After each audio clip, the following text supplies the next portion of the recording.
Yes.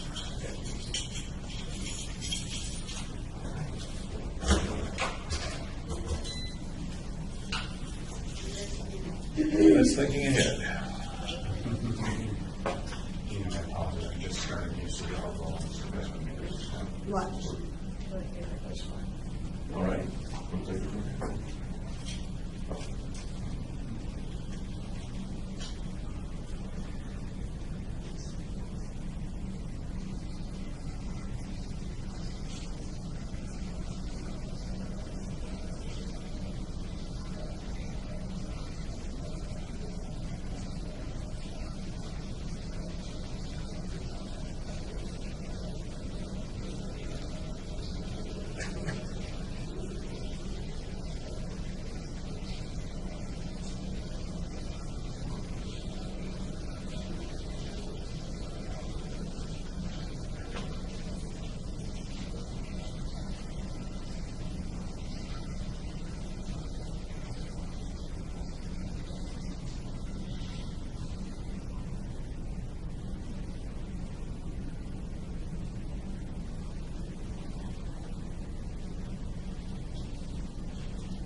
Okay, good morning. All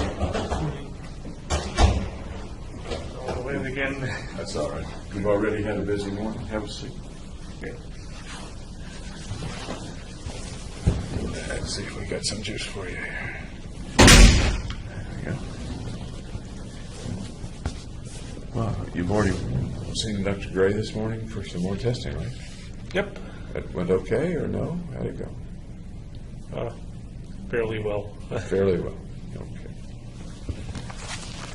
Any questions or anything about the things that we've talked about so far, or anything that you want to add to what we've talked about in the last couple of days? Nope. Okay. I'm going to ask you a strange thing now. I'm going to ask if you see any differences between the way I'm dressed today and the way I was dressed yesterday. Same bow tie, same jacket. Got some sort of pin on it. Okay. Was the pin there yesterday as well? Oh, you had cowboy boots yesterday. Okay. Yeah, the pin was there yesterday, I think. Okay. Any other differences? Any differences, I guess? You mentioned the cowboy boots are not here today. That's about it. Okay. All righty. I'd like to start this morning with something that folks are calling your notebook. I'm not sure what you call it, but it's the computation book for the course of life. Right. You remember Yeah, that? I just call it the notebook. Okay, the notebook. All right. I'd like to go through it a little bit and ask you to explain some things in it to me, would you? Okay. Okay. First of all, over what period of time do you recall that you created the things in the notebook? I think it was over June and July. So you started it about June of 2012, Right. within a couple of months of the shootings, or less than a couple of months of the Yeah, shootings. within 2 months. Okay. Can you tell me why you created the notebook? You remember? If you remember. To educate the psychiatrist affected. So something like this wouldn't happen again. Was there any other purpose to creating the notebook besides educating the psychiatrist? Well, if I died, it would have kind of told my story. Okay. You're not saying, and I'll ask you if it's true, you're not saying that you did it for a personal reason, but as one might write a diary or a journal, just to kind of get things out, or for something inside you. Is that accurate? No, I think it was some, because I have trouble communicating very clearly, so I kind of wrote it down as a way to get it out. As a way to get it out. From the beginning, did you assume or intend that other people would see it? I intended my psychiatrist to see it. Okay. And that would be Dr. Fenton, And, as contrast. and Feinstein. Feinstein. How about Ms. Roth? She was only doing the introductory interview, so no. She just did the one Yeah. screening session or evaluations. What did you think that Dr. Fenton or Dr. Feinstein would think about it or perceive from your notebook?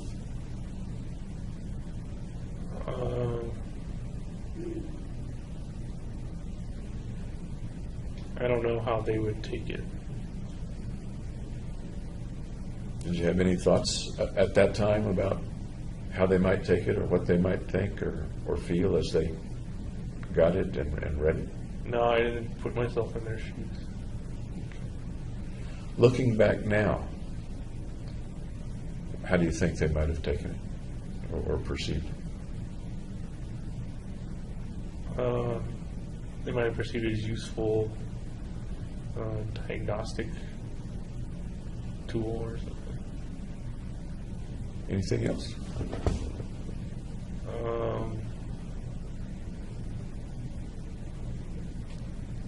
They might have been surprised that there was all this stuff I didn't mention that I did mention in the notebook. Okay.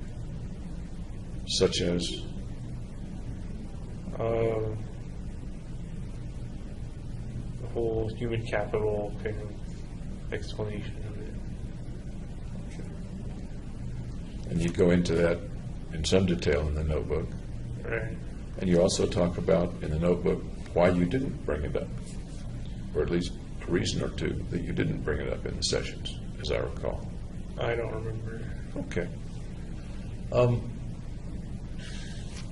Do you think Dr. Fenton cared about you when you were in treatment with her?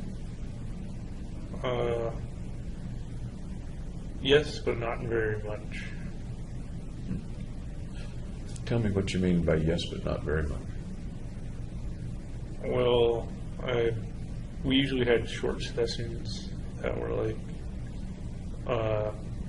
5, 10, 15 minutes long when we had a whole hour reserved for the appointment. I didn't realize that. Tell me more about that. The sessions were shorter than scheduled or shorter than you thought were scheduled? Shorter than, yeah. Tell me more about how much time in the particular sessions do you remember spending?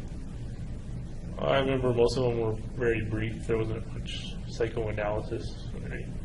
I'm sorry? There wasn't much psychoanalysis. Okay. It was mostly, how are you feeling with the drugs? Is there anything we need to change with the medication type of thing? And when you say brief, if you remember, what does that translate to roughly in minutes?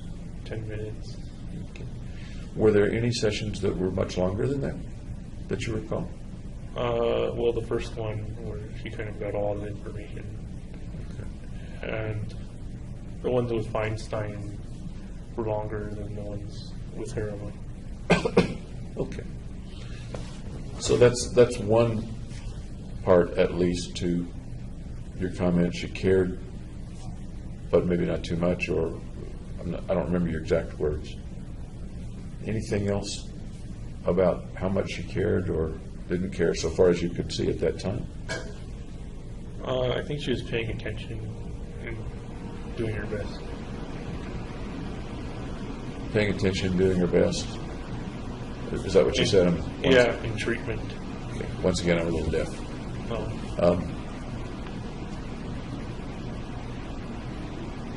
Do you think she paid attention to you as well as any of her patients, or, I mean, you can't really know. I don't know about her other But patients. as you speculate, did you feel that you were being paid enough attention to as a patient? Yes, but the treatment wasn't entirely effective, like you could say. Okay. How did you, I believe you mailed the notebook to her? Yes. Okay. Was that by U.S. mail? Or Yeah, FedEx? USPS. U.S., okay. And when did you drop it in the mailbox, or how did you do that, and when did you do that? This was something the media got wrong. Okay.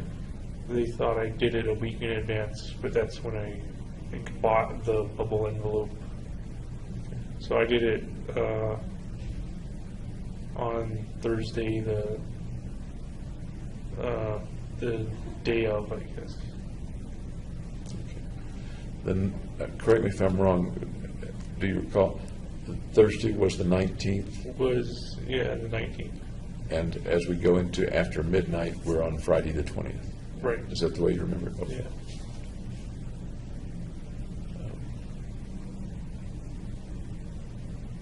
Do you think she got it? It got intercepted, and then like they put it through all these bomb testing and that kind of thing. How do you know that? Testimonials of the bomb experts and everything. Okay, thanks.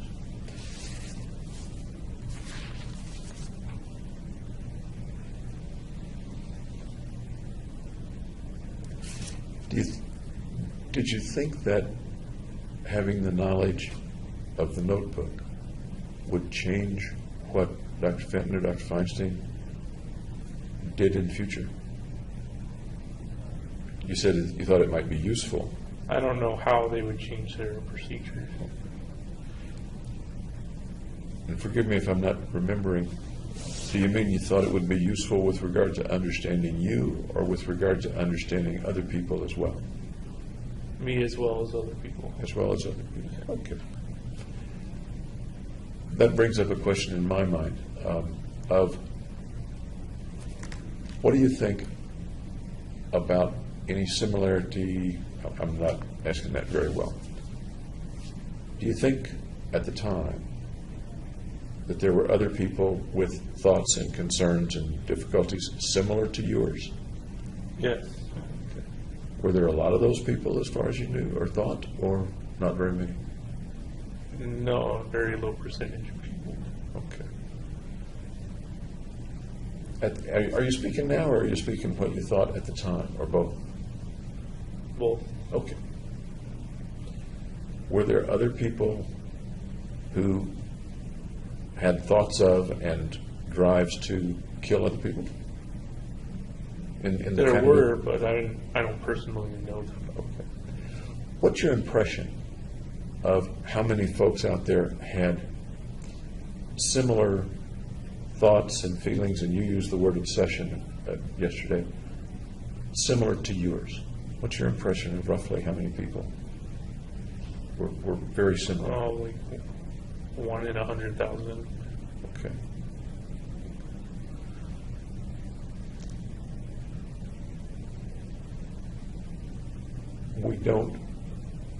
We see a few people who kill lots of other people. Is there a reason you think that we don't see more of that then? 1 in 100,000 would mean there are roughly 10 in the Denver area. A good law enforcement agency can stop most of them happening. That leads me to ask, how is it that they didn't stop you? I didn't fully reveal my plans, my full plans. Okay. Thank you. Let me turn to the book itself now, okay? Okay. I'm going to go through some of the pages and kind of show them to you. One of the things I'm real interested in is the symbol, this symbol. Right. You have it on the wall of your cell, Yeah. and I see it in other places in the notebook, etc. Can you tell me about the symbol? It's a symbol I call the ultraception, and it's just that any problem can be solved with death. Okay. I'll hold it up a little bit so the camera sees it. Ultraception. Any problem can be solved with death. Are there parts of the symbol that illustrate some of that principle or some of that thought? Well, it's constructed from a 0, 1, and infinity overlapping. Okay. And it's kind of anthropomorphic. It's just kind of like a face. I have not noticed that, but it is sort of like a face. What do you see in the face? I'm curious. That just kind of personifies it and gives it like human characteristics, so it's applicable to human. Okay. So, all humans, or is there some kind of human in that face? Some kind of person? Abnormal human. An abnormal person? Yeah. You? Like a mentally ill person. Can you say more about that? And does that have a relationship to the concept of ultraception? No, there's not much more to say. Okay. So the circle is actually a 0. Yeah. Okay. In the one that's on the wall of your cell, there's a little shading at the edges and a little peripheral stuff. Is that relevant to the symbol, or is that just decoration of the central symbol? That's kind of like a frame. Okay.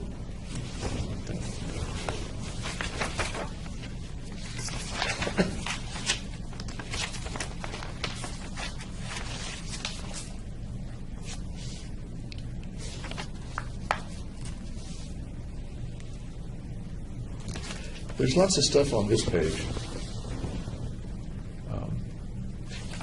Can you give me an idea of what some of the things mean? That's the kind of human capital idea of placing values on human beings. Okay. So I give them an arbitrary value of 1 if they're alive and 0 when they're dead. And then they either add up or they subtract the person's value when there's when they die from a murderer. When they die from a murderer. How about when they die in other ways? Well, then their value goes to 0 because they're no longer alive. In this system, if they die in some other way, does their value disappear or does it accrue to someone else? It disappears.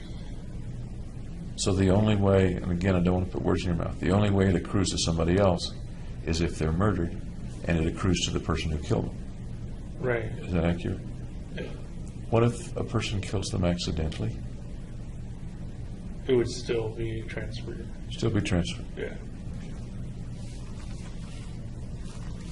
Okay. Do the characteristics of the person matter? Successful, non-successful, big, small, young, old, male, female? It depends on if you want it to or not. Like you could say a millionaire was more important than a homeless person. But I just attribute it to an intrinsic value of this person is worth one value. Within the theater, you attribute a value of 1 to each person who was killed, and thus you're now at 13. Right. Is that what? That's what you said yesterday? Okay. Yeah. At the time, if you knew that one of the people killed was a millionaire, would you have given that person a value greater than 1 and assimilated more than 1 for that person? No, I just left it as 1. Okay. Is that your decision, or is that the way you perceive the value in the universe, or what? It's just the way I imagined it. Okay. You use the word imagine. Right. Or thought of it. Okay.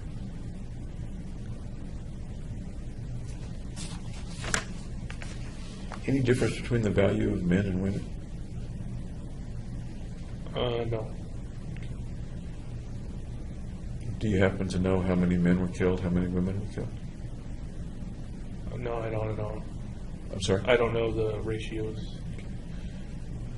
Did you make any attempt to shoot certain kinds of people, men, women, big, small? No, just people in the theater. Okay.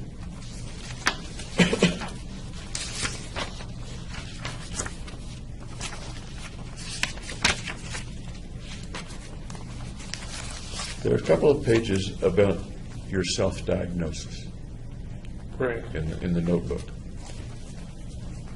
And we've talked a little bit about that, and you've talked with other people about that. You've come up with a whole lot of things. Where mostly did you get the diagnoses, the names, and the criteria for making those diagnoses in yourself? Just surfing the web. Surfing. Any particular websites useful to you, less useful to you? None that stand out in my mind. Okay. You don't remember any particular website that you No. went to that had some of these things? Did they tend to be scientific websites or websites with great credibility, or was it just kind of a Google search? Yeah, it's just Google search. Okay. Tell me about dysphoric mania. That comes up a lot in your discussion of yourself. I thought I had dysphoric mania, so I thought I was going manic sometimes and then depressed at other times. Okay. Do you still believe that, or that's the way you thought then and you believe differently now? That's the way I thought then. Now I kind of believe it was more just depression than normal. So I attributed manic phases as less depressed. Okay.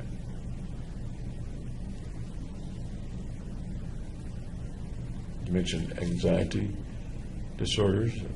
You mentioned chronic PTSD, post-traumatic stress disorder.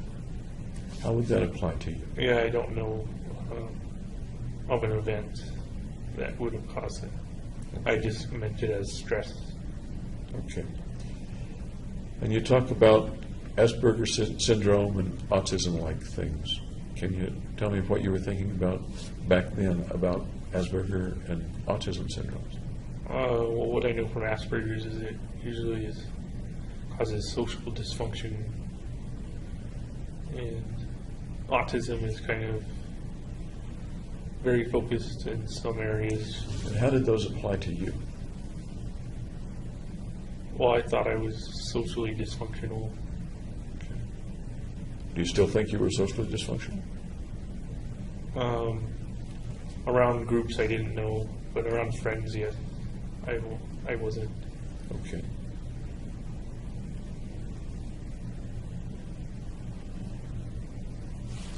You mentioned ADHD, attention deficit hyperactivity disorder.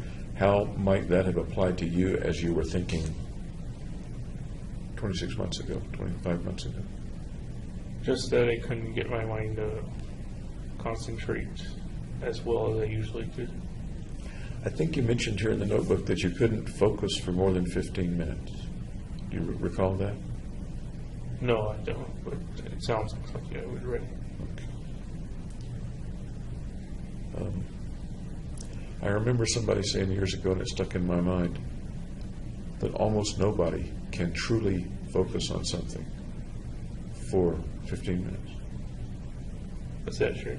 Okay. It stuck in my mind anyway, that really concentrating hard on something is a matter of a few minutes for the best of us. Okay, so maybe I didn't have ADHD. Okay. Schizophrenia, how might that have applied to you as you were thinking 25 months ago? Well, I was paranoid, and then I kind of thought somebody was following me, or the FBI was on to me. We talked about that a little bit, but not in detail. Can you tell me what you saw or heard or thought you saw or heard back in May, June, July of 2012 that made you think you were being followed? Well, it just said I would see more police cars than I was used to. Okay. And in your mind then, what did that translate to you? Can you go into a little more detail about how you were thinking then? That maybe they knew what I was doing. And how might they have known what you were doing?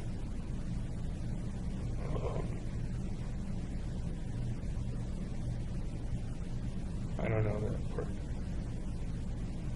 I don't know how they would have known. I just thought they did know.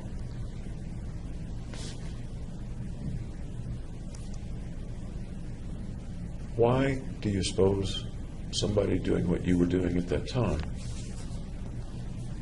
might develop a thought that somebody knows, somebody's watching, somebody is surveilling me while I do this?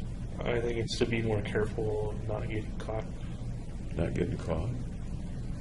Any other reason that a person might have those thoughts of somebody knows? Got to be careful. The cops know somehow. If it was delusional, maybe. What do you mean by delusion? Not based on reality. Okay.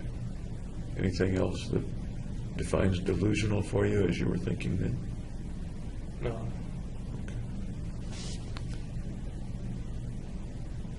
One of the things that comes to my mind is that people who are doing something and feeling guilty about it at some level, conscious, unconscious,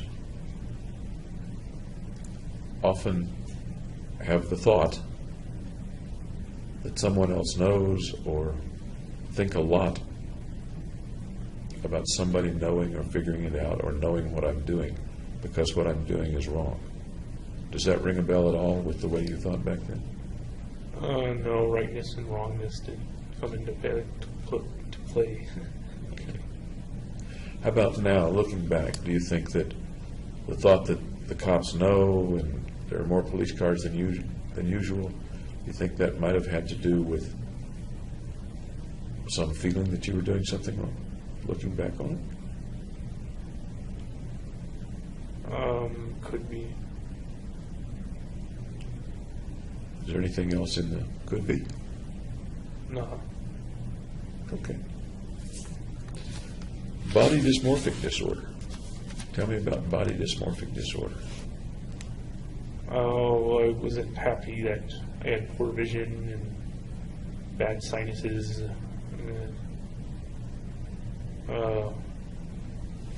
Unhappy with my hair, that kind of thing.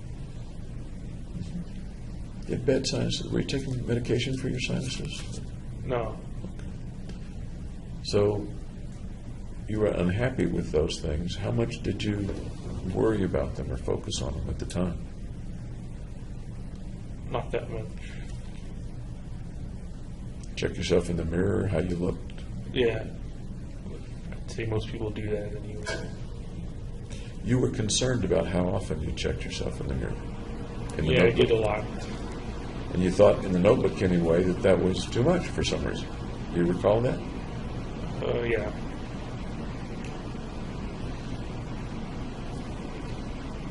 And you've got a whole list of personality disorders: borderline, narcissistic, anxious, avoidant, obsessive compulsive, and chronic insomnia. Were you having trouble sleeping? Yeah. I do recall you mentioning that. Tell me about the insomnia and the getting to sleep during those. I would just toss and turn before trying to get to sleep. I couldn't get to sleep right away. Do you remember thoughts that you would have as you would try to sleep, try to get to sleep? It was a long time ago. No, I don't.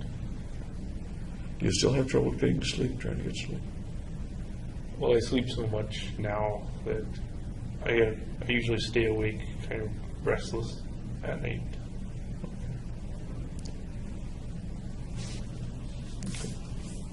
And you have the word psychosis. What does psychosis translate to 25 months ago? I don't remember. Really? Yeah. What does it translate to today for you? What do you mean by psychosis? Or when I say psychosis, what does that mean to you? I don't have a definition of it. A rough definition? Psychotic in some way. What does psychotic mean? Abnormal. Anything else besides just abnormal? Delusional. And you already said delusions had to do with believing things that weren't true. Is that pretty much what you said? Believing things that didn't have a basis in reality. Okay. Trichotillomania. Hair pulling. I had that. I still have that. When did you first start, that you recall, pulling out your hair, what you think is more than average? Early high school. And how much hair pulling did you do? I don't know how to quantify it. Just enough not to be noticed, but not too much. At what point does that turn into trichotillomania, so far as you know? How much hair pulling do you have to do to be? Like every day, basically. Okay. Adjustment disorder, pain disorder. Pain. What sort of pain, may I ask? I don't remember. Physical pain, emotional pain? I don't remember even that much. Okay. Restless leg syndrome. Yeah, I had that. What was that like?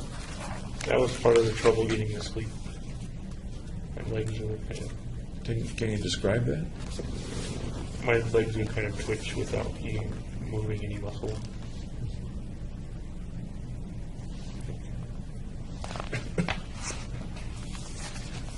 Looking back on it, do you think those were realistic potential diagnoses? Or do you think it was overkill or underkill? I don't know what that sound was. Medical emergency, Edward 2. Medical emergency, Edward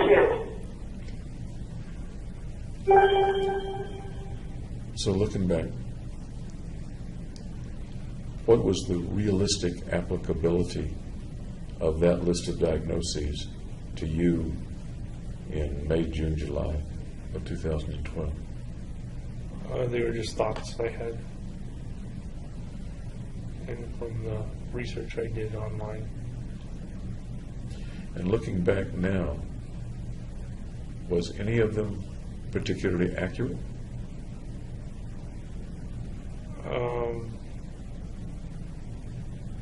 I don't know. I thought they were accurate at the time. At the time? Okay.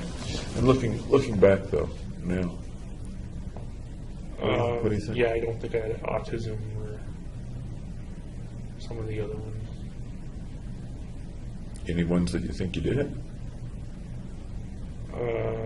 Schizophrenia, obsessive compulsive disorder, social anxiety. Okay. What are the characteristics that you look back on now that make you believe or think there's a strong possibility that you had schizophrenia then?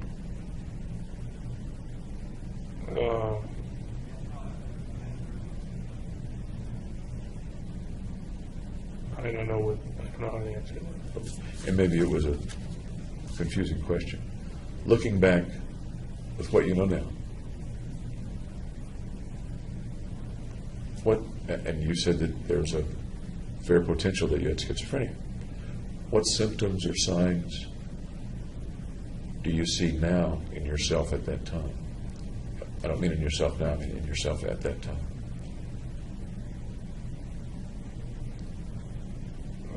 Just kind of delusions of grandeur, a bit of paranoia. You mentioned the paranoia before. And how about the delusions of grandeur? What do you mean by that? And can you explain that to me in terms of the way you work? That I could be worth more by doing it. Okay. You still have that thought? You said yesterday. Do you still have that thought? Yeah.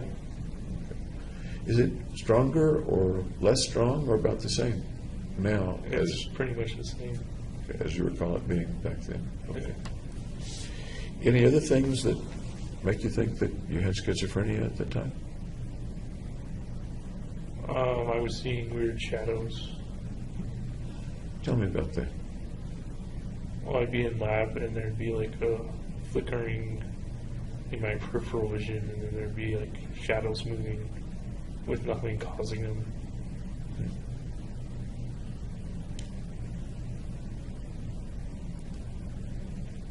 People see things in their peripheral vision from time to time. It may or may not be abnormal. So can you describe to me a little bit more about it and why you believed it was abnormal at the time? It's just that nothing I saw that could have caused those shadows to move made them move. And that was in my frontal vision after I turned to see what the flickering was, kind of thing. I'm So not I sure could I- actually see shadows in front of me that were kind of dancing. Straight on rather than in the peripheral once you turned your head. Right. Tell me more about that. What did that look like? Usually it looked like just the shape of a person, and maybe they were like jungling or doing something. I'm sorry, like what? Juggling. Juggling. Yeah. Any thought about what that might have meant? No. Or what the figure might have been or represented? I don't think there's any rhyme or reason to it. At the time, did you try to interpret the vision or figure out what it was? Vision wasn't your term, that was my term, I guess. Did you try to interpret the shadow or the shape? I tried to make sense of it, but there was nothing. What came to mind as you tried to make sense? And what way did you try to make sense of it? I was trying to figure out why it was there. What possibilities did you come up with? Whether that I was seeing things or that something was making it. So one possibility is you were seeing things, and one possibility is that It really was. It was there Yeah. for some reason. What things might have put it there? How might it have been real, I guess I'm asking. What are those possibilities? I don't understand. If you weren't seeing things, Right. what was it? What was creating it? See, I didn't notice anything that was creating it. Did you have any thoughts about what might have been creating it? No. Okay. Do you remember the first time you ever saw shadows like that? That was the first time. Working in labs while you were in grad school? Yeah. Okay. You remember roughly whether it was close to or what month it was, or what class it was? It was my third rotation. So it would have been in, So before I started buying the weapons and then overlapping it. okay, thank you for kind of locating that. Earlier in college, when you were living at home, in high school, things like that ever happened to you? No. Once it started happening, did it get more frequent or less frequent? No, it was relatively infrequent. Relatively infrequent. Did the experiences become more vivid or less vivid when they happened, or stay the same? They stay the same. Okay. When you say infrequent, roughly how many times did it happen? Before I was in jail, Yes. maybe once a week. Okay. How about after you were in jail? Maybe 2 or 3 times a week. in a similar fashion or in a different fashion? Similar fashion. When you saw these things before you were in jail, what was your reaction to them?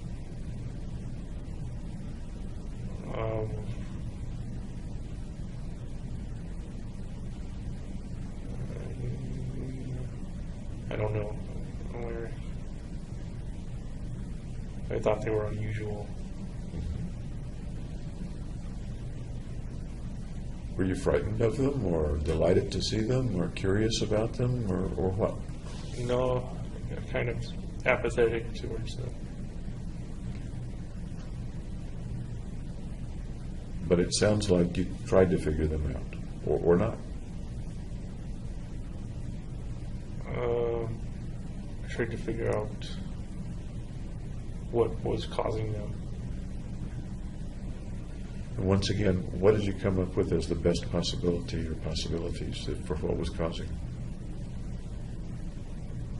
Nothing was causing them, so I just kind of went with the flow.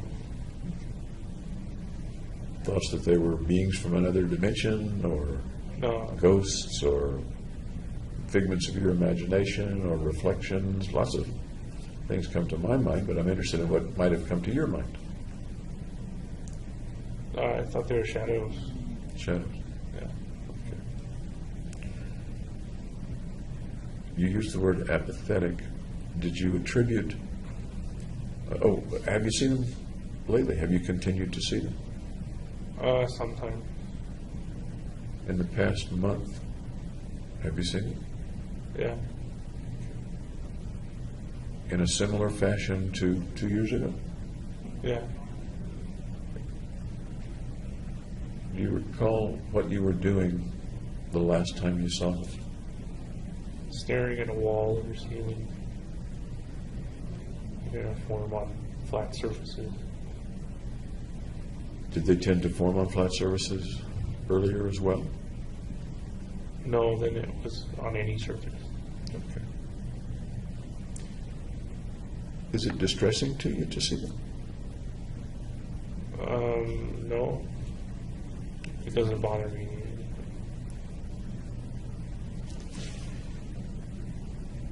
Are they particularly interested in you, or are they just there and you happen to see them while they're there?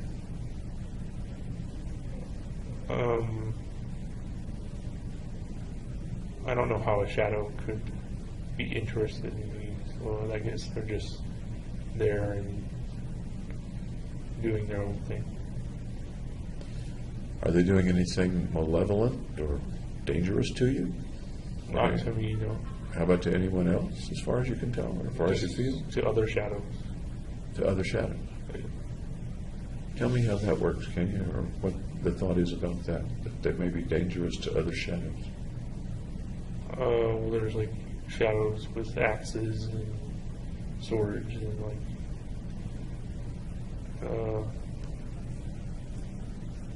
guns. They can be destroying other shadows. And do you see the shadows with swords and guns and axes as you see them? With shadow swords. I'm sorry? With shadow swords and axes. Okay. You seem to be describing a two-dimensional phenomenon rather than a three-dimensional phenomenon. Right, it's two-dimensional. So the shadows that you would see, you can make out, I'll call it a silhouette of an axe or a sword or a gun. Is that accurate? Yeah, sounds accurate.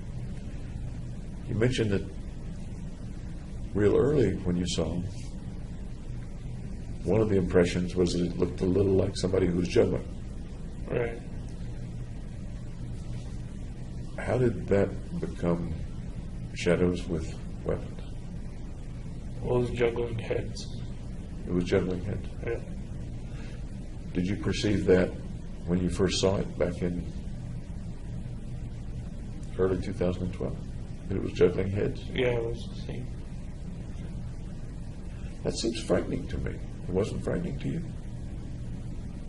Well, they're all shadows, so they can't do anything to you. What might be throwing the shadow? You know what I mean? That's what I kind of wanted to figure out. But there was nothing making the shadow. It was just kind of like kind of static points.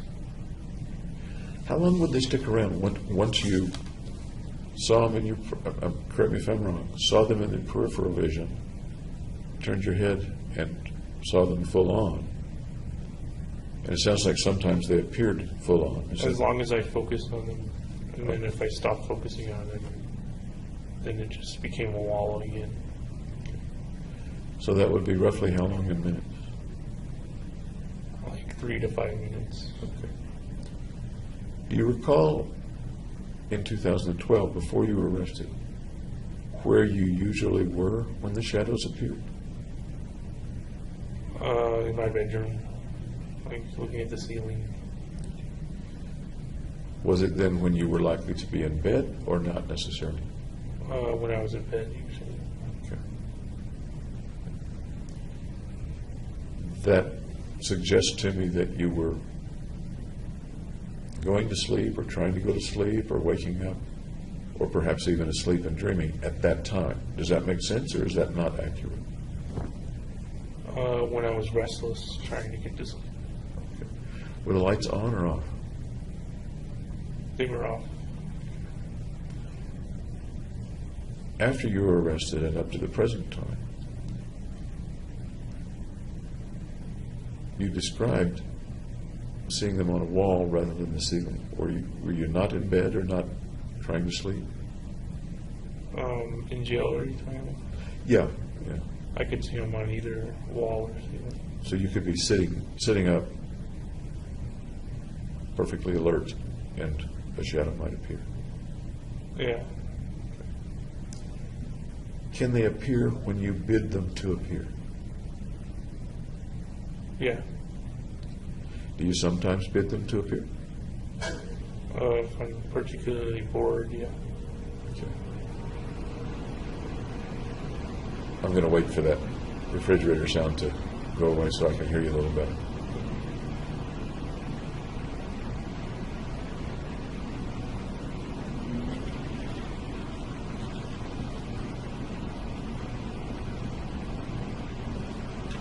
At least I think it'll go away. There we go. So you can cause them to appear. I can cause them to. You can, and sometimes when you're bored, you will. Right. So, do they appear also unbidden nowadays? Sometime. Speaking currently, the last few months, how often do they appear unbidden compared to appearing because you wish for them to appear because you're bored? 2 or 3 times a week. What's the ratio of one to the other, roughly? Mainly I make them appear more and then they come unbidden.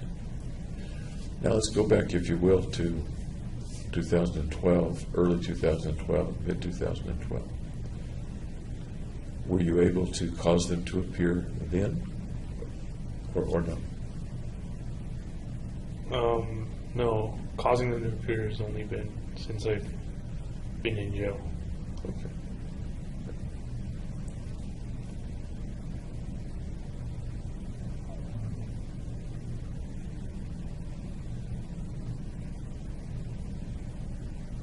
And once again, speaking today, I guess, where do you think they come from? My own mind. Sounds like a creative part of your mind. Sounds useful, actually. When you're bored, you bring them in. Does that make sense? It Yeah. sounds useful sometimes. Uh, As you bring them into being, do they always have weapons and axes and guns and swords? Or sometimes do they have other things? sometimes it's just their body and it's like breaking apart. Breaking apart. You know, like hands flying off or something. Are there ever other things that they do or carry? They spin around. I'm sorry, They spin around. Spin around. Excuse me. Do they ever do more entertaining things than? No. The things you've described them as doing or characteristics have all been having to do with violence in general, I guess. Hands flying off, swords, guns. Do they ever appear more benign, if you would? Not really, no. Okay. Anything else about them that I should know or that you want to tell me about? No. Okay, thank you.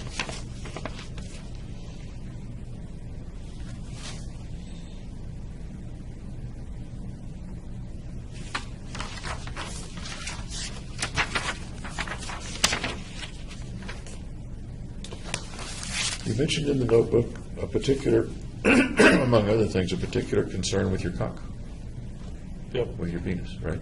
Yeah. Okay. Tell me about that.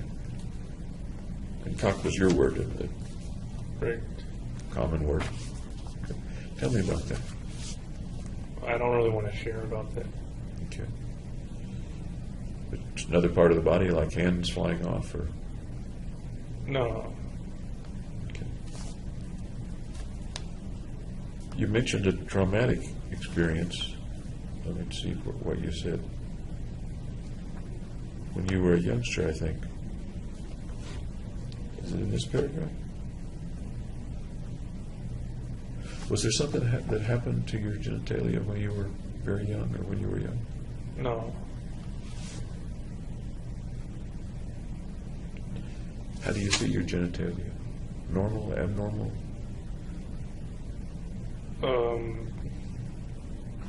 Small, I guess. Do you think your penis is really small or just you perceive it to be small? Well, based on national averages, it's small. Okay. May I ask how small? Not that small. Is that something that concerned you in early 2012? Not really, you know. And it was enough to write it down, among other things. Right. As a bullet part of point. the body dysmorphic disorder. Okay.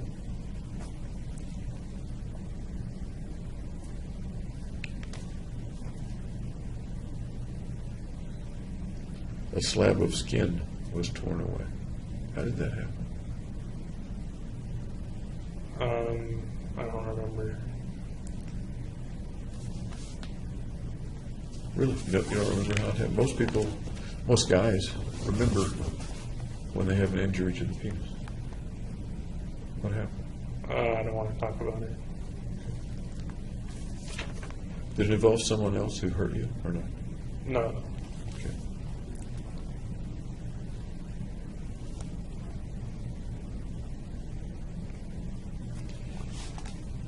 You mentioned on the same page that you have difficulty conveying the images that you see in your mind.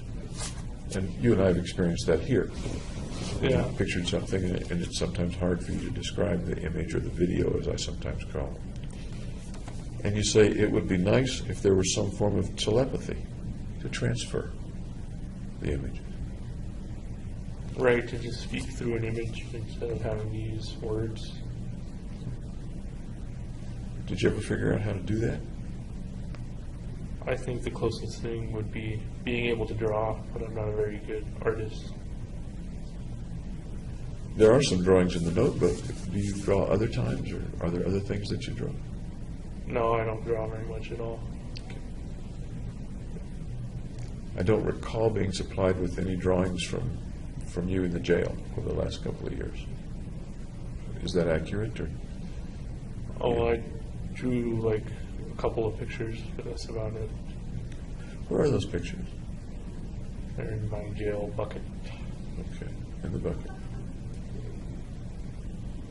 You don't have them up on the wall? No. You do have some other pictures up on the wall. You've got two wall places in your Blue cell. squares to put Two blue pictures on. squares. Yeah. And one of them has pictures of lots of pretty women. Mainly because those are the pictures I received in the mail early on. Have you put up any new ones lately, or are those all from early on? All my mail's been confiscated by lawyers. So I haven't gotten mail from supporters in like a year and a half. Okay. And you've kept the pictures up on the wall, or have you taken some of them down? Or? I just leave them up there. Okay. Any particular reason, or just decoration, or what? Something besides the monotony of a white wall. Makes sense to me. Oh. Makes sense to me. What was your feeling, or what were your thoughts when you got that supportive mail, a lot of it having pictures enclosed, in the first few weeks or months that you were in jail? I thought it was very kind of people to send their support. Some of that mail was religious in nature, wanting to, the support was a religious support in nature, wanting you to believe in God in some way, as I recall. I've seen a little bit of People it. would send Bible passages. Okay. And did you appreciate that as well, or I still thought it was a nice thing to do. a nice thing to do? Yeah. Okay. Some folks sent cash for your commissary fund. Yep. Is that a nice thing to do? I would say so. Yeah.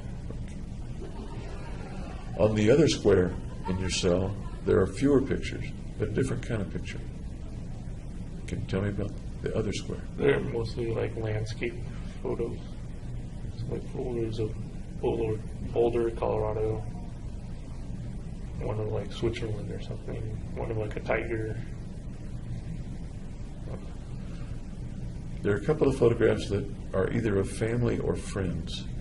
Do you recall what those photographs I are? have one photograph of my family up there. Yeah. Who all is in the photograph? My mom, my sister, my dad, and me. And you? Okay. Any photographs of friends from before you were arrested? Nope.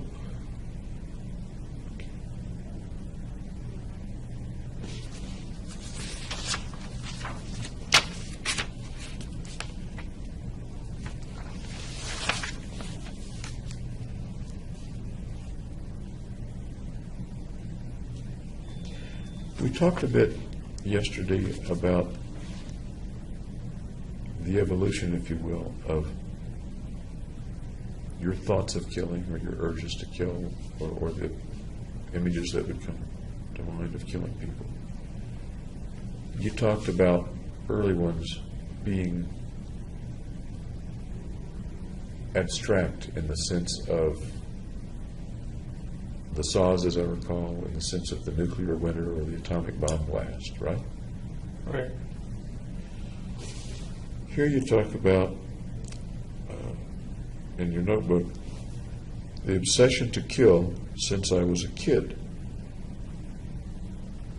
Started pretty early, or is that not an accurate description? Not the imaging. I'm sorry, what? Just having an obsession to kill was when I was a kid.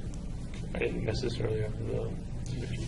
Tell me what you remember about that obsession to kill when you were a kid. We're talking about, I suppose, 10, or what age are we talking about?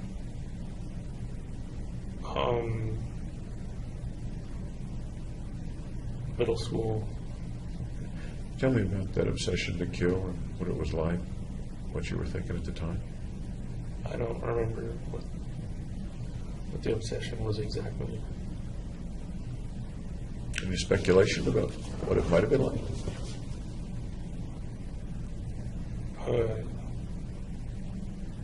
Just that I had a strong inner thoughts of killing people. What were those people like? Were they doing something to you, or? No, they were Not. just abstract humankind. Okay. Did you put any identification on any of them? No, Relatives, friends, enemies, no, teachers, no, bad guys on TV? no.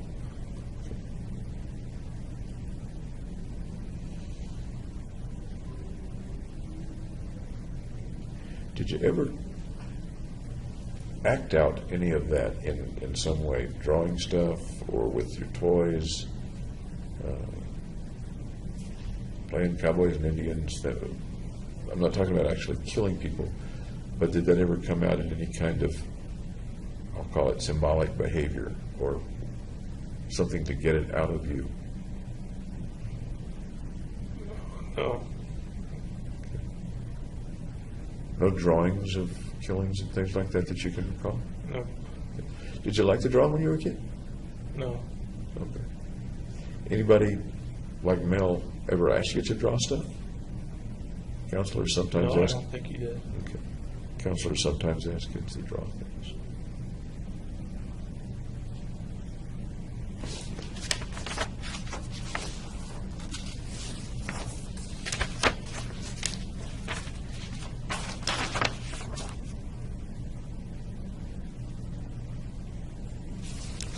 That makes me think of the concept of hating people or hating mankind. Was there a juxtaposition of that as well when you were in middle school? Yeah, I didn't like mankind particularly.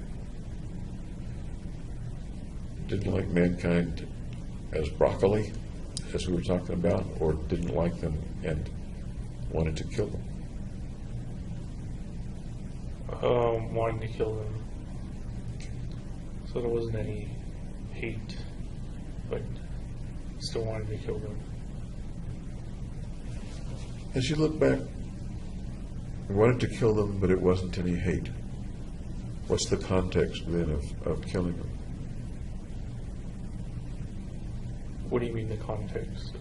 The purpose or the reason or the feeling, or It just popped up. There wasn't any.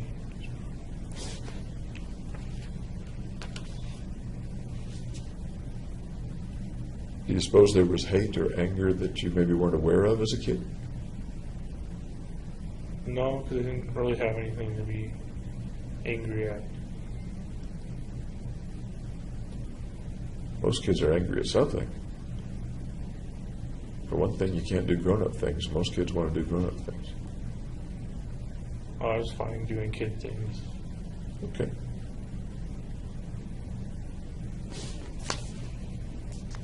Then you kind of mentioned an evolution of those thoughts. And you bring that evolution up to the thoughts of the mass murder at the movies. And then you note that the first obsession with an onset over 10 years ago. You've kind of talked about that. Always been on my mind. And your next couple of sentences are that it's broken. I tried to fix it, meaning your mind. Right. Were there other signs? Did you see the wanting to kill as a sign that your mind was broken, or were there other things that were signs that That your was mind why I figured it was broken. Any other things lead you to think that your mind was broken? Not being able to talk well. Did you know any other kids that couldn't talk well? Nope.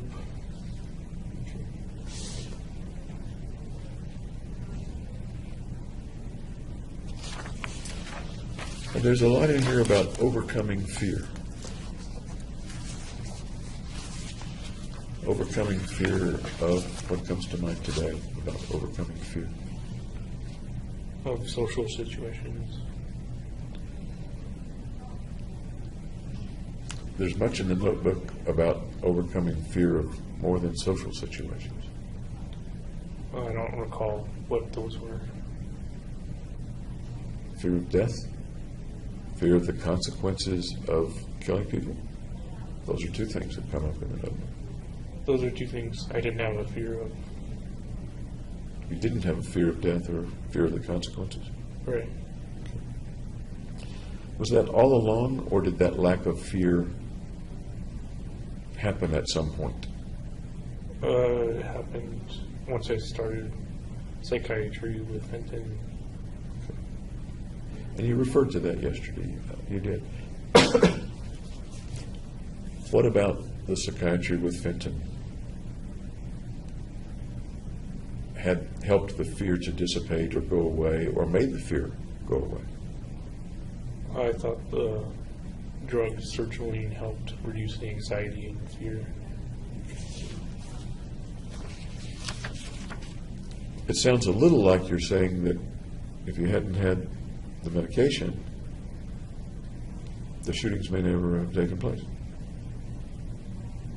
I'd say it's a possibility. Can you flesh out that possibility and talk a little bit about that possibility?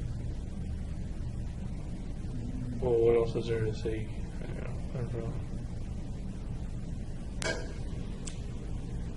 You were thinking about killing lots of people. Right. Do you think you would have eventually done it, even if you hadn't had the medication? Maybe not at that time period. Maybe later on in life. Maybe later on.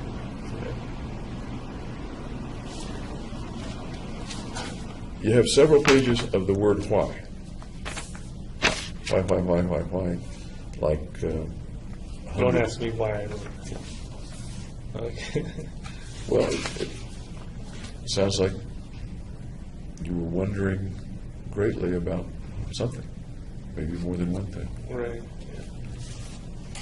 What might you have been wondering greatly about? I think it was those two questions in the beginning. What's the meaning of life and death?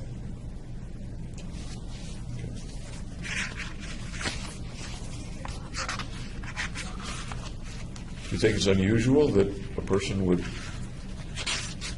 kind of anguish over the meaning of life and death? I don't think it's unusual. I don't even. Okay. Did it bother you? Do you recall it bothering you that you didn't know the meaning of life and death? Yeah, because I wanted to know why. Can you give me an idea of how much or the depth of how it bothered you? Oh, it's something I mulled over for a long time. Of course, those topics, many people mull them over a lot. How much did that affect your life, not knowing them or mulling them over? Excuse me. Enough that I would put them in the notebook to ask anything if I can. That you put them in the notebook that you anticipated the doctors seeing. Yeah. Am I right? Okay. When you started the notebook, when did you think the doctors would see it? After the shooting.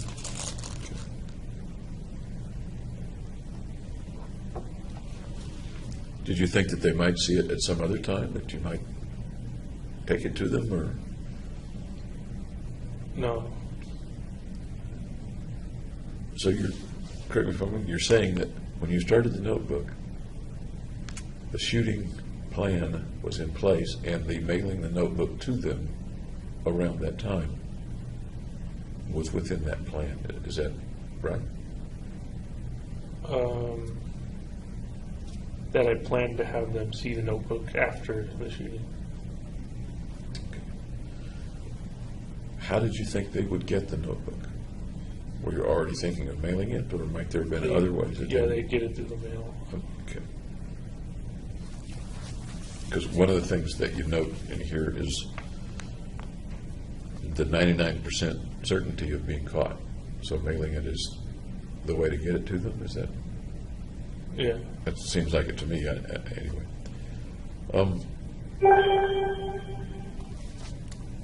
Duress in the gym. Duress in the gym. On one of the pages of the notebook, you're talking about target and method and serial murder and things like that. You I know mentioned why I chose mass murder over doing something like a serial killing. Tell me why. Because it was impersonal. It was something I could actually do. And your words in the notebook, and you've put an X beside several possible methods, and then a check mark beside mass murder / spree. Maximum casualties, easily performed with firearms, although primitive in nature. No fear of consequences. Being caught 99% certain. Right. Okay.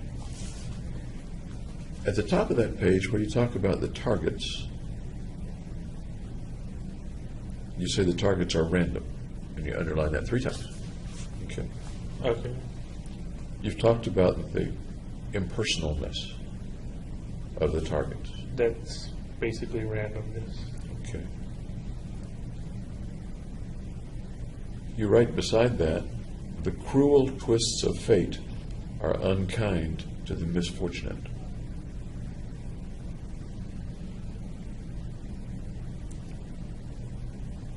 It sounds like you're saying there is cruelty involved, even though the people are random or impersonal to you. I was more going for the people who were shocked were misfortunate because there are like thousands of theaters and seats, and they were in the wrong one at the wrong time. And that would be the cruel twist of fate, that they happened to be in that seat Yeah. at that time. Okay.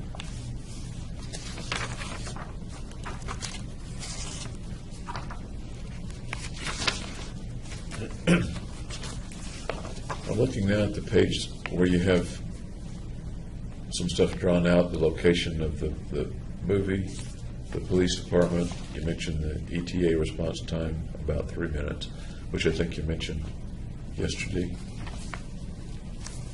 And there's some things about the shrinks.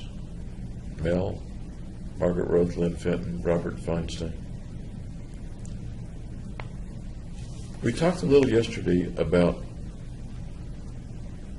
you and the family in the counseling sessions with Mel. It was a long time ago. Right. So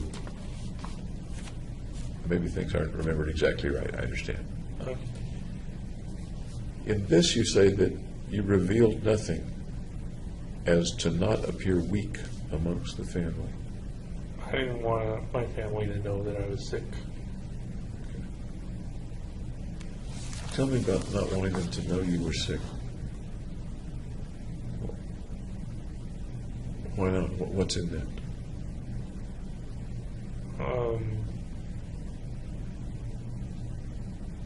I don't know. What happens if the family knows you're sick?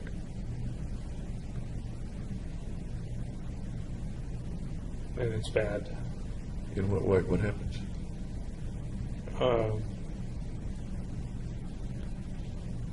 I don't know.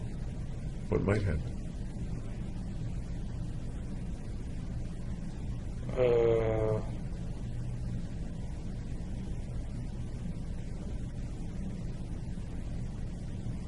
I didn't think that through. I think part of you did think that through. Because you did something to prevent it from happening. Right. We vote with your feet. We vote with our feet. So I'm looking at your behavior and saying something drove that behavior, whether you're able today to put it into words or not, or maybe you weren't able to put it into words back then either. Had your dogs died before or after you went to see Mel? Do you remember? Years before. Years before. What happened to the dogs when they got sick? They got looked down.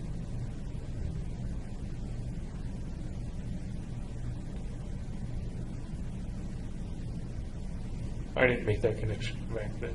Okay. Pulling back from the drastic connection of I'm going to be put down, which I don't think was conscious in your mind at all. What does being sick mean in a family? What happens to the kid? That you're a burden. Okay, a burden.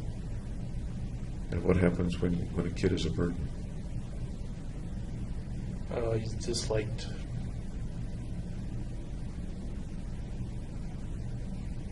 Disliked.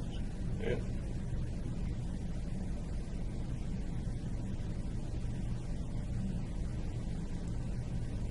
How do you feel as you say that?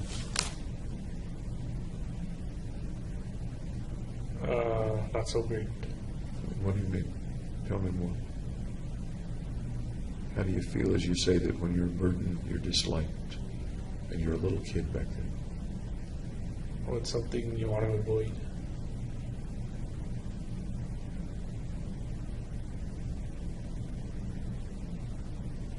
You feeling anything as you think about that? Nope.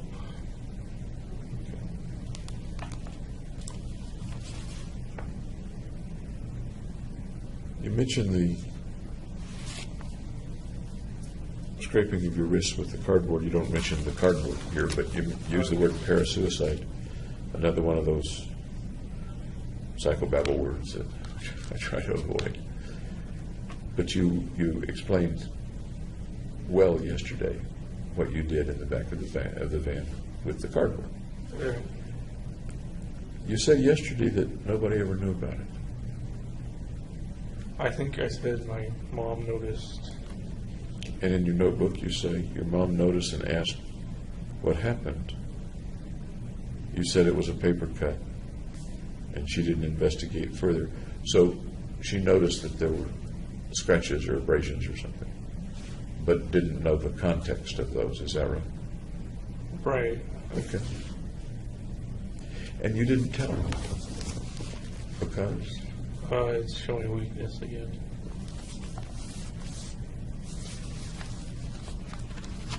We talked a minute ago about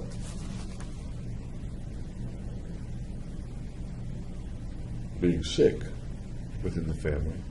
How about being weak within the family? How does your family treat weakness in little kids? Or better yet, what did the little kid think or feel that the family would do with a weak kid? I guess punish him. What comes to mind? Like spanking or something. Anything else? Nope. Did you ever get spanked much as a kid? Yeah. What was the main way you were disciplined? Spanking. How often would that happen? I don't remember. As you look back on I was it? little, yeah. Every day or not very Not often? that much. Once a month maybe. What might you do that would get you a spanking? Well, I don't remember what turned me to spanking. Do you remember the worst thing you did that got you a spanking?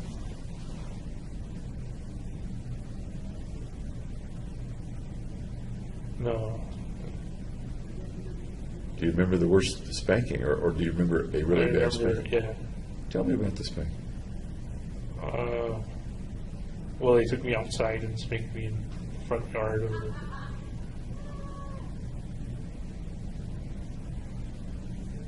With hand, with switch, belt, Hand. pants up or pants down? Pants down. I'm sorry? Pants down. Pants down, okay. For how long? It must have, I that's don't remember. going to be real hard to estimate. Yeah, I don't know. Well over 20 years later, isn't it? Yeah. But you remember it was outside. Yep. Pants down. Was anybody else there? Anybody see it? Not that I know of. Do you remember what prompted the spanking? Misbehavior. Like what? I don't remember.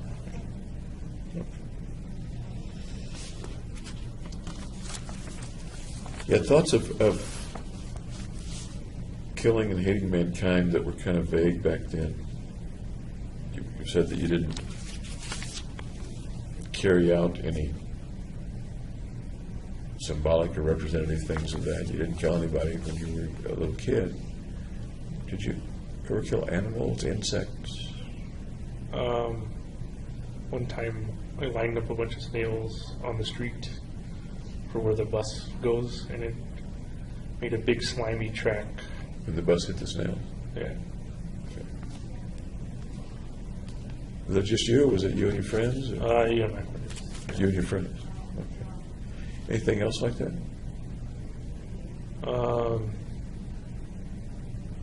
Magnifying glass stands. That was exactly what I was thinking of. That's a common thing for little kids to do. Yeah. Okay. How about with mice or cats or dogs? No, nothing with like sentient animals. Okay.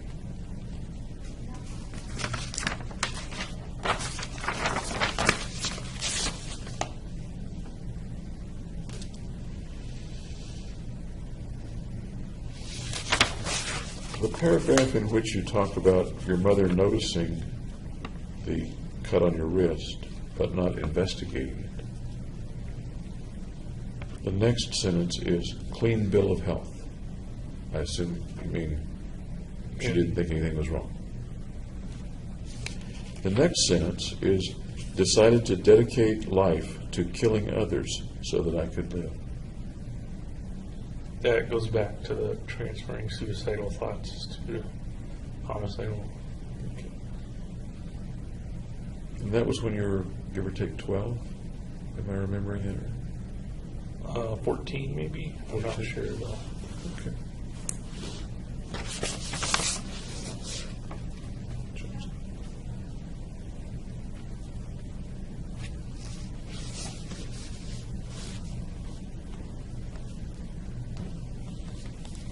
The juxtaposition of those sentences then is not coincidental. The cuts on your wrist had to do with, at least in the mind of a little kid, dying. Yep. And even at that point, the next sentence that you wrote, remembering that when you were making a notebook, was dedicating your life to killing others so that you could live.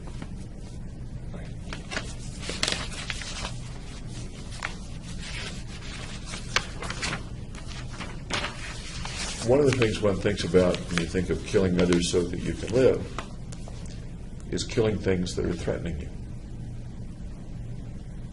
A mugger is threatening my life, so I kill the mugger. Okay. Defensive sort of a thing. Or the Germans are overrunning Right. Italy, so we kill the Germans. World War II. That's not the way you described your thoughts of killing others, but it's what comes to my mind. Is there anything in the killing others so that you can live that sounds at all like the other people are threatening me and I kill them so that I won't be killed or so that my life won't be interfered with? Well, I felt threatened being around other people.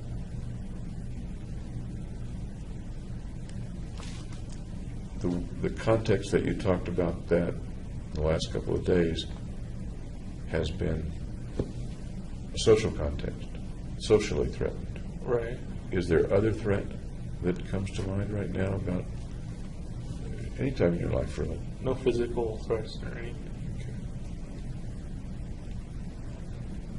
People that you need to eliminate so that you can live, or that you need to eliminate so that you can carry on your own life. Right. Well, those are my phrases. but I'm asking if they are a part of or similar to something in your life. People you have to eliminate so that you can live, or eliminate so that you can carry on your life. Yeah, that was one of my reasons for killing.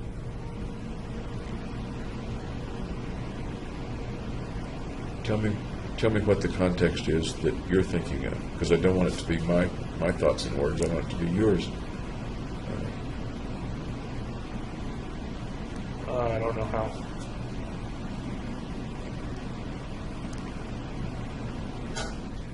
What were other people doing, or likely to do, or you thought they were doing?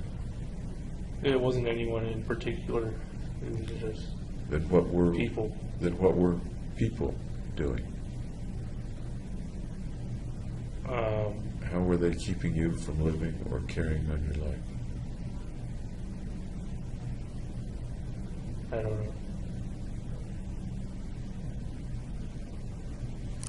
You just said there was a piece of that anyway in your thoughts about killing and your reasons for killing.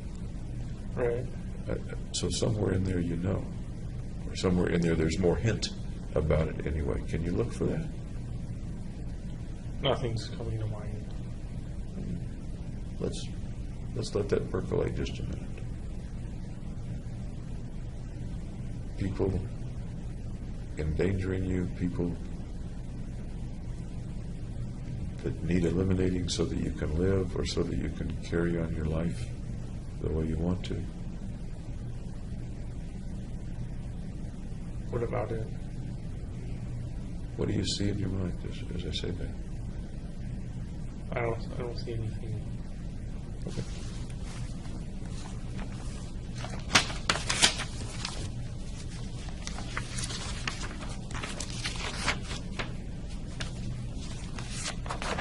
And we're getting to the last part of the notebook. I think you're talking about being with Fenton.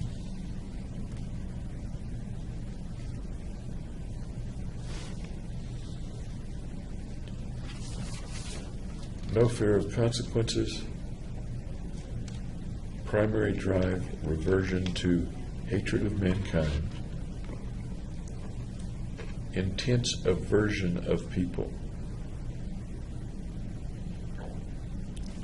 Can you flesh that out a little bit to me? That's what I meant by hatred of mankind, is they have an intense aversion to being around people. That's not quite what you said. This says intense aversion of people. It doesn't say intense aversion of being around people, which is the more accurate as of July of 2012. I don't see the difference of being around people and aversion of people. I do. I see a difference. One may be a subset of the other. But if the intense aversion or the hatred just has to do with being around them, there are ways to not be around people. Not really. It's a social society. Any type of work, you're going to usually have to interact with people. So the answer to that is what? I consider them both being the same thing. Okay. And the answer to that aversion for you was to kill? Was killing. Yeah. Was killing, okay. But you couldn't kill them all. All the people that... Right, it would be unrealistic to be able to kill everyone in the world. The end result of that thus far has been that you're arrested, you're in jail, and you're not around very many people. Right. Do you think that's one of the things that you thought about? I think it factored into play. I'm sorry? I think it factored into play. Tell me about it factoring in. Well, I knew they wouldn't let me, if they locked me up, I wouldn't be around people most of the time. How did you know they would isolate you? Most people in jails and prisons aren't isolated. Because I killed so many. If you were to go to prison, do you think you'd still be isolated, or do you think you'd be in the general population? I think I'd still be isolated. Why do you suppose they would isolate you? Because there are lots of people in prisons that kill people. That's a question for their classifications experts. Look at the personality of a person and their their demeanor, and then they assign them to a pod or isolation. But most are not assigned to pods for isolation. Most are assigned to general population. And I'm not like most criminals. Is it that you're more dangerous, so they have to isolate you? Or you're more vulnerable, so they have to isolate you? Or something else? I'd say it was both reasons. Which is the larger reason, do you think? Vulnerable. How much of the dangerous is a reason? Tell me about the dangerous being part of it. Well, if I killed somebody, then there's a likelihood that I would kill again. Do you think there's a likelihood that you'll kill again? I think they're doing everything in their power to make that unlikely. They're doing everything in their power to make it unlikely. Given the opportunity and the means, I suppose, the way they talk about it. Should they be worried about you? I'd say so, yeah. That reminds me of the picture that you took. Part of the way that you appeared and the way that you wanted to appear, I think, was dangerous. The picture of you holding the gun, the picture of you in the armor, etc. Yeah. A dangerous guy. How does it feel to be a dangerous guy? Isolated and alone.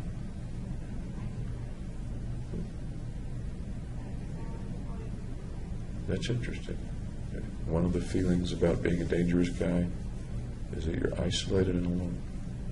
Anything else about the feelings that a dangerous guy has, or how it feels to be a dangerous guy? Just that it's hard to trust people. Hard for you to trust people? Yeah. How's that? Well, I figure most people could be dangerous towards me as well. Okay. Why would the most people be dangerous toward you? Because I've been dangerous. So they're dangerous or want to hurt you because... They get even, maybe. Okay. So revenge on you. Any other reasons that they might want to hurt you? No, not that I know. Okay. How about to protect themselves from you? That sounds possible. Yeah. Does it come to mind, or is that coming out of my mind and not That's yours? coming out of your mind. And Okay. I'm agreeing with it. Fair enough. Fair enough. You jot down that you, when you were seeing, I think this is referring to you're seeing Dr. Fenton, et cetera, or et al., that you prevented building a false sense of rapport. I didn't feel rapport between me and him, Okay. and I knew it was an artificial relationship. Because she's paid and everything. So, does this refer to you're preventing the building of rapport or something else? I'm not preventing it. I'm recognizing that it's just an artificial relationship. Okay.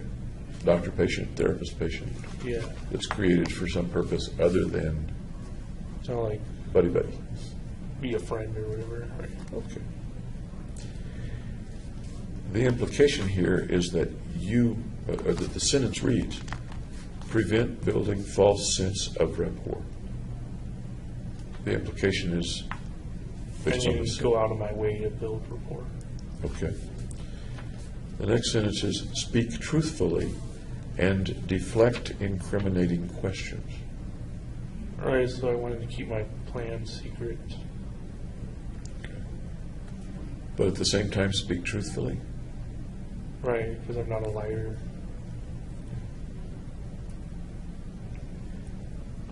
So,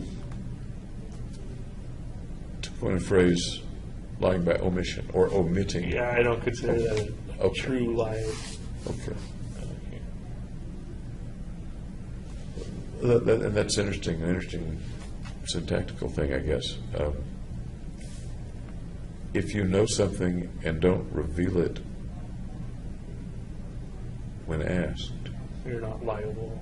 you're not, okay, you're not liable. Is it lying? No, I would say it's just not revealing information. Okay. Is that pretty much how you've always felt, or is this, Yeah, I pretty much felt. okay. And deflect incriminating questions. So you knew information inside you that might cause something bad to happen to you. I think you mentioned you'd lock me up or something like that to Dr. Finn if I I if I told- repeatedly said, "Are you going to lock me up on different sessions?" Were you afraid she might if you revealed more? Yeah. Do you think a part of you wished that she would? Yep. Tell me about that. I kind of regret that she didn't lock me up, so everything could have been avoided.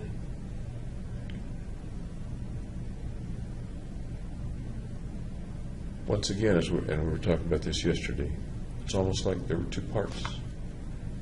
One that wanted to do the mission and one that wanted to be stopped. And the one that wanted to do the mission overruled. Yeah. In retrospect, are you sorry that you carried out the mission? Sitting here today? I have no means of comparison. That's kind of deflecting too, isn't it? In retrospect, sitting here today, are you sorry you carried out the mission? Yes. Is that a pretty firm yes, or a part of me is sorry and a part of me is not sorry? It's a yes and no. Okay. Tell me about the yes and the no, if you would.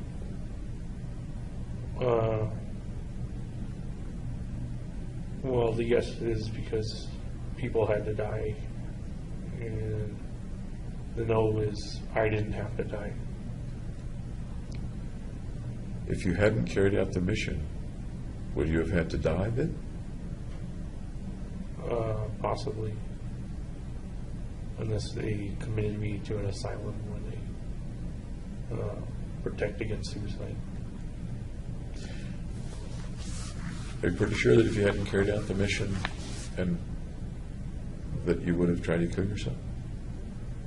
Yeah, it gave me an alternative. How might you have tried to kill yourself? I just shot myself. As you ordered the guns and worked with the guns, etc., did shooting yourself come to mind? No, it was all directed towards the mission.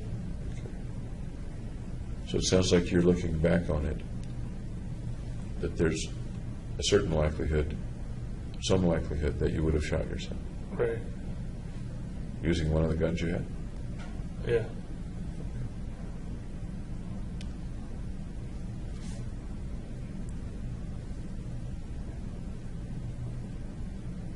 Any other benefits today of having completed the mission?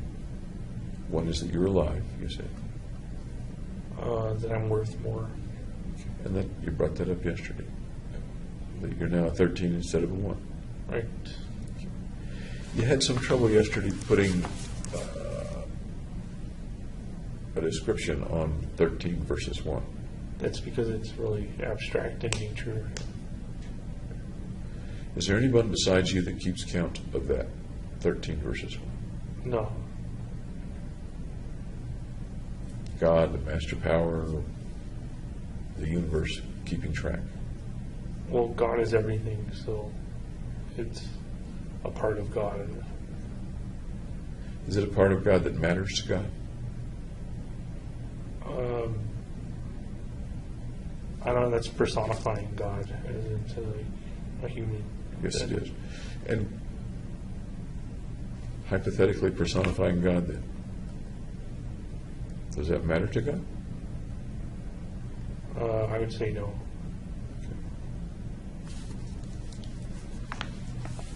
I was fear incarnate, love gone, motivation directed to hate and obsessions, which didn't disappear for whatever reason with the drugs.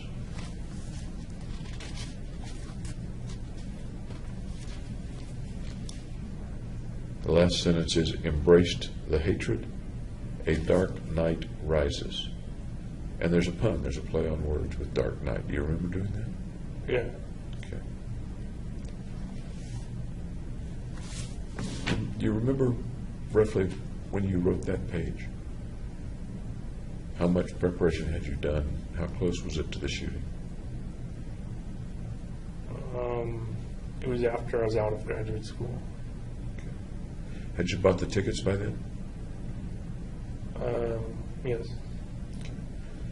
So when you wrote this page, are you pretty sure that you knew what the movie was going to be? Yeah, I was certain of the setting. I'm sorry. I was certain of the setting of the show.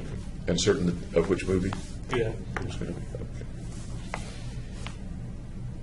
You said another time that the movie itself didn't matter to the plan. That would make this sort of a coincidental opportunity to make the pun of A Dark Knight Rises. Does that make sense? All right, I'd never seen The Dark Knight Rises. It was premiering that day. Yeah. But there were trailers all over for months. I watched the trailer. Okay. It had more to do with The Dark Knight, the second movie. Right. What I'm doing is asking about whether there was a connection between the mission or your view of the mission or the style of the mission and The Dark Knight. Maybe The Dark Knight that you saw in the trailers. No.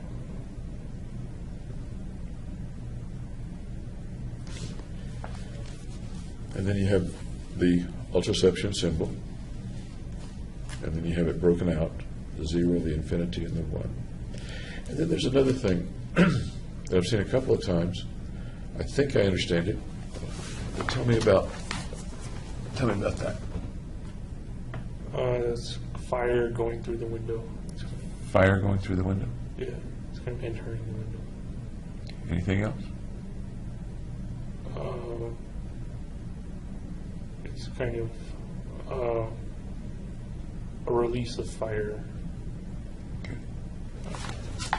Does that mean anything to you? Bring something to mind in particular? No, I don't.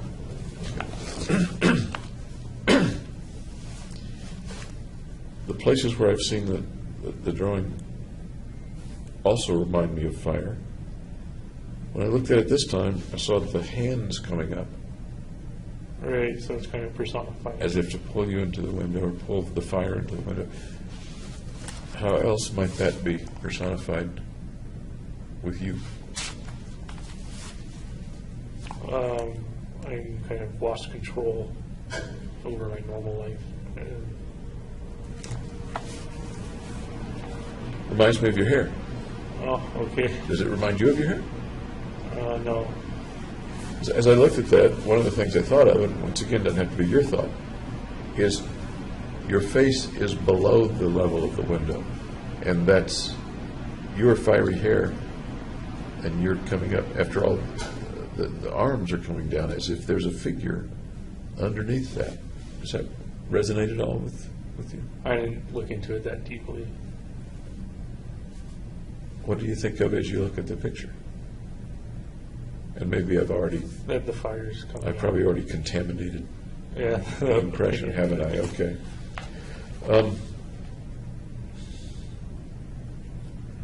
Your hair was already dyed by the time you wrote this. Yeah. It had already been red for a long time. When you dyed your hair, over the period of time up to the shootings, did you need to touch it up or re-dye it? No, I only dyed it once. Only dyed it one time.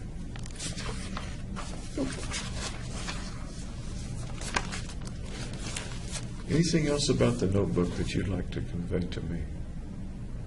No.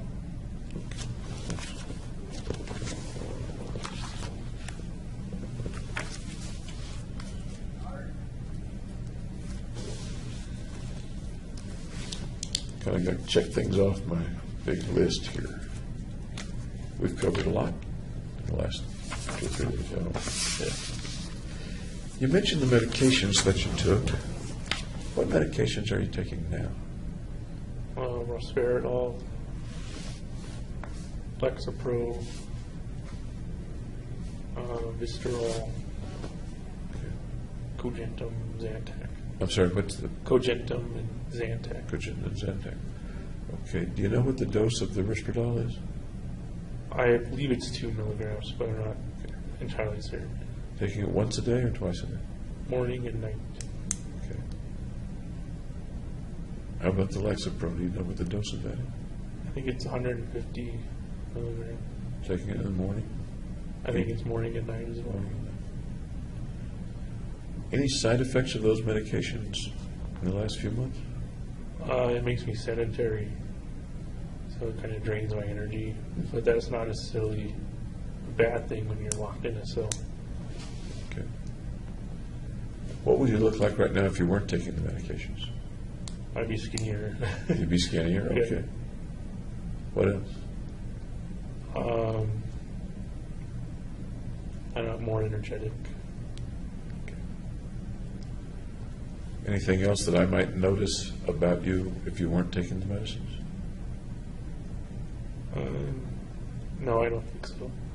Okay. You've taken the Risperdal and maybe the Lexapro since November of 2012 when you went to Denver Health. Is that accurate? Yes. Okay.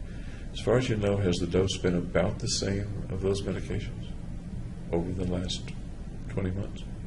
Yes, I think so. What effect, if any, do you notice from them, separate from side effects? Well, that I don't hear strange noises anymore. Okay, what else? The shadows don't appear randomly. I bring them on my own. Okay. Before the medication, did you ever bring them on your own? No. You learned to do that at some point? Yeah. Okay. And you mentioned that you don't hear the things. What things did you hear before? Just people talking in another room. People who were really there, or people who you believe weren't there, or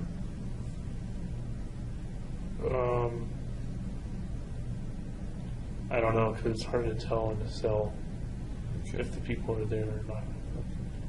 But it's different with the Risperdal and the Lexapro. I'm going to leave the other medications out for now.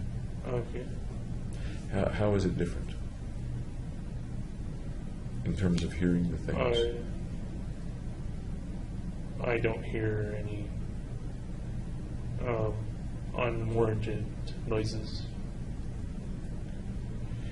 Is that because it's making you deaf in a sense? No. Okay.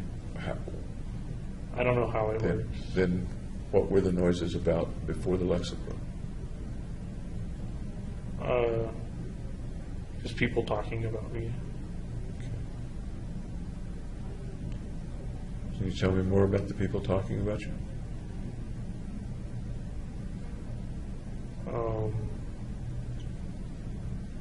I didn't know who was doing the talking. Okay. What else about the people talking about you? I don't know. You don't have to know. I'm just asking you, does it describe them? You don't have to know who they were, and I understand that you didn't know who they were. Can you describe what you were hearing? Just people carrying on conversations. And those conversations were what? I don't know any specific conversation. You've said that they were talking about you. Yeah, well, yeah, they were having conversations with themselves or with others. What were the words that you were hearing? Yeah, I don't know. Then how do you know it was about you?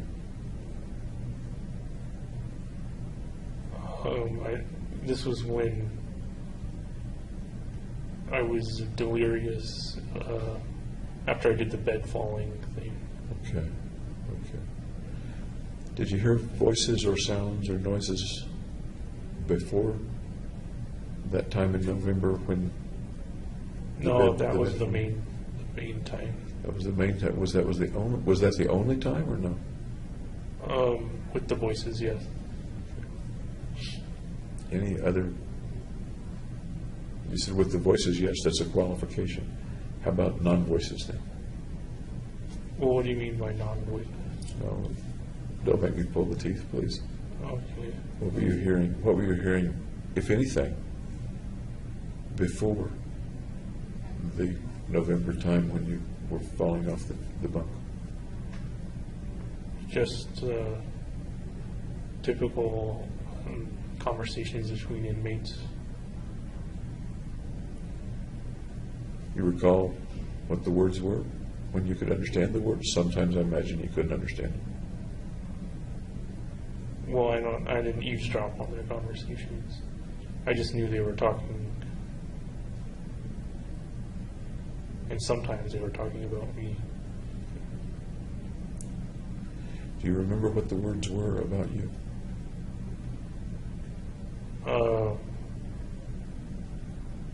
Usually, like, that's where the Joker is, that kind of thing. The Joker. Yeah. Any particular meaning to the word Joker? In reference to Batman and Joker. That how did they pick up the word Joker in reference to Batman? Well, they call me the Joker. Is that one of the ways that you're known at the jail as the Joker? Yep. Okay. When did folks start calling you the Joker? I don't know, like shortly after. That sounds like an interesting nickname. Lots of people have nicknames in jail, I guess. I guess so. How was it that they came to call you the Joker? I don't know the reasons for it. You ever call yourself the Joker? No. I remember we talked about the way you appeared in the selfies, a little reminiscent of the Joker. Right. The dyed hair usually made them think of the Joker, along with it being the Batman movie. How do you feel about being called the Joker? I don't think it's that bad. How else do you feel about being called the Joker? What else is? Makes me feel like it kind of turned me into a supervillain. Okay. Turns you into a supervillain. What's it like to be the supervillain? It's not so great when you're stuck in a cell. Sounds like it gives you a certain status around the jail. I'm not sure what that status would be. It's kind of just a recognition thing. Is it better to have some recognition than not to have some recognition? Not when it's negative recognition. Okay. Does it sound like a negative recognition, or does it sound like a bit of cachet or panache? I wouldn't say it's entirely bad. In what way might it not be bad? Well, because at least I'm remembered as doing something. Okay. Being remembered sounds like it's kind of important. Yeah, lots of people want to be remembered. How about you personally? I'd say so, yeah. How do you want to be remembered? 100 years from now. Let's assume you're remembered 100 years from now.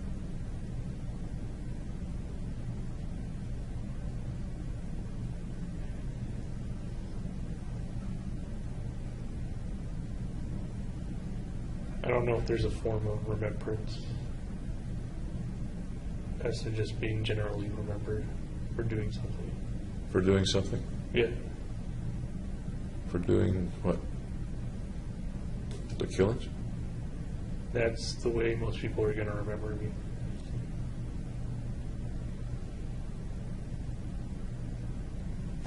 Can you flesh out remembering you for doing the killings?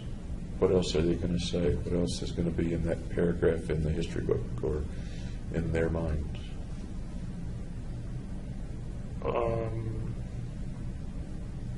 Why I did it.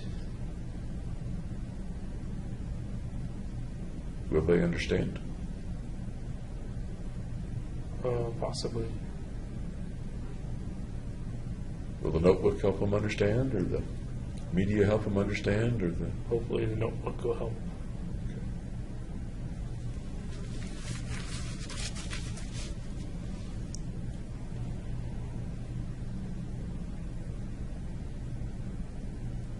How do you want people to remember you? That's a little different from how people, from the question, how will people remember you? How do you want people to remember you?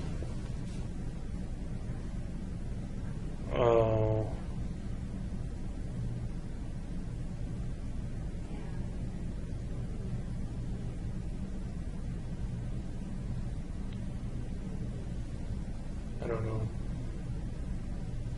You've got something that you're thinking about. I know it's there. Just before you said, I don't know.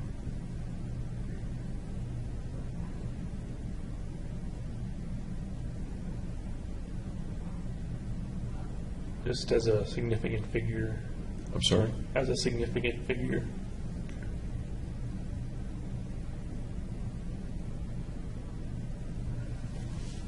Was that part of the way you wanted to be remembered as of May, June, July of 2012? I didn't think of that back then. Okay.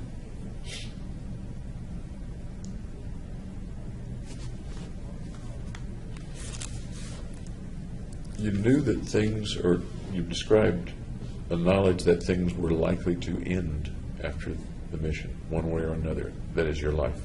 Right. Either arrested or killed.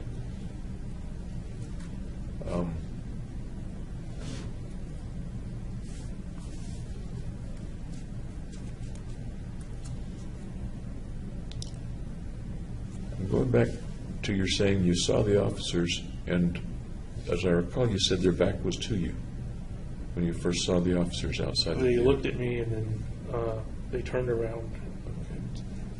And you were saying that there was an opportunity perhaps to shoot them, but you didn't. Am I remembering that right? Yes. Okay. Tell me more about not shooting them.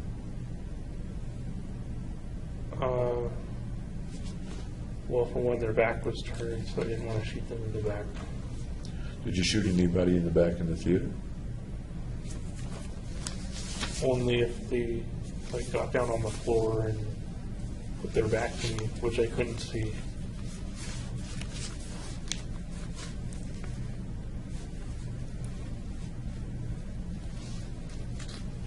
So you don't think you knowingly shot anybody in the back in the theater? Intentionally. I don't think I intentionally shot anyone in the back.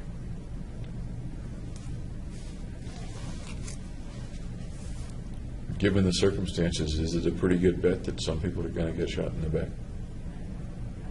Yeah, because they're going to protect themselves by curling up on the ground. Were some of the people running away when you shot them?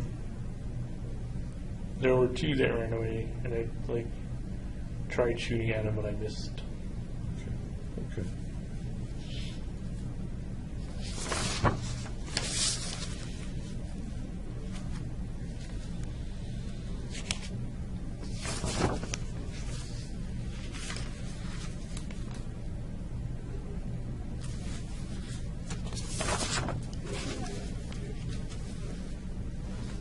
I'm just looking at some things that I've kind of highlighted here that I hadn't asked you, but there's a specific thing I'd like to do this afternoon when we meet. But meanwhile, let me just ask a couple of little short questions. Is that okay? I remember something about your photographs that I didn't ask you about earlier. And that in the photographs, some of them make you look quite like a warrior. Okay. You Just because a warrior carries weapons, Carries weapons and decks out in a certain way. right? Uniform. Is both uniform, perhaps, is both protected with the armor and offensive in the sense of being ready to do damage. Does warrior ring a bell in your mind as something that you are or wanted to be at the time? I didn't think of myself as a warrior, especially since the people I was shooting were unarmed.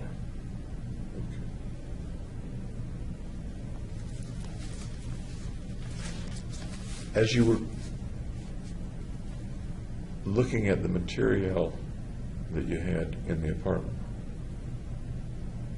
did you ever think of yourself as or think about being a warrior, even though the eventual mission wasn't a warrior mission? No, I never figured myself as a warrior. Okay.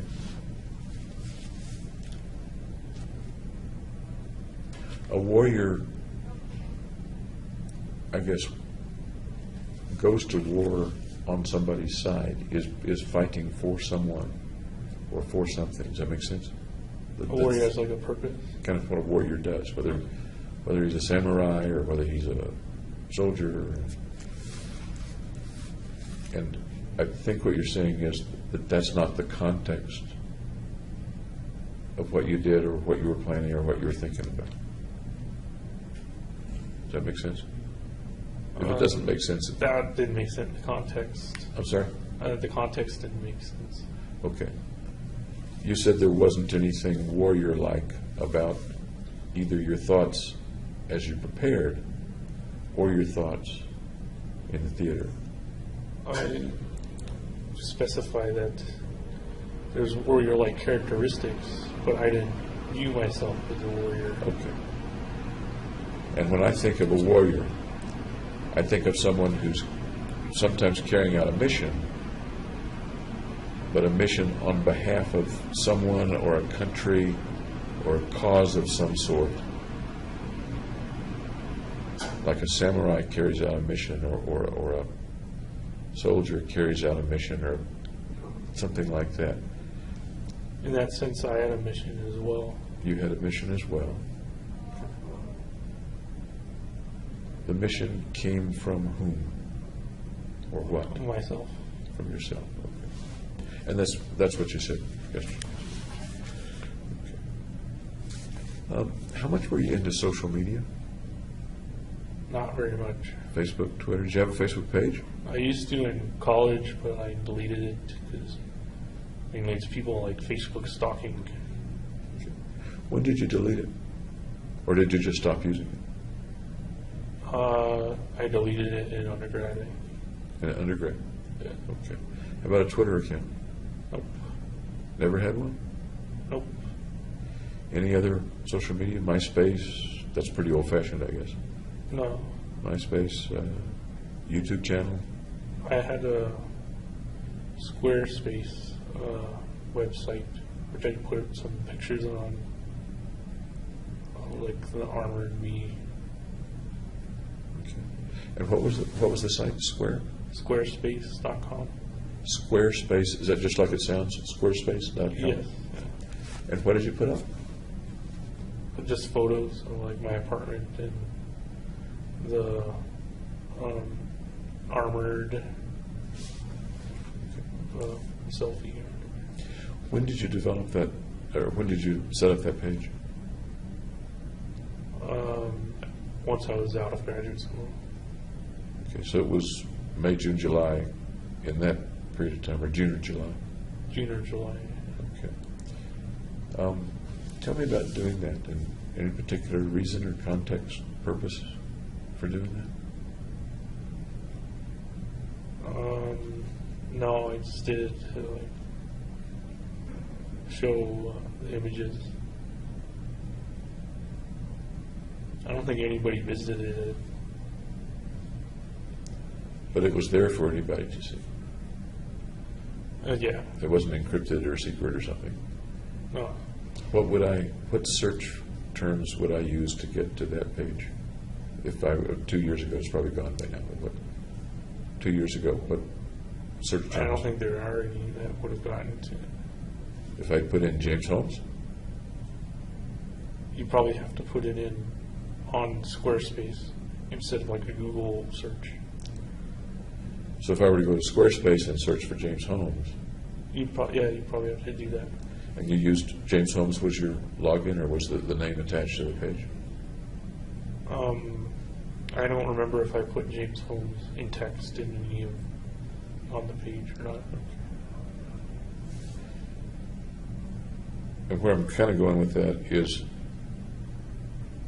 as you were telling Dr. Fenton parts of the story, hints to the story, and hints to what was troubling you, Right. and hints to your plan.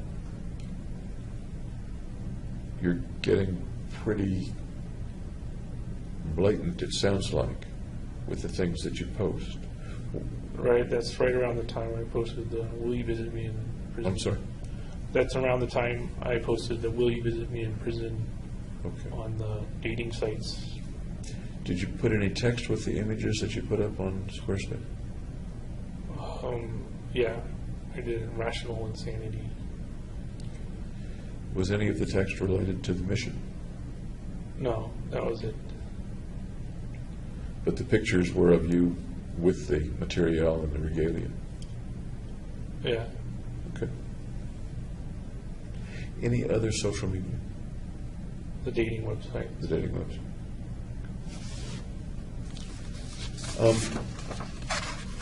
Did you try to wipe your hard drive before you left the apartment? No. Any particular reason you left it all on the drive? No fear of consequences. No fear of consequence. Okay. Did you ever use a proxy server or any Nope. way to? I didn't try and hide anything. Okay. Your email address is interesting to me. As I recall, D.H. Sherlock?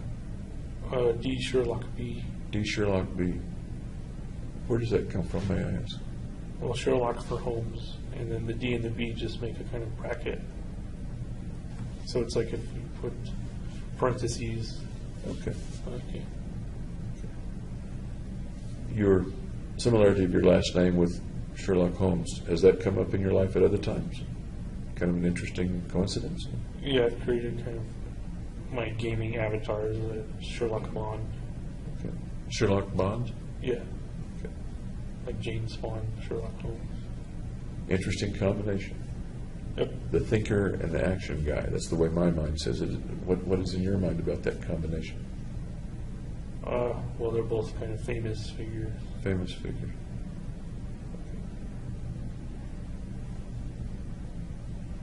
View yourself as a Sherlock sometimes? Yeah. What mysteries? Scientific mystery. Scientific mystery. View yourself as a Bond sometimes? Yeah. Man of action. Okay. And I'm aware that I just said action. I didn't mean to put that into your mind. Okay, But was that there before I it's said there. it? No. Okay. Similarities, differences between you and James Bond? Well, there's differences that he's like a womanizer. And famous action star. Any differences between your actions and his actions?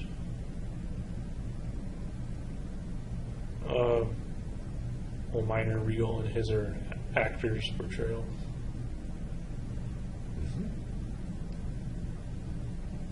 Any others? Nope. Did you ever want to be a womanizer? No. A couple of sexy posters. Is that an attractive part of James Bond's life, or? Yes, you would say so. Okay. For you and a million other guys, I suppose. Right.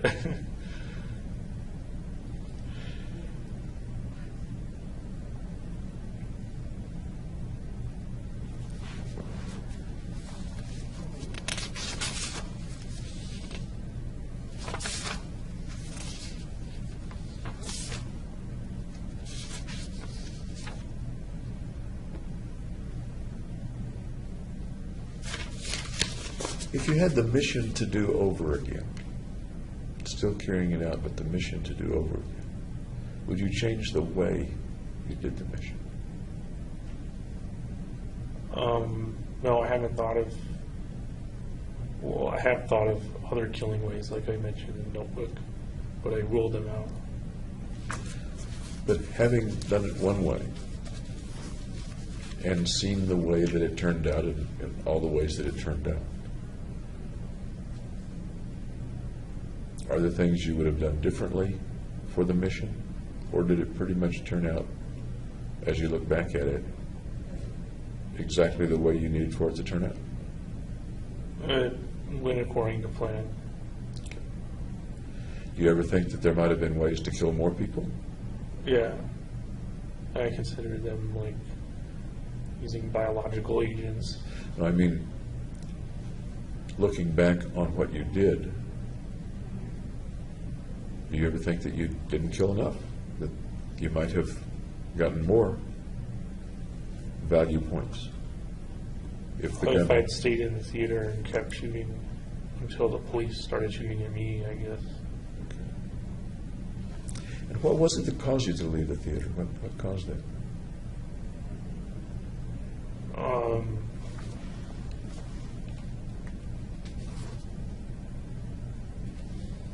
Just instincts, I guess. I'm going to take a bathroom break for myself. Then I'm going to come back, okay? You're welcome to take one as well. Okay. But I'd like to continue just a little bit longer before we have lunch. Is that all right? Sure.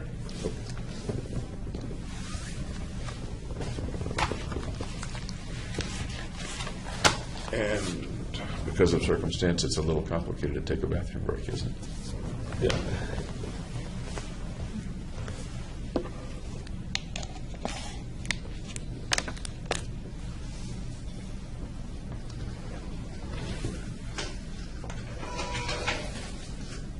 I'm going to take a bathroom break. Okay, great. So, and James is welcome to do the same, and then I'm going to come right back in. Okay. Thank you.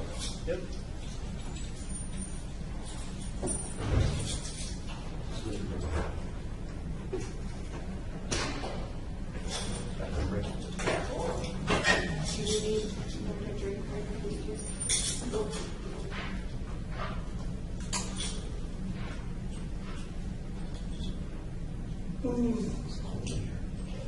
Yeah, it was freezing in here yesterday.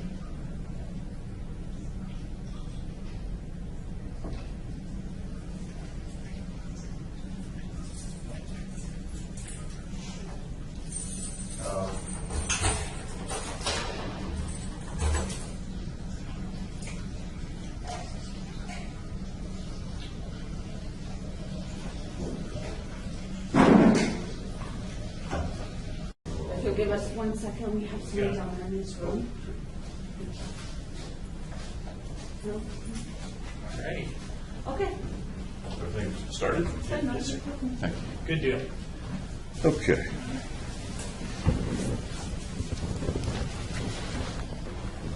As they say on TV, we're back. Huh? In a sense, we're on TV. Kind of. Kind of, but, all right.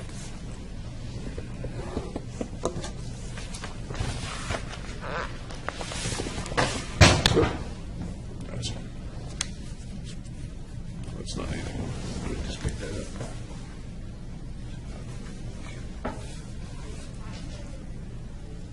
There we go.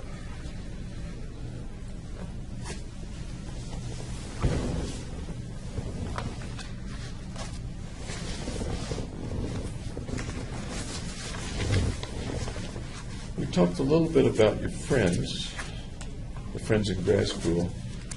I've got a person named Charlotte written down, and I'm not sure why. Does Charlotte ring a bell? She's a friend. Okay, tell me about Charlotte. I don't recall her from She's record. in computer sciences program.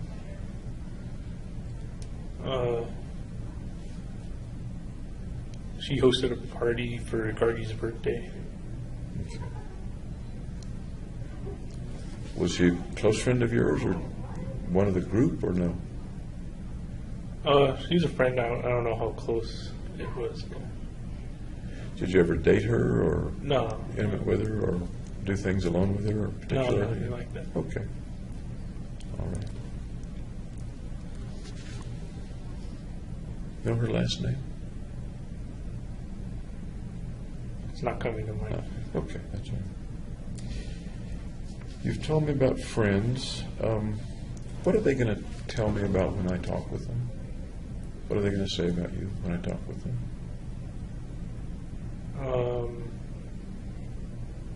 Well, that depends on what you're going to ask. What kinds of things are they going to say about James Holmes?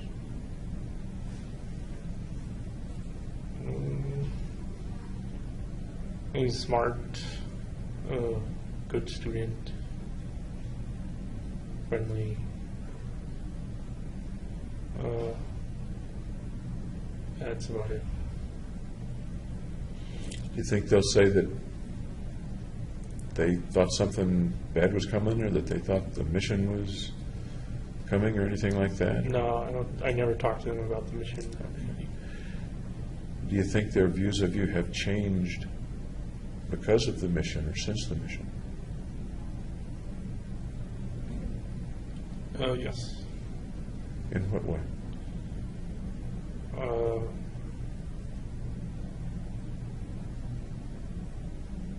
Well, now we don't associate with each other anymore. What do you think their feelings are that, as a result of the mission? I don't think it's affected them. You don't think it's affected their feelings about you?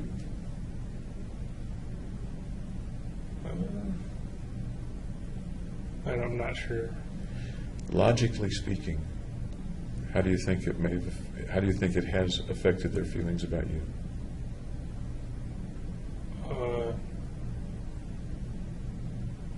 They're probably sympathetic.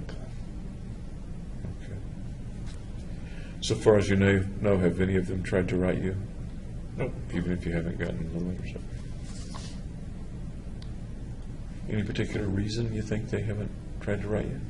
Because I broke off the association before doing the shooting. But as we said yesterday, people who don't even know you have written to you. Right. And something very significant in your lives and the lives of others happened. And you said that they would be sympathetic, yet they haven't written. They can feel sympathetic on the inside without having to externalize it. How about wanting to externalize it, wanting to write to you? I think they're probably holding you back. Why might they hold back? Because they don't want to continue on with the friendship. They're going on about their own lives. Most people have lots of friendships, even though they go on about their lives, lots of past friendships.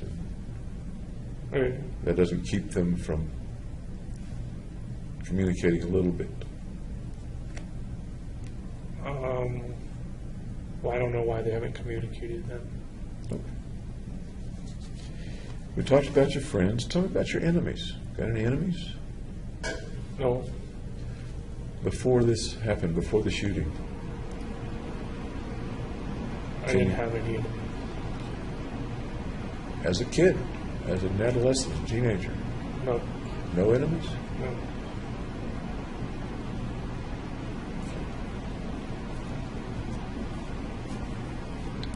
Is that just coincidental, or are you a real nice guy, or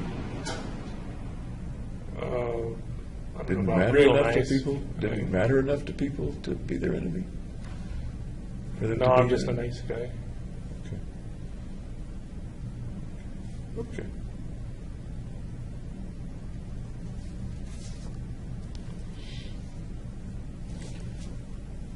Some of the things that folks noticed on your computer were some of the other places that you'd been, some investing sites, for example. E-Trade, Motley E-Trade. Fool. Yeah. Tell me about that part of your activity. Well, I have a Roth IRA on E-Trade. I was saving up for retirement pretty early on. Interesting. When did you start the Roth IRA? I think in high school, but I'm not sure. That early? It might have been college. I don't know. Do you recall about the last time you contributed to it? I think I put 5,000 into it in 2012 or end of 2011. Do you know roughly how much was in it as of July of 2012? Around 10 to 15,000, I think. And you put 5 in it, give or take, end of 2011, early 2012? Do I understand that right? That's what I think. I have to check the records of Okay. transactions. But that's why you run E-Trade, was because that's where the Roth is. Yes. What instruments? And does it still exist as far as you know? I believe so. Excuse me. What instruments was the money in? What kinds of instruments? In stocks. Just straight equities, stocks and bonds, or stocks or funds, or what? Just stocks. Do you remember any particular ones that you invested in? Excuse me, that you invested in? Coca-Cola. Okay.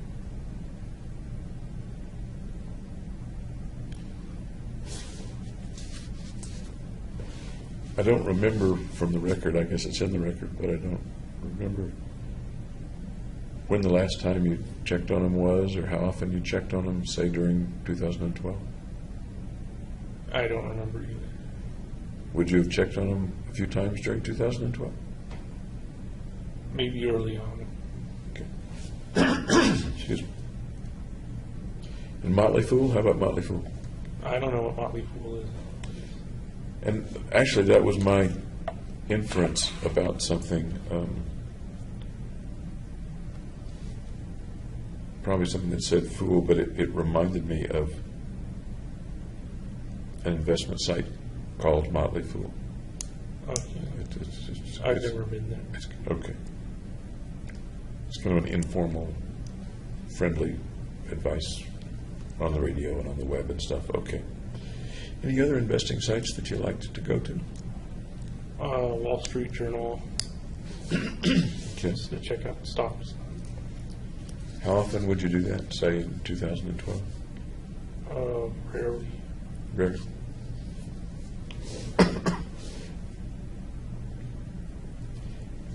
There's an indication that you were looking at real estate or looking into real estate at some point. Does that ring a bell? Yes. Yeah. Tell me about that. Well, if I was going to stay on the graduate program, I wanted to get a house there. Okay. Did there come a point when you stopped looking at real estate or being interested in the real estate?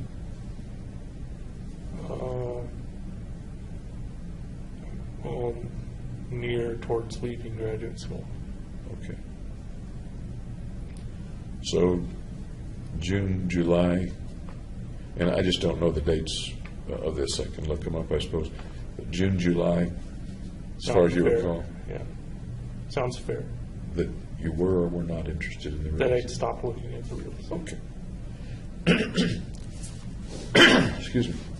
We talked about the video games.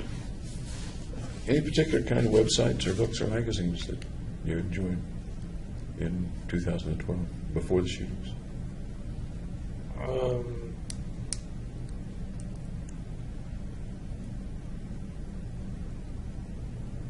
Netflix, Hulu, Fancast. And you talked about the kinds of movies. I think you liked comedies. Comedies are my favorite. Okay.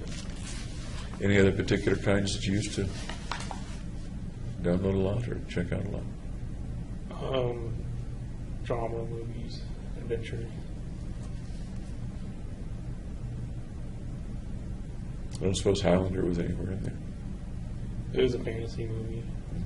Did you? I thought it was a good movie. I did too, by the way. Yeah. And when was the last time you looked at a Highlander movie? Oh, I only did it once, I think. Do you remember about when? No, I don't remember when. I watched like hundreds of movies. One way or another, do you think you may have looked at a Highlander movie in the last, or in April, May, June, July of 2012? I couldn't tell you Leading if up I to did. okay. There would have been older movies by then because they came out, what, in the 90s or the 80s? I don't know. Okay.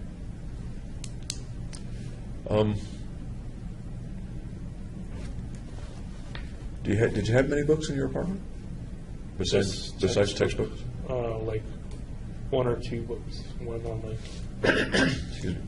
one called Starfish, which is like science fiction kind of war. Starfish? Starfist. Starfist. Okay. What other books do you recall having in the apartment besides textbooks? That's about it. Okay. Any books on strategy, on war, on warriors, on missions? No, I just looked online for that kind of thing. Okay.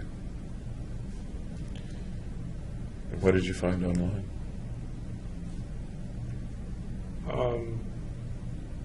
Like how much ammunition was used, like types of strategies, I'm tactics. sorry, I can't quite hear you. Types of strategies and tactics. Any particular websites that you recall that stood out, that were particularly useful No, or interesting? Okay.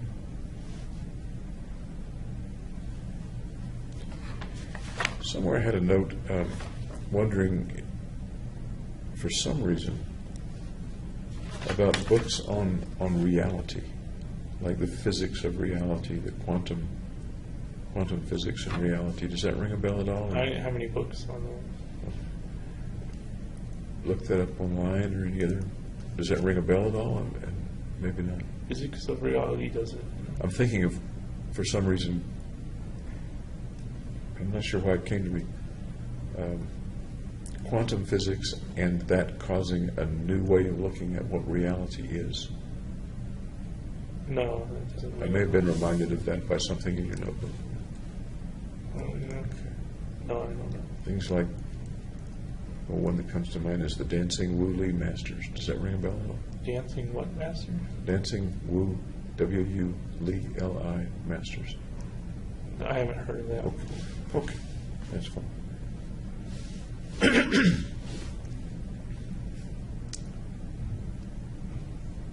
I was going to ask you about, among the movies, a movie called Inception. Do you remember that movie? Yeah, that was also by Christopher Nolan. He did the Batman movies as well. I didn't realize it was the same guy. Yeah. Okay. What was Inception about? It's about planting an idea into the brain in like a kind of in a dream state kind of thing.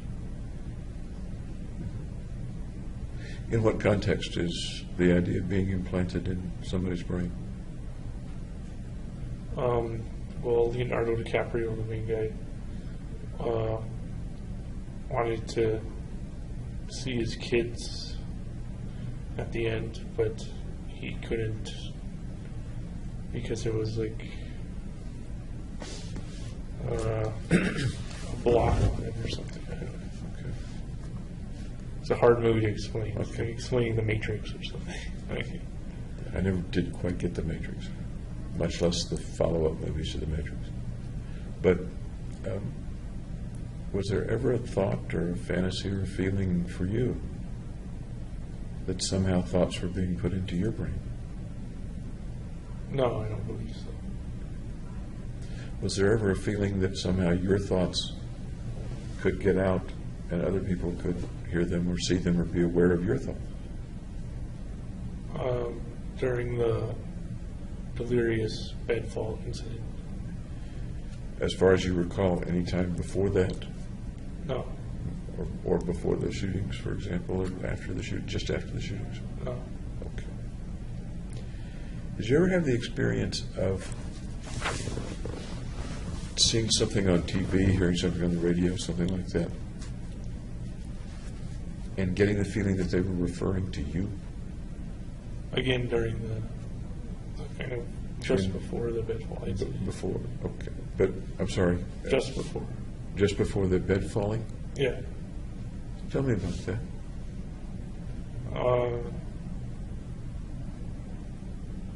Well, I would like see the president on TV, and he would give a certain like look, and I thought he was like agreeing with me or something. Looking back, what's your thought about that? That's ridiculous. Yeah. Did you ever have that feeling or that experience before the shootings? Not that I know of. Or just after the shootings that you recall? I don't know. I don't remember.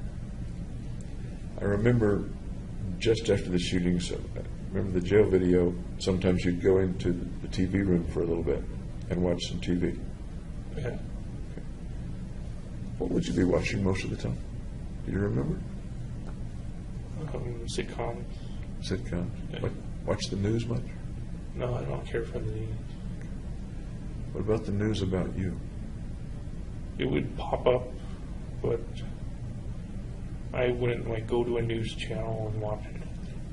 If it popped up, would you continue to watch it as opposed to changing the channel? Yeah, I would continue with the program I was watching. So if the news popped up, you'd go ahead and not bother to change the channel, you'd listen to it. Right. Okay.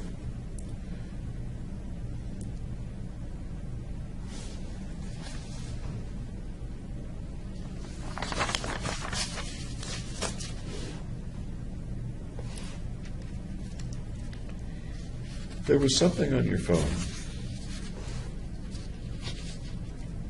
I think it was in July of 2012. About the New York Times and the Denver Post. Do you remember any of that? I remember going to the New York Times and looking into how you can post an opinion on the New York Times website. In anticipation of what? In case I wanted to post. I didn't end up posting anything. Okay. Did you think you might sometime? Yeah, that's why I looked at it. Okay. What might you have posted? The pictures from like the pictures. The pictures photographs. The photographs of of me in contact lenses and armor and stuff. how do you think that would have been received by the New York Times and the New York Times readers? They would repost it. And what would people see in those pictures? What would it convey to people? That this guy's different than other people. In what way different? He doesn't look the same as a normal person. In what way does he not look the same? Well, he's got red hair and black contacts, And what would that mean to the people looking at him? well, that would depend on what Yeah. they wrote. What would they be likely to infer from that?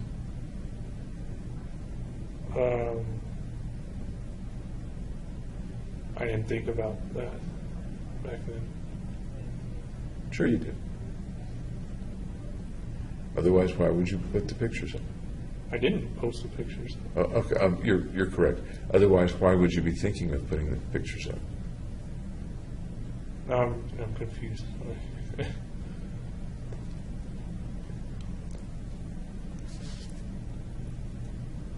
In thinking of putting the pictures up,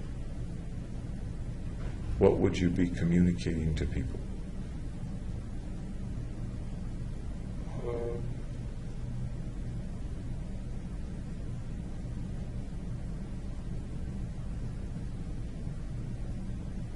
Just that I was different again. Different in what way?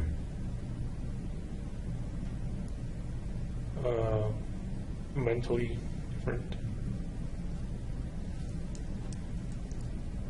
That I had a doesn't- different kind of view of the world than other people. Such as what?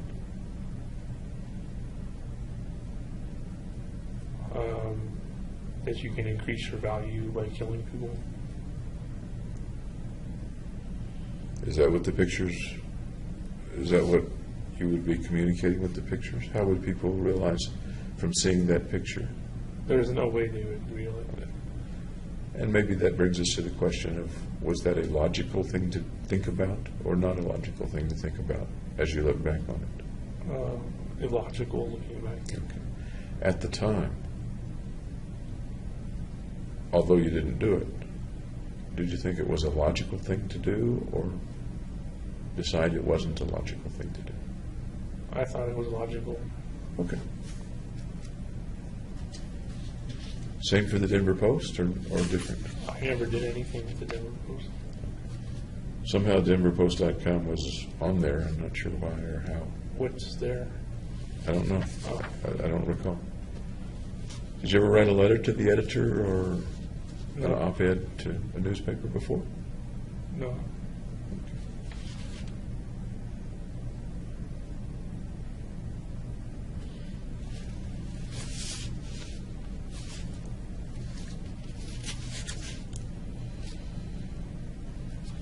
You asked Dr. Fenton about her philosophy of life. She was evasive. She was evasive. Yeah. You think you were evasive? Yes. Okay. Any particular reason you asked her about her philosophy of life? If I could help it build and improve my own. I'm sorry? I wanted to know hers so I could improve my own philosophy of life. How would that have helped you improve your own philosophy of life? Or how might it have? It would depend on what her philosophy was.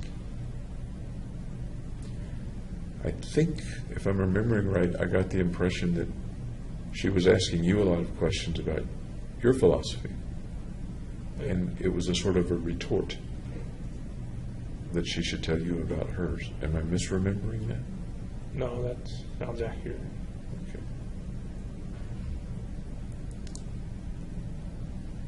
And a retort is often intended to make somebody stop asking. Right. Does that apply to that situation or no? Does that apply to Dr. Fenton or no? Did you want her to stop asking?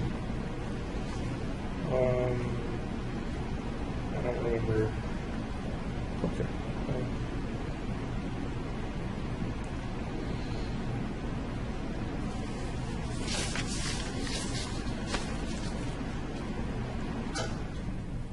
What do you think Dr. Fenton or Dr. Feinstein will tell me when I talk with them about you?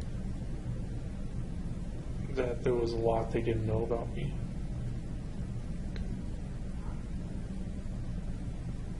What else do you think they'll tell me?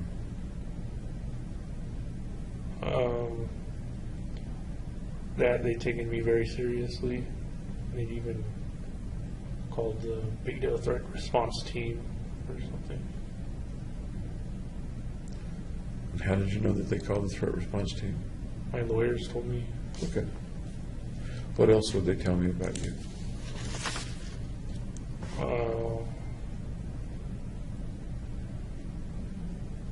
Soft-spoken, quiet.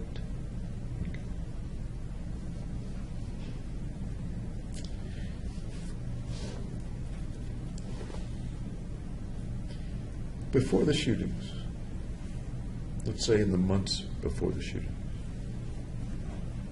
what kinds of things brought you pleasure?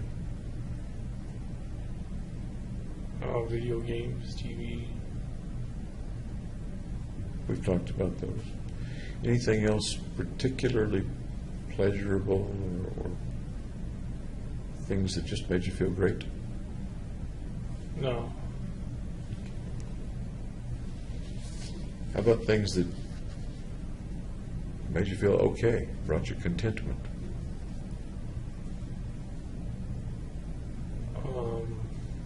Food, I guess. Maybe brought you solace? I'm not sure. Anything bring you hope? You said you're depressed a lot. Depressed people often are kind of hopeless. Just the mission, brought me hope. Okay.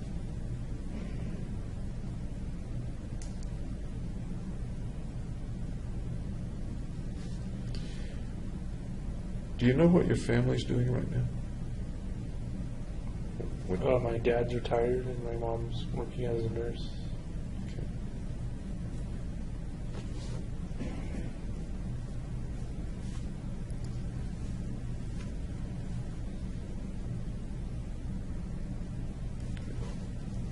Why don't we stop for lunch?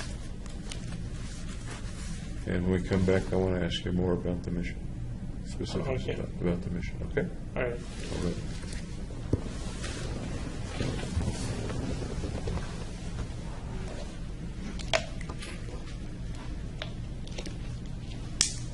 Did you want to take this with you, or?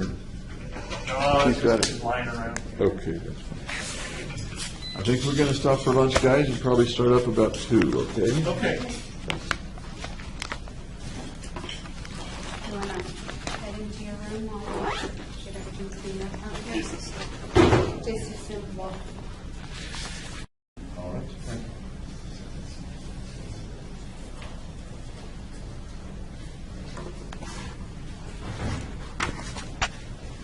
All right. Did you have a lunch? Yep, that was tasty. What did you have for lunch? Like chili and peppers and onions and chicken. Sounds good. Sounds good. Chili pretty hot or not pretty hot? No, it wasn't that spicy. Okay. Okay. And you met with Dr. Gray also during the last couple of hours, right? Right. Okay. That's right. How's that testing going? He's either almost done or he's got to come back again. Okay. Any big deal about it or any questions about it that I can answer for you? Nope. Okay. All righty.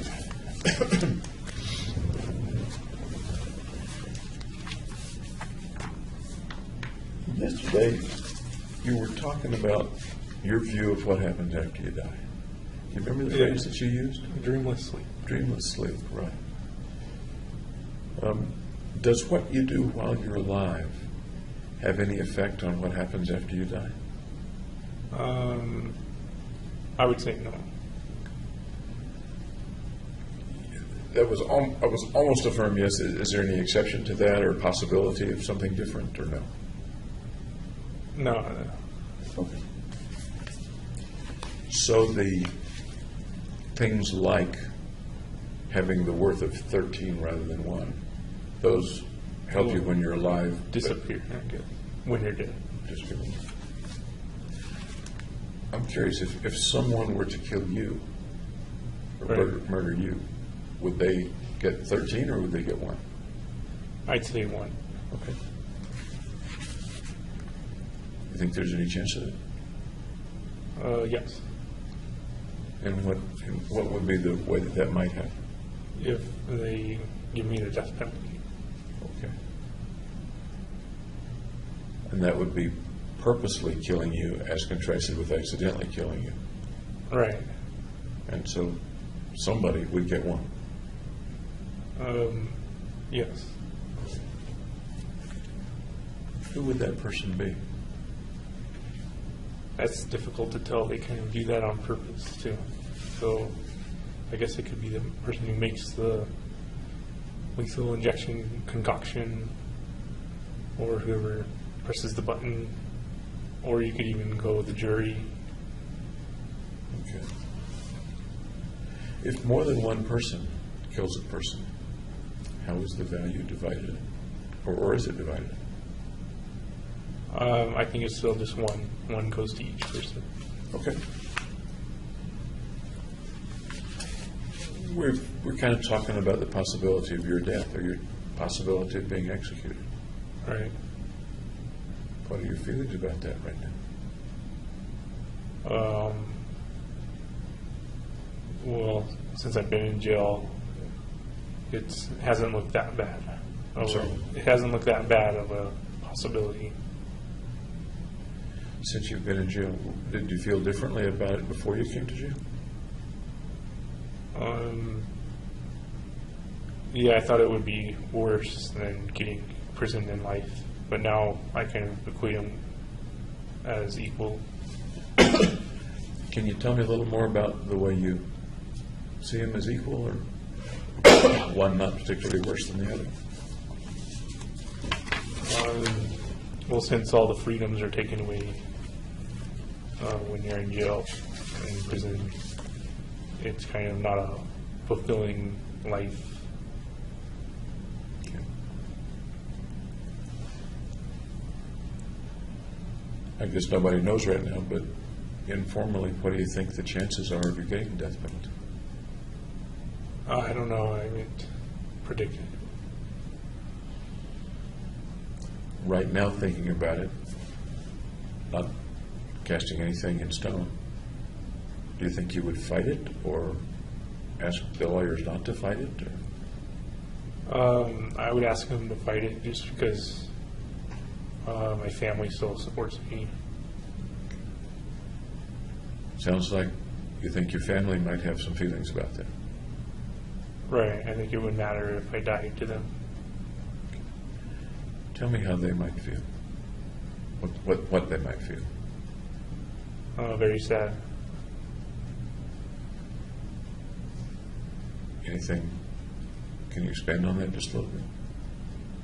Well, they would miss me. Okay. How about your sister? She's part of the family. She Same the same thing. as your parents? Same thing, yeah. Okay.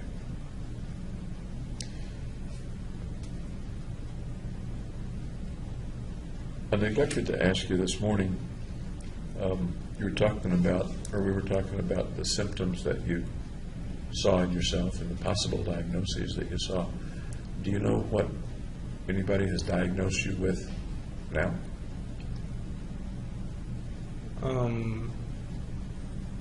No, I can only speculate from the drugs they've given me. So no doctor has said, here's what I think you have? Correct. Yeah. Okay. What do you infer from the drugs?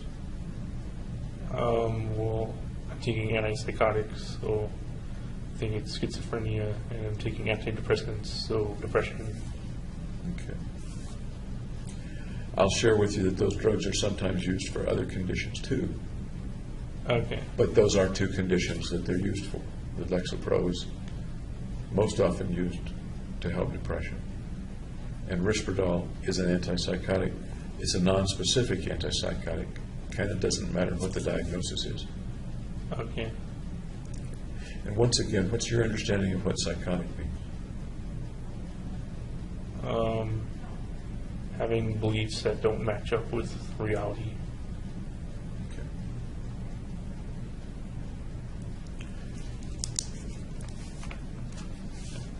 Did we talk about Dr. Woodcock coming to see you in the jail? No. Do you remember him coming to see you in the jail? Yeah, he was like the first one, I think. What do you remember about his visit and what y'all talked about? I don't remember anything at all. Okay. Do you remember about when he came? Maybe around a month. That's at the start of my incarceration. At the start? Yeah. You mean around a month after you were? Around a month after, yeah. Okay. How many times did you see him? Either once or twice. Y'all get along okay? I was just distrustful of psychiatrists at the time. Distrustful of psychiatrists specifically, or distrustful of anybody that came to see you, or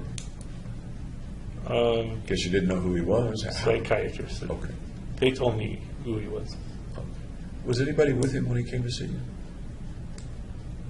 Oh, I don't remember.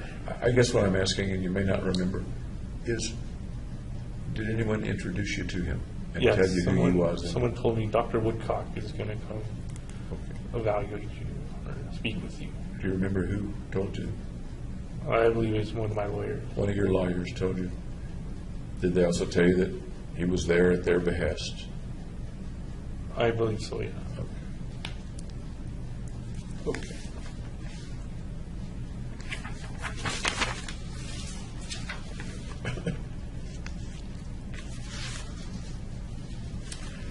What I'd like to do for a little while this afternoon is kind of go through the chronology of the mission and what happened afterward. You've shared an awful lot about it already, but I'd kind of like to go through it stepwise and pick up what I might have left out. Is that okay? Sure. Okay. We talked about the weeks and months leading up. What do you remember in terms of how you felt, what you were perceiving, how you were thinking when you were getting ready to go over to the theater for that last time to do the shooting? How I felt that night? Yeah, you're loading the car, you're getting stuff ready. What's going through your mind?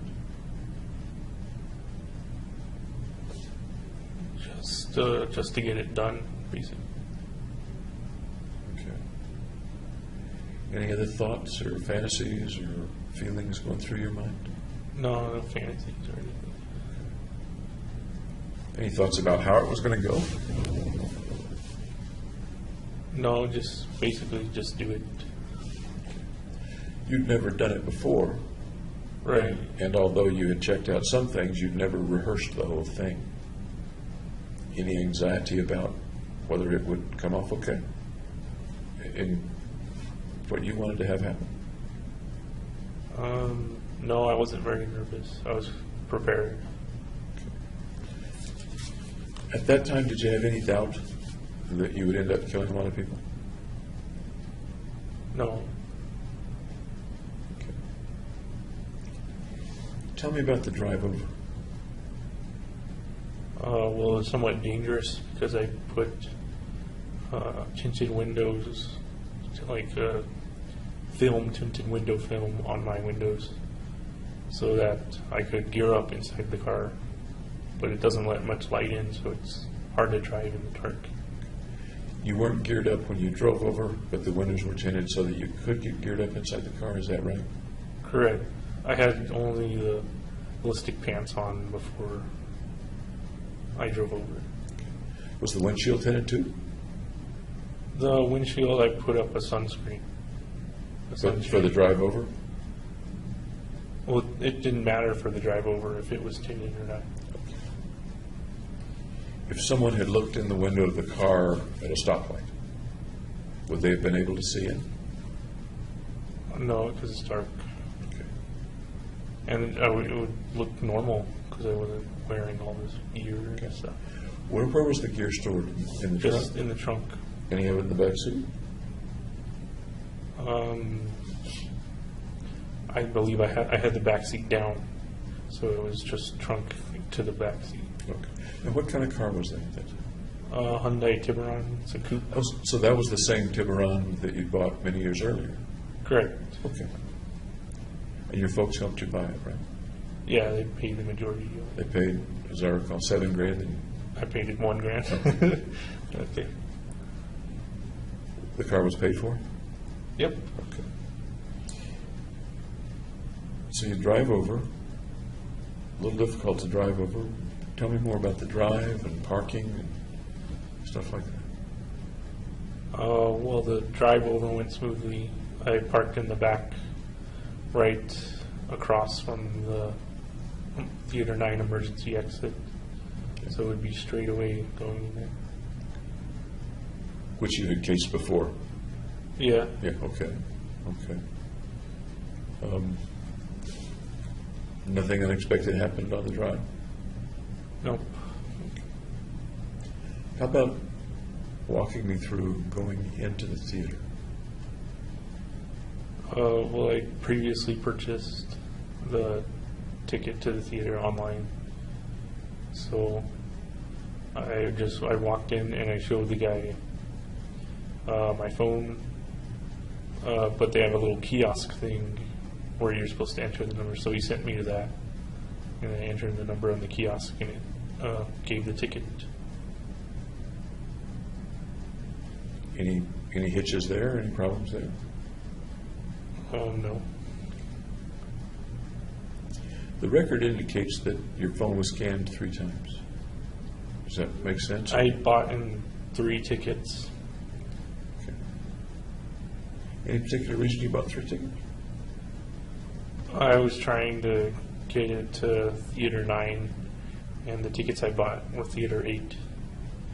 So I bought multiple tickets over different days to try and get the ticket to Theater 9. And one of them did come up Theater 9. No, they were all Theater 8. So I went to the concession stand, which was on the Theater 9 side, and then went to Theater 9. Okay. So you just mostly, nobody had to check that, or nobody checked which theater you were going to? Once you do the check at the front to see if you have a ticket, then they tell you where it is and you can go there. But I went to the concession stand. Okay. Did you buy anything at the concession stand? No.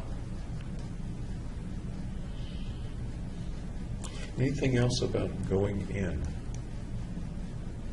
that comes to mind? No, not really. You mentioned earlier that you thought maybe the FBI would stop you from going in. Yeah, once I geared up and was about to leave my car, I thought they would stop me there. Oh, later when you actually geared up, Right, not when you were going through the front. right. Okay, thank you. So you go in the theater, or what's it like? What are you seeing and hearing as you go in the theater? I just went to the very front and sat down in one of the chairs, and then pulled out my phone to make it look like I had a phone call. I'm sorry? Pulled out my phone to make it look like I had a phone call, Okay. and then went out the exit for that reason, As if you're going outside to a quiet place to, to speak on the phone. okay. What was on the screen when you went in? I didn't see, I'd imagine just previews. Do you recall specifically that there was something on the screen, but you just don't? There was Remember. advertisements playing. Okay. Pretty quickly after you got to the front, you did the phone ruse and went out, or did you wait a little while? It was pretty quick, maybe like a minute. What else did you see in the theater when you first went in? Well, it's just an aisleway. I'm sorry? It's just an aisleway to the stands. And I looked back in the stands and saw that they were all full. Okay. So you go out through some sort of exit corridor to the outside exit door, is that right? Yeah. Okay. Then what happened? Then I went to put the stuff on and get all the weapons ready. Tell me about that process. What did you do, or how did that work? Well, I previously loaded all the magazines into the weapons to have them ready to fire. I just put on the clothes, the kind of arm guard, the coat with the ballistic proof Did you do all that in the car, or did you do it outside the car? in the car. Must have been pretty cramped. Yes, it was. It took a little bit. Any particular thoughts, preparations, getting ready, psyching yourself up, anything like that? I put my music on my headphones, on my wireless headphones, Okay. The music was from an iPod or through your phone, or an iPod. tell me about the music. What music did you choose? Just electronic music, random electronic music. No particular artist that you remember? Right, it was just from a stream of music. Was it something that you had pre-recorded or pre-done, or was it over Pandora? Or It's something I had saved as like an MP3 file. so you put that on after you had suited up, or before? In the middle.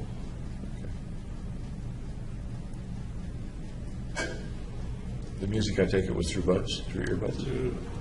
Yeah, they're wireless though. Oh, really?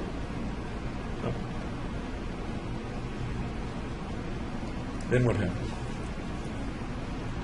Then an employee came out to the dumpster and threw something away, but I had the tinted windows and the sun shaded up, so they didn't see me. But I heard them. But what? Then But I heard them. You heard them come out. What did you think about when they came out?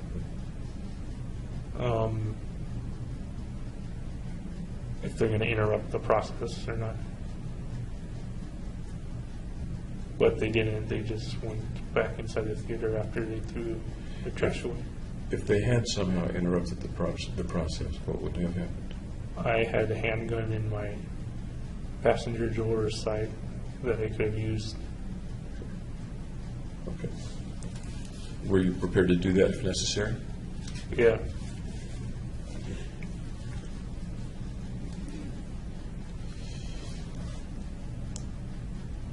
Any other thoughts or feelings or sounds that you remember hearing? Smells even?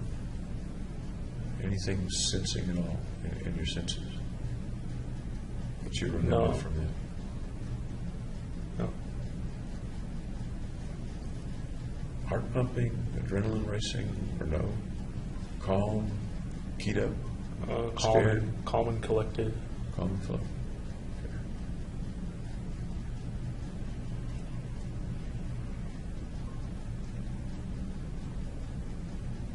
At some point, you mailed the notebook, and that was it. At what point during the day did you mail the notebook? The afternoon on Thursday. In the afternoon. How did you mail it? Did you drop it into a letterbox, take it to the post office? Dropped it in a post office box. Okay. At what point did you call the behavioral health hotline, or the hotline of some kind? Like halfway through gearing up. From the car then? Yeah. Okay. So that was something that happened in the car. If you can, I'd like to pretty much hear everything. I want to hear the whole I story. called them, but I couldn't hear anybody on the other line. What led you to make that call?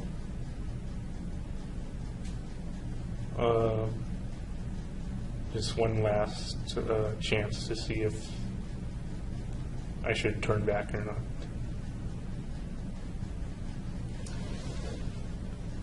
How big was the part of you that was hoping for that last chance? It was overruled by completing the. And we know that it was overruled. It was. But how big was it to be overruled?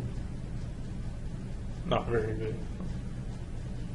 Enough to make you dial the phone. Yeah. Was the number already in your phone? How did you? Yeah, I saved it in my phone. Okay. You'd saved it from a previous visit or a sign on the wall at the office? Or? How did you have that number? The website, I believe. May I ask when you went to the website and got the number? I don't remember. It was before that day, though. You think it was weeks before that day or within the week? Maybe within a week. I think.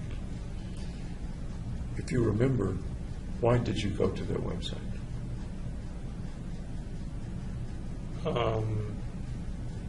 To get that number. And the website is the website for? Student mental health. Were you thinking anything else as you went to the website other than, I'd like to have the number in my phone? No. Were you thinking why you might want to have the number in your phone?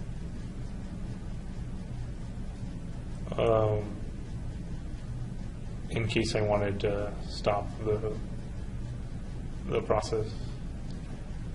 Okay. Had you ever dialed that number before? No. And what happened when you dialed it? I just didn't hear anything. Did you hear the phone ringing at the other end? No. Really?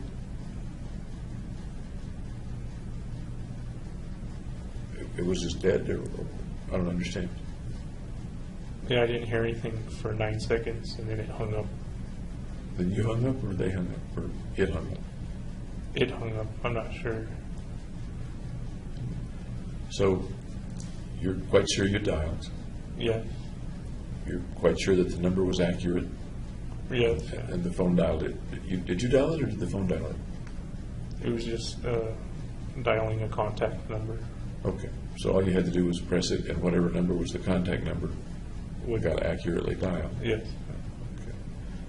As far as you know, your reception was fine in the middle of town, Right. and you didn't hear any answer, electronic or personal or otherwise, on the other end. No. And you said 9 seconds. Did you kind of count them off, or did you show on the phone how long it was? It said like call ended after 9 seconds. I'm sorry? It said call ended after 9 seconds. Did you try to redial? No. Looking back, are you sure that was the right number? Yeah. What do you think would have happened if somebody had answered? I don't know. What do you think? I might have talked to him. What might you have said?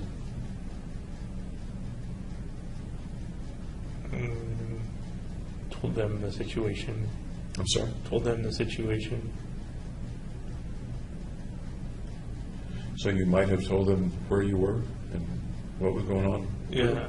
Yeah. What do you think might have happened then? They would have tried to convince me not to. Okay. What might they have said? I don't know. Do you think they would have been successful? No, I think it would have been overruled again. But some part of you punched in the numbers and waited 9 seconds for them to answer. Right. Okay. Do you remember what you thought or felt or when nobody answered?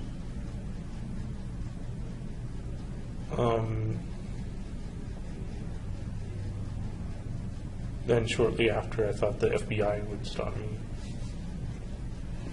With regard to how you felt when you pressed end on the phone, Right. What was going through your mind then? Just that it was really going to happen. Okay. You say that as if that was a time when it hit home that it was really going to happen. Yeah. Is there a difference between that feeling of it's really going to happen and the feeling when you went out of your apartment and got in the car? There was still a chance it wouldn't when I was in my car. So up to that moment, I'm trying not to put words in your mouth, but it I was sounds like still you skeptical. were putting on the gear. Right. But it might not happen. Right. Was there? And the phone call ends. And once again, what was your thought when the phone call ended? I'm really going to need this. Then you mentioned a thought after that about the FBI stopping you. Right. Tell me about that thought. Well, once I got outside and was in the light, I thought the FBI would then come in and arrest me. Once you got outside the car in your gear Yeah. and were in the lights, you said. Yeah. Did you do that quickly and move quickly into the theater, or did you stand there a while? There was kind of like a corridor in the back. So I went down that, and then you could also go to the side a little bit and be out of sight of the back parking. Still outside the building. Still outside the building. So about how long were you outside your car and outside the building in your gear? Maybe 2 minutes. Really? That long? I don't know if that's long or not. Okay. And I'm not saying that I don't believe you or that that's not accurate, but that's your memory of about how long it was? It could have been a minute. I don't know. If you were to have gotten out of your car and walked to the door and entered it, roughly how long would that have taken? 15 seconds. So substantially, you took it sounds like you're saying you took substantially more time to re-enter the theater than was necessary. Is that your memory? Yes, I was kind of in the alcove a little bit. Tell me about that period of time. What were you doing? What was going on? I was standing there on the outside, and I could see in through the crack of the door. Are you in the light at that point, or you're not in the light? I'm in the light, but it's shielded from the back parking lot. And what is the feeling or the purpose or the, if I were watching you from afar or on a video or something, what would I be seeing? What would I be thinking is going on?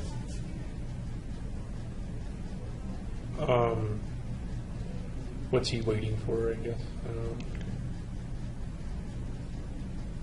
So let me ask you, what were you waiting for?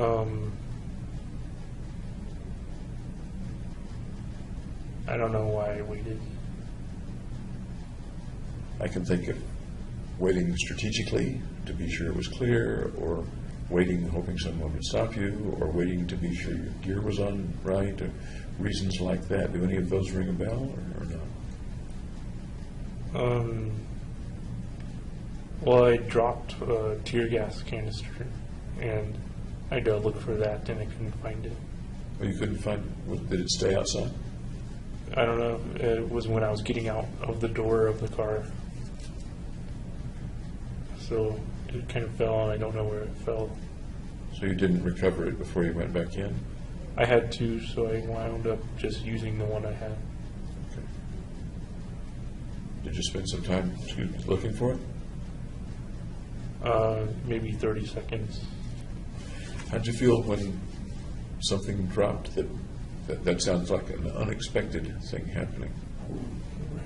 What thoughts or feelings did that bring up as you were trying to carry out the mission? It didn't bring up any feelings. Just that I needed to find it. And you needed to find it because? For crowd control.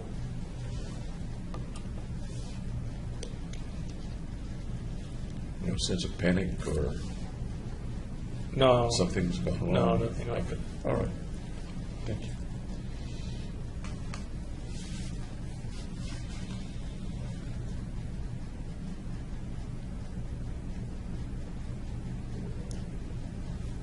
went out the door, how'd you get back in?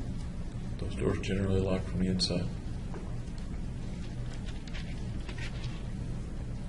I had looked all around for a device that would go onto the door and hold it open with as minimal amount of space open as possible. So I wound up buying picnic tablecloth clamps Oh, little clips that fit on them. that hold the tablecloth to a table. Yeah. So if you can imagine like turning a table sideways, then it looks like a door, and you can put it on the door and it won't close all the way, but be open just a very little bit.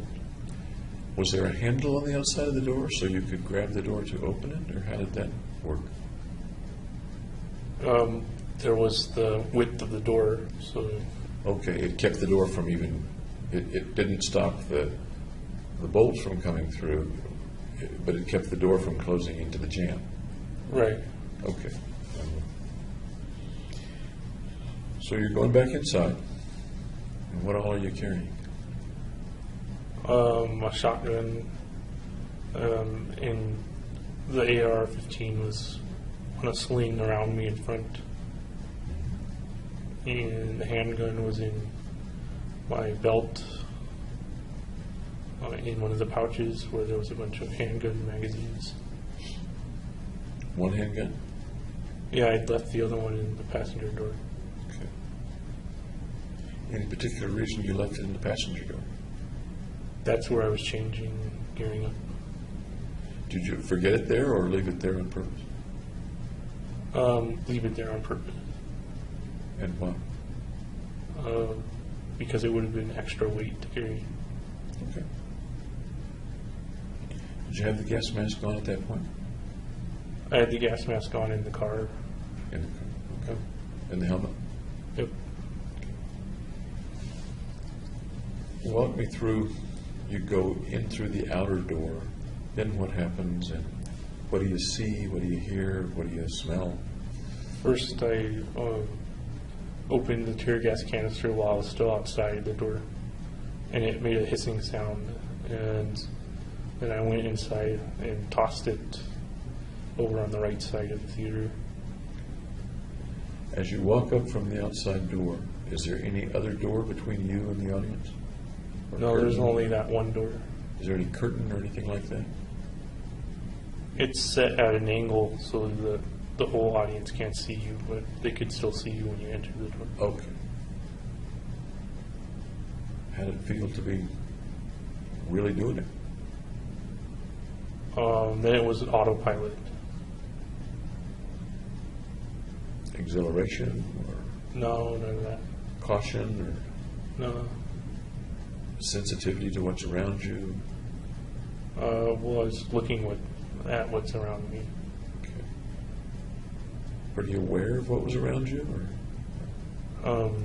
Yeah, I could see people trying to leave and sitting down and under their seat. Kind of. Actually, I'm thinking right now about going in from the door. The canister's been opened. Right. At that point, are you on autopilot or not yet? At that point, I'm on autopilot. Okay. Some people who are in experiences like that, for one reason or another, are very sensitive to what's going on around them, very aware of little things and big things.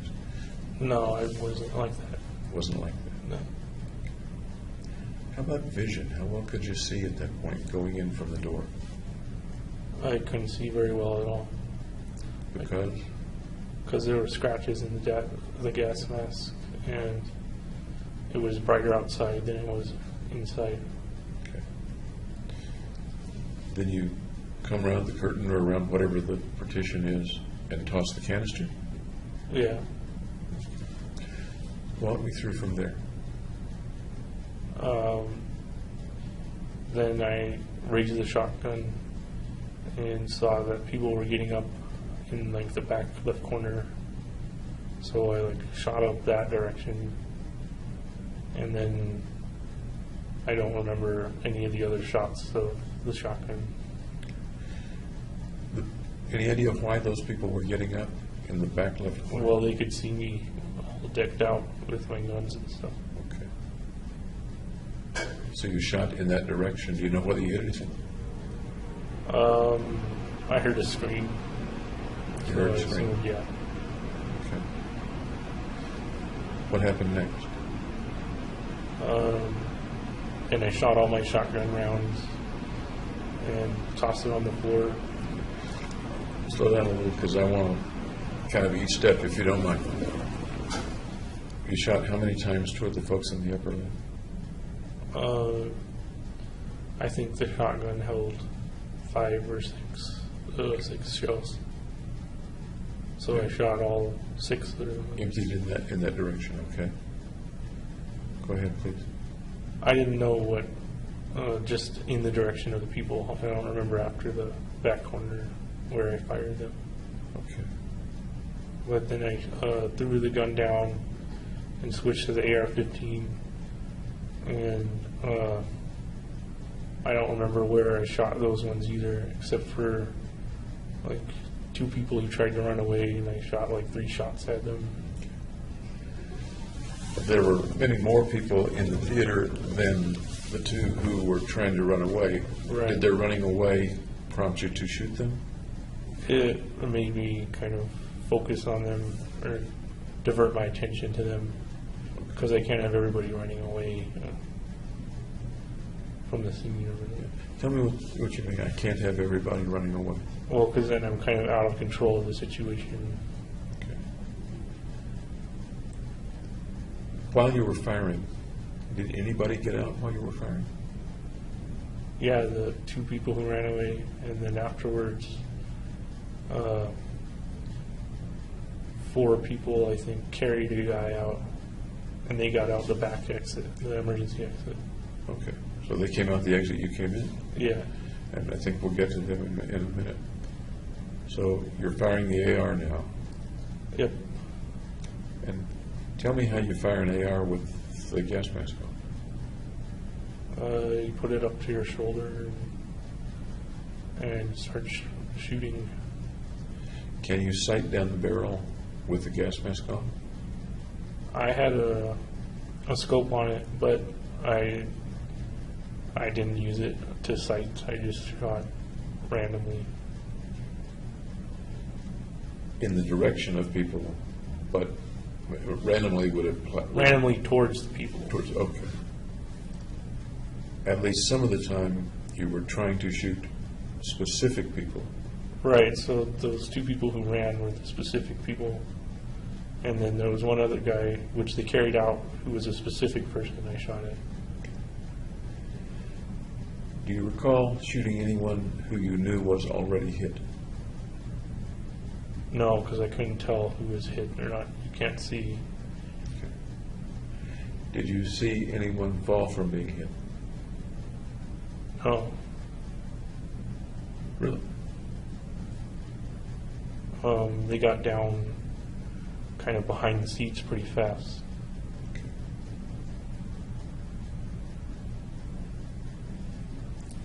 You didn't see anyone actually hit by bullets or shells or shot? I saw the one wounded guy they carried out kind of flop, but I didn't see where I hit him, or that was the only one. Did you see the hit with anybody? What do you mean by That the fellow being carried out, you knew he had been hit. Right. Did you see it when he was hit? I determined that he was hit because he flopped. Was there any point at which you saw the hit on anybody? No, I don't think so. Do you remember seeing the hit on anything? So you hit a wall, hit a seat. No. Okay. How about the sound? What did all that sound like? Well, I'd had my music in to drown out sounds, and I guess I didn't hear much. How high was the music turned up? To its full volume. Full volume. So what could you hear besides the music?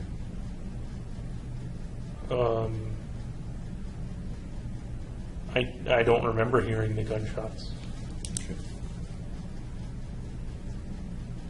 And you don't recall what the music was, but just that it was a Well, techno, just that it was playing.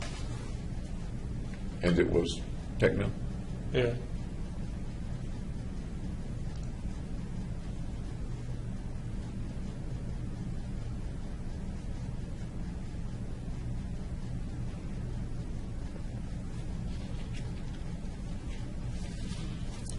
You don't recall hearing the sound of the guns, the report from the guns? No. Although I could when I was out on the range with my music playing. Then So on the range, you used the buds as well? I did the music thing too. Yeah. How did you do that with the noise cancellation headphones? I didn't use them all the time. I used my wireless headphones for some of the other time. What do you make of the fact that you don't recall hearing the reports, the shooting sounds in the theater, even though they were at I least don't as know. loud? I think it was chaotic, kind of a chaotic situation. Do you think you heard them and don't remember hearing them? I think I Because of heard this- them, but I don't recall Okay. the gunshot sound. Anything else that you heard besides the music? No, You said a minute ago that you heard the people up in the far I end heard the scream. one person scream at the beginning, and that was it. That was that. I didn't hear anything else. Did the music stop at any point, or did it keep going the whole time? It was set to play the whole time. I don't know if it did or not, because I wasn't really hearing the music either. Tell me about that. You weren't really hearing the music either. Yeah, I don't remember the music.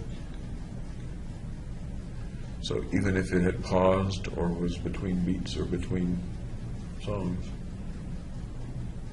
you don't remember things being heard in the course of what happened. Right, yeah. Okay. Other senses, did you smell anything? Even with the No, gas? I had a gas mask on.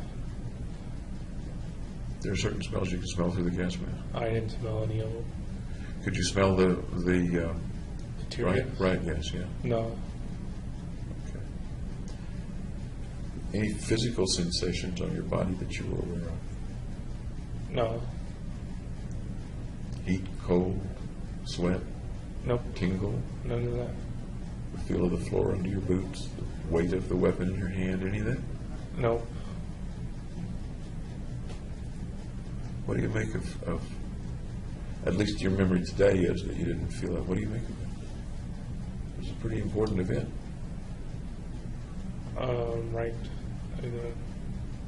So I didn't remember every detail. What you're sort of saying is that in terms of some things, you don't remember any details. Yeah, it was kind of blocked out. Do you think it's been blocked?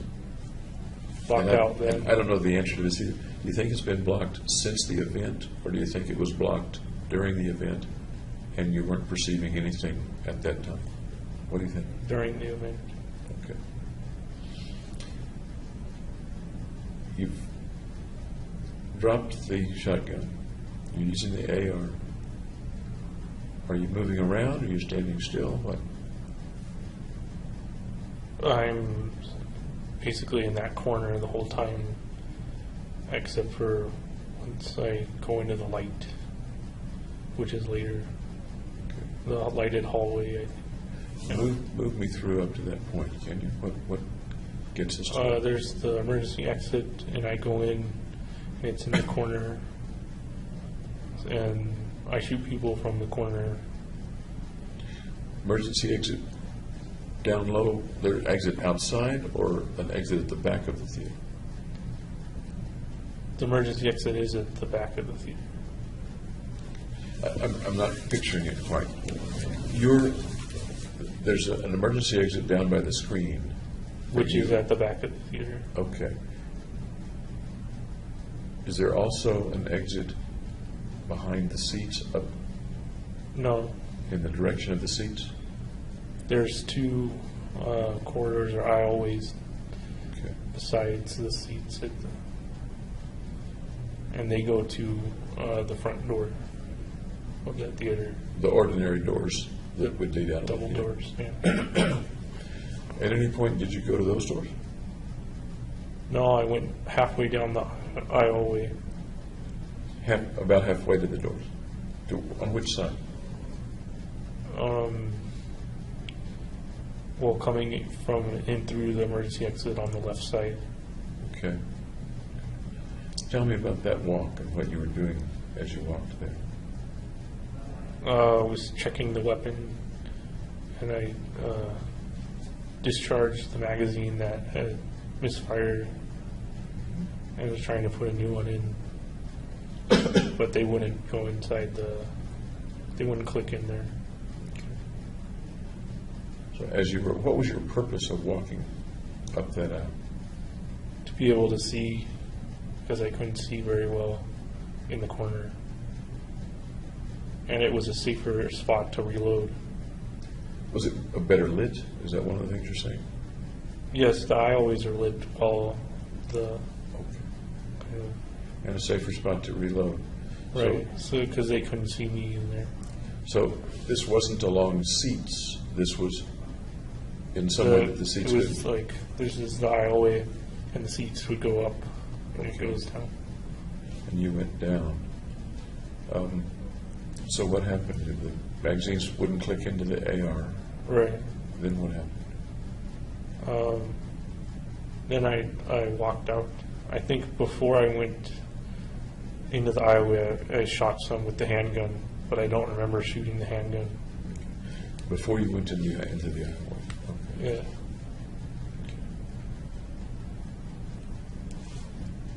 You don't remember shooting it, but you think you probably shot some people with the handgun.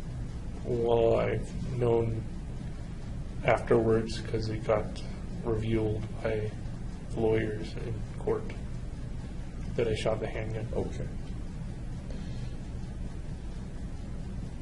The shooting that you did any of it occur any place other than down near the screen where you came in from the outside? No, it was all in that one corner. Did you walk up the aisles at all and look down the aisles to see if there was anybody behind seats or anything like that? No, I didn't walk up into the stands. Okay. What else about being in there? It happened, or did you feel or experience or sense?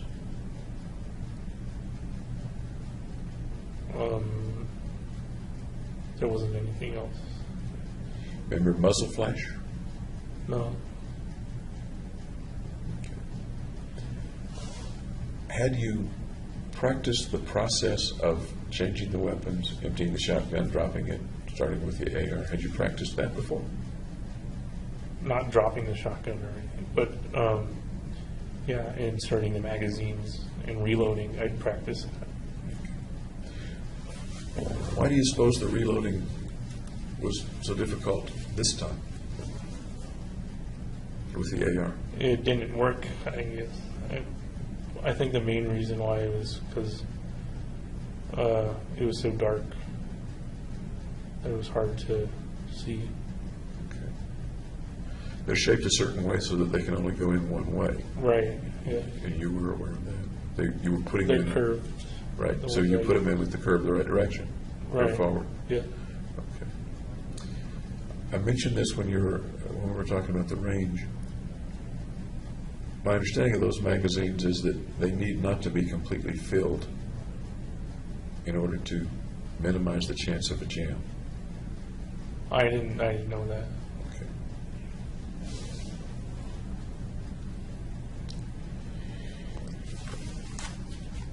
You've got the music on. You're not aware right now of having heard anything.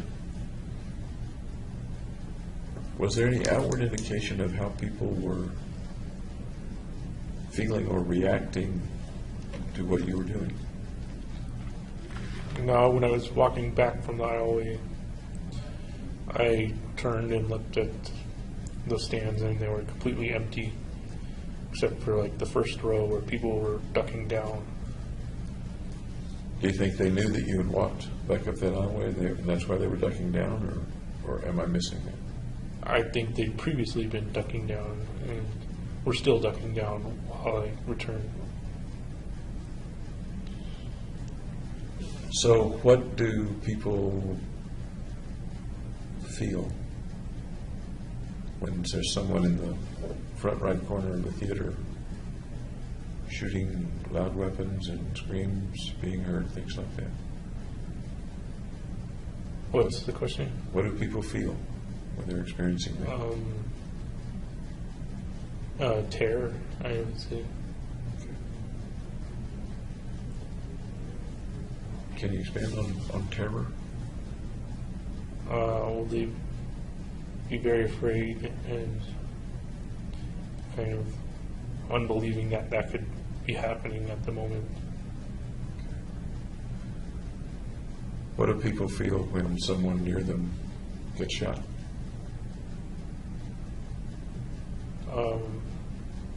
That there needs to be help coming. What do they feel when they get shot? Shock. Anything else?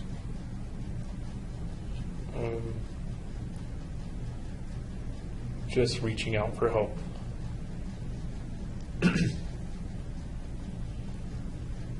I think we've been over this a little bit, but have you ever been seriously injured? No, Certainly not shot. right. Okay.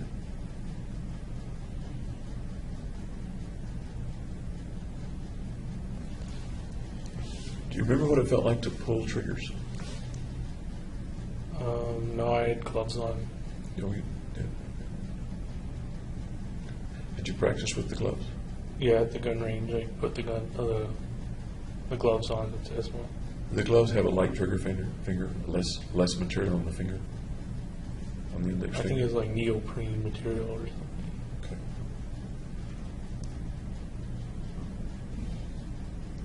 What do you suppose the people heard? They didn't have earbuds in. What did they hear? Yelling and screaming. And I think the fire alarm or the emergency alarm went off. And it was making noise. I'm sorry? It was probably making noise too, Okay. but I didn't hear it. What about the light in the theater? How light was it?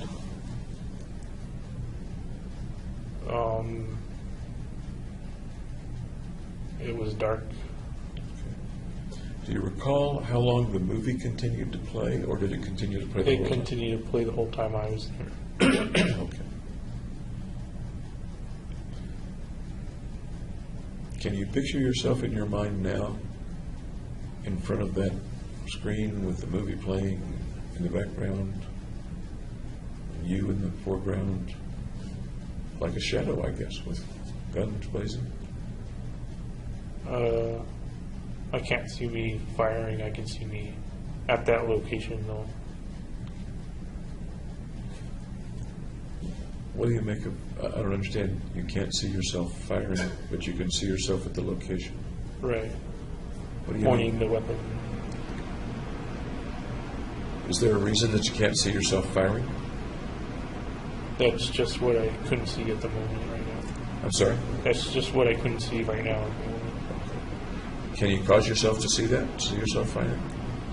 Yes. What do you see? Bullets going towards seats. Bullets going towards seats. What else? That's it.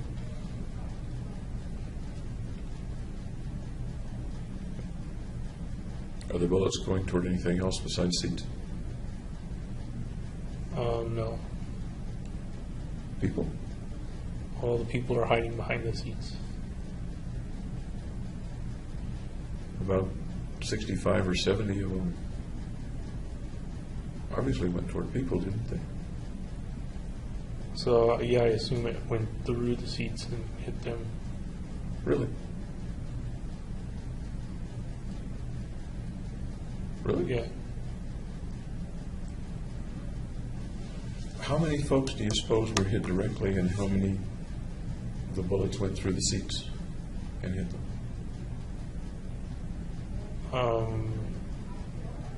Maybe like 4 or 5 directly, and then the rest were behind the seat hits. Really? Okay. But I can't remember seeing it. Okay. The shotgun. You were shooting BB shot. Yeah. You think that would go through a theater seat? I fired that one first, so that was the 4 or 5, which were kind of at people. Okay. The AR, the loads that you had, would they go through theater seats? I don't know, I didn't test it. It would be pretty hard to test it. Did you plan for it to go through seats? I thought they would go through seats because they're rifle round. Was that part of the assumption for getting people killed? Or no, I don't mean to put words in your mouth. I'm not sure what the question is. What's the assumption that... You wanted to kill people. Right. As you were planning to do it in this way, was the plan generally that you would be killing at least some of them by shooting through theater seats? Or was that not particularly thought beforehand? That didn't come around beforehand. How did you think they would be killed beforehand? Sitting in their seats. Thinking about it beforehand, did you think that some people would be running or hunkering down? Yes. That's why I left an exit route available so they don't fight. They can escape by running down the right aisleway. Okay. And what would happen then if they're running down the right aisleway? Well, I wound up shooting at them, but only a few tried it, I guess. But what you just said is that part of the plan was that they would run down the exit aisleway to be shot. To escape. But the plan was that you would shoot them while they were running down the aisleway. Or do I misunderstand? No, the plan was to contain them so they wouldn't start running. But I'd left that aisleway because I was kind of blocking the left aisleway and the emergency exit. So the only exit would be that right aisleway. So why did you leave them that exit? Because it was far away from me. And they wouldn't attack me, come down and run and attack me. So the thought was they would go there rather than attack you. Right, they'd run away. Kind of a pressure valve, I guess. Yeah, pressure release valve. Let them go down that way. I'm sorry, go ahead. Let them go down that way so they don't attack where I am at. Okay. Those that did run that way, did you shoot at them or no? Yeah. Hit some of them? No, I don't believe As so. far as I I know. think there were 3 shots, though, that went through the wall and into Theater 8. Were you trying to? I didn't know it would do that. Were you trying to shoot them? Yes, I was aiming at them. Okay. The question in my mind, I guess, and I think you've answered it, but maybe not. In one scenario, you create a chute in which people go so that you can kill them. It becomes, in a sense, a killing field. In the other scenario, which you just explained, you create a pressure valve to protect yourself from being overrun. Right, I didn't create a killing chute. Okay, thank you for clarifying. Okay. Thanks for clarifying. Okay.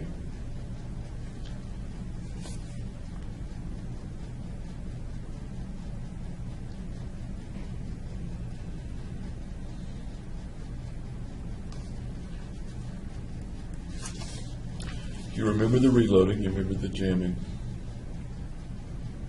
but you don't remember any noises over the music After the scream, no. after the scream. You don't remember any particular feelings, I'm talking about physical feelings, one way or another, of heat or cold or sweat or No, none of that. Movement or tingling or pressure or pain? No. Okay. Was there any reasonable probability that someone you knew would be in the theater? No. And why do you say that? Because the probability is very, very low. They could have gone to another theater around Stapleton. They would have had to have going to the premiere, and they'd have to have been in Theater 9 instead of Theater 8 or Theater 10. Was this a theater that folks near you, folks from the campus, frequently went to, or was it pretty much out of the way for them, not a common No, theater? it was close enough that they could have gone to. Did you go to the movies very much? I know you watched a lot of Netflix. Did you go out to the movies very much? When I was taking reconnaissance, Other times, did you go to theaters by yourself or with friends? to see movies? sometimes, yeah. Ever accidentally see anybody you knew there? No, I'd usually go with somebody that I knew there. Ever accidentally see someone in the theater or around the concession stand that you happen to know? No. Okay.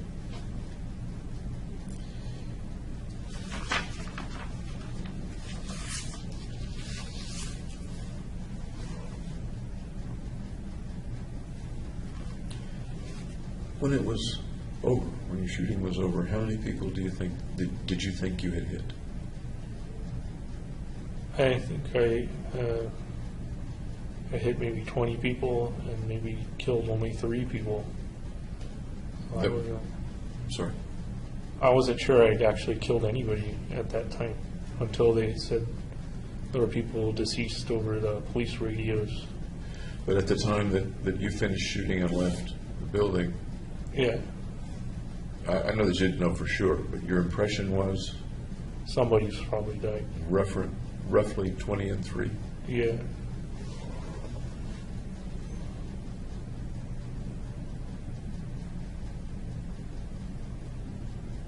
There's a phrase, kill ratio. How many rounds did you shoot? Well, I wasn't counting at the Or time. Roughly, how many rounds did you shoot? They said in court, I think, 50 or 60 rounds. How many did you think you shot? What was the impression that you had at the time? Well, I know that I shot all the shotgun rounds. I don't know how many of the AR-15 rounds I shot. I thought maybe only like 15. The clips are 30 or 31 shells, right? Or I could be wrong about The that. clips I had were, I believe, 40 or 45. Okay. And I had one snail loader magazine clip. That was 100, which was the one I was shooting off at the start. Did that one jam or did you That exhaust it? was the one that jammed. Okay. And the handgun rounds? I think I shot maybe 10. So as you were going out, your thought of what had just happened would have been that you had shot roughly how many rounds? I wasn't thinking about that at the time. Okay. I was thinking about police presence. Okay.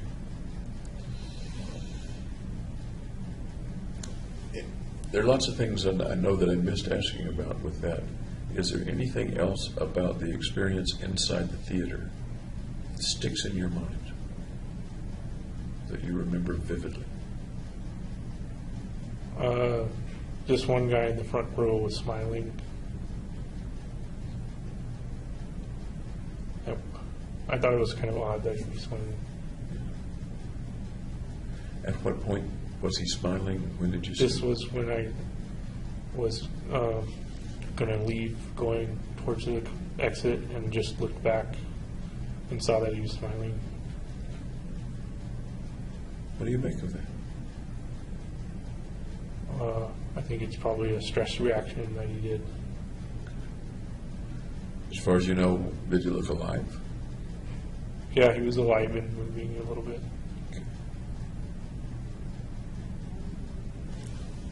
Can you theorize about that? Just kind of blue sky, let your mind wander about that guy?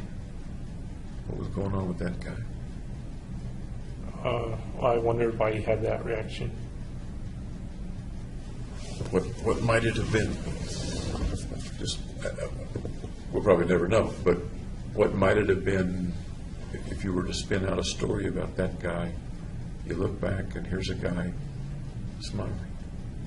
That it was probably a nervous or anxious smile. Did you have any feelings about it when you looked back?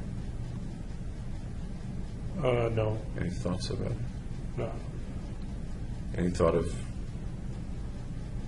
shooting him or leaving more quickly or being afraid of him or anything like that? No, nothing. Did you have any usable rounds, any usable weapons when you left? Or was everything either empty or jammed? The handgun, I had probably 100 to 200 rounds maybe left. In your jacket? And that wasn't jammed. Yeah, in my belt and In your belt? in the ballistic vest, there were also a couple. The clip that was in the weapon, was it emptied as far as you recall? It wasn't emptied. No. So you could have kept shooting. Yes. Why do you suppose you didn't? I wanted to fix the AR-15. Okay. Is that why you were leaving at the time? Was to go out and fix the AR?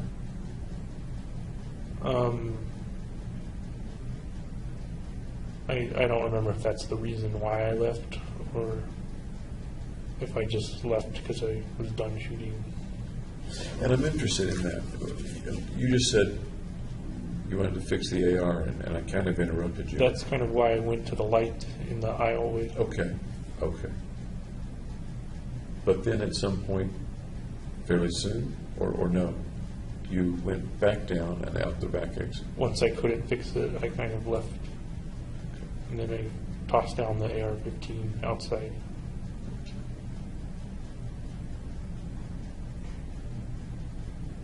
You said, actually you said it yesterday as well, that your leaving may have been just that you were done.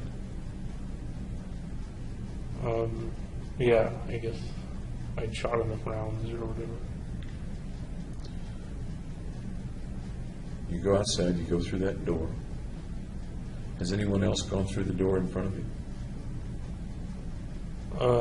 Yes, there were the 4 people carrying the one wounded guy. They carried him pretty far away from the back exit. So what do you see and what happens as you're going out through the very back exit?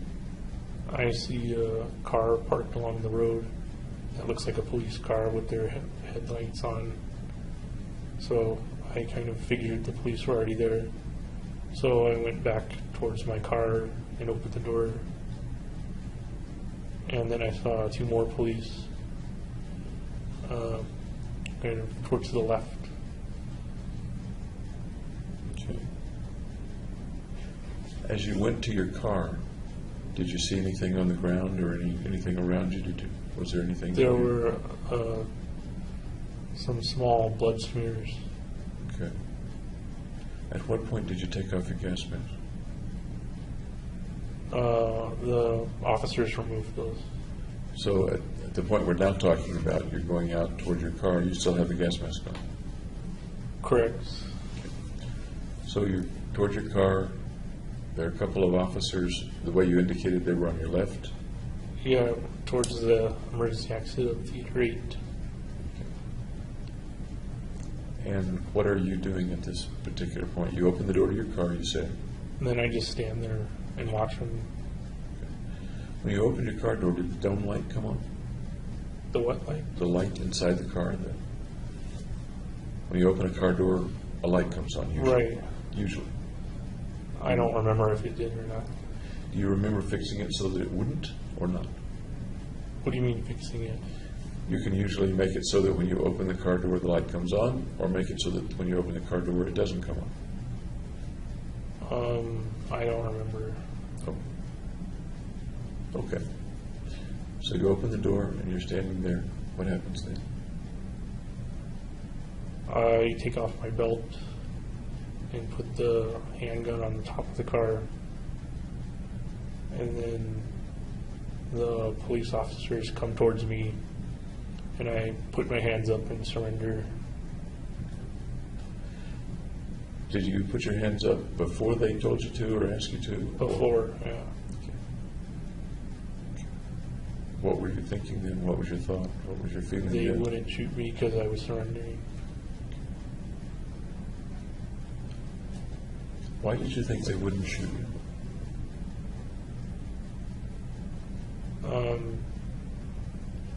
Because I made a surrendering motion.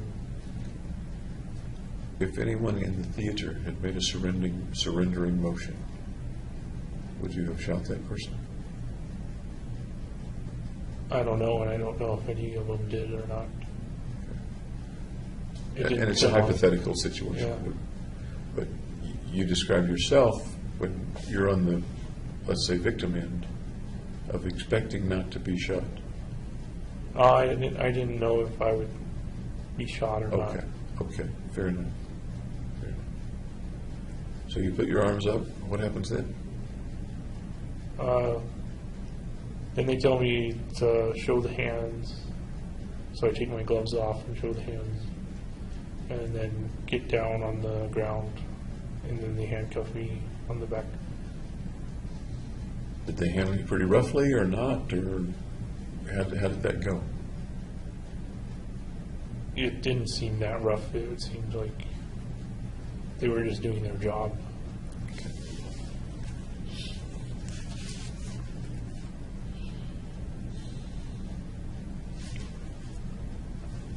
We've talked a little about the effect of the shooting on people in the auditorium who are hit or who've got people near them who are hit.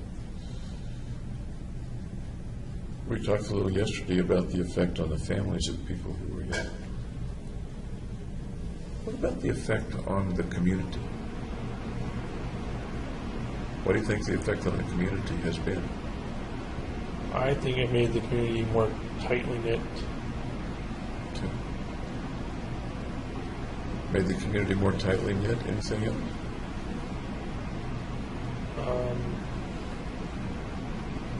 No. Before the event, before you got there, was there any plan to affect the community in some way, as well as to affect the people in the theater? No, I wasn't considering the community. Were you considering how you might be remembered? No, I was just occupied with getting it done. Okay. You made a notebook that has to do with how you'd be remembered, among other reasons. Right. You took selfies that had to do pretty specifically with how you'd be remembered. Right. I don't think people were going to remember me for any other reason. Is it important to you to be remembered? Let me rephrase that. At the time, was it important to James Holmes to be remembered? I don't know if I came up with that at the time, or if I analyzed what all the pictures meant. And analyzing is probably not what most folks would do anyway, but the behavior, the thing that you did, what you've said to me is that your reason for doing it was so you would be remembered in a certain way. So people would see the picture, for example, with the pictures, and infer certain things about James Holmes, and that's how that would affect how he was remembered. I Right. guess. I think they remember me as a bad guy.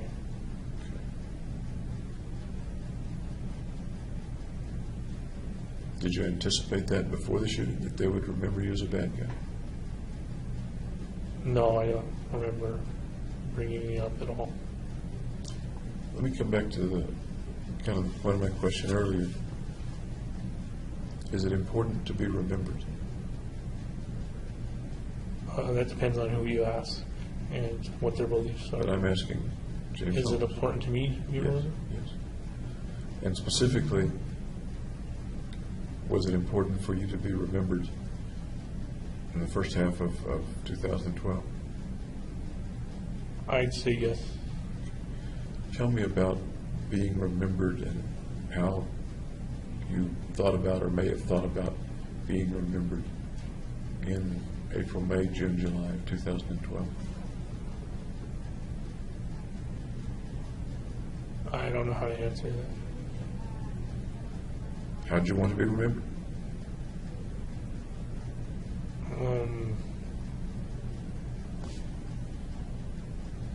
I don't remember that being a reason at the time. A reason for what? A reason for doing the shooting was to be remembered. I don't remember that at the time of the shooting, that being a factor coming into play. Okay. But it had to do with the selfies, or at least considering sending the selfies to the New York Times. I know you didn't do it, but the consideration of sending it. It's kind of a reason behind why I did that, that what didn't surface consciously. How, at that time, do you think you would have wanted to be remembered?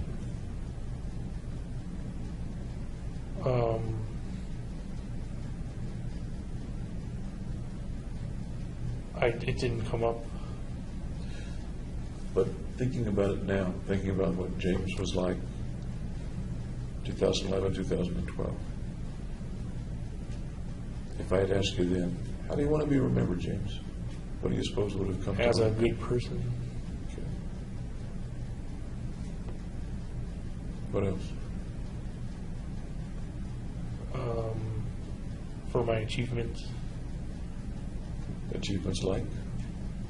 like successful graduate degree, good in high school, that kind of thing. As you moved toward the mission, and the mission becomes a bigger and bigger part of your life over months or weeks anyway, do you see any difference in the way you might want to be remembered or the way you're going to end up being remembered? Yeah, I would be remembered in a poor light. Poor light is one adjective, I guess, or adverb, whatever it is. How about some others, some other descriptors of how you end up being remembered? As mentally ill, or different from the norm. How else?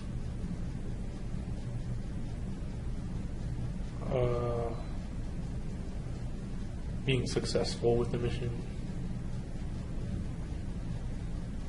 I don't know. How else? I don't think there were any other ones.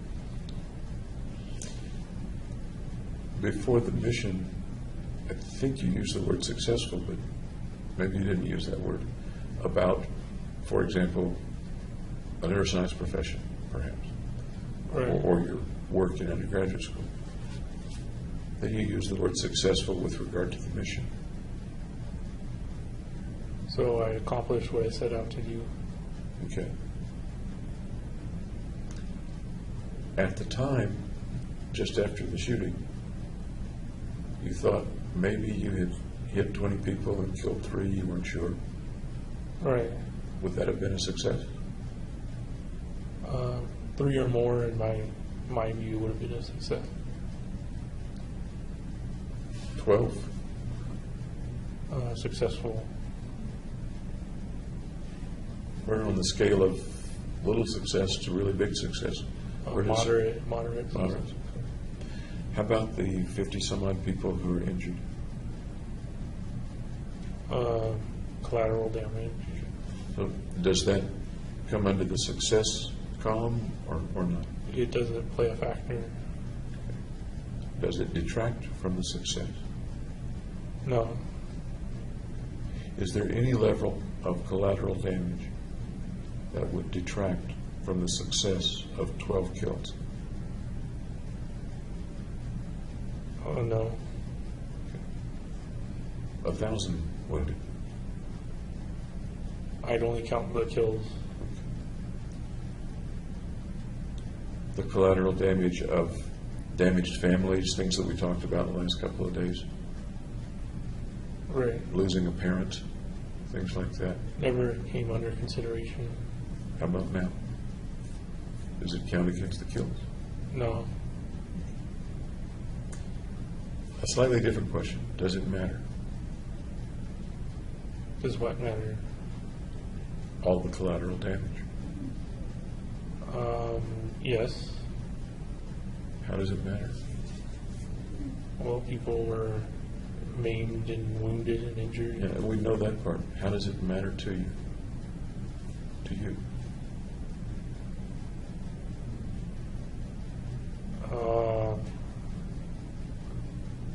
Well, it's not good. In what way? In that they had to be injured for me to kill the other people. Yeah, we know that they were injured for you to kill the other people. I'm asking you how it matters to you. If it does, you said it matters. Doesn't matter in terms of detracting from the kills, Right. but you say it matters in some other way or ways. Right, because if I put my shoes into their situation, I wouldn't want to have that happen to me. If you could have killed 12 people without the injuries and the family damage and things like that, Then if I had that choice versus another choice with the wounded, I would choose the one with less wounded. you would have chosen the one with less collateral damage. Yes. Okay. Do you suppose if you'd set your head to it, you could have killed 12 people without the collateral damage? Not easily. Was this mission easy? No, it took a lot of planning. Yes, it did. Time, planning, danger for you. Resources, yeah. What do you suppose the time, planning, and resources to kill 12 people without the collateral damage would have taken, more or less? It would have taken more time, more resources. Really? Yeah. You don't think you could have killed 12 people in less time with fewer resources than you expended with the mission? Then I would have needed to execute the people, go up to them and shoot them in the head or something. And I can't do that for whatever reason. You can't do that, what? I can't do that for whatever reason What are the whatever? because it makes it too personal.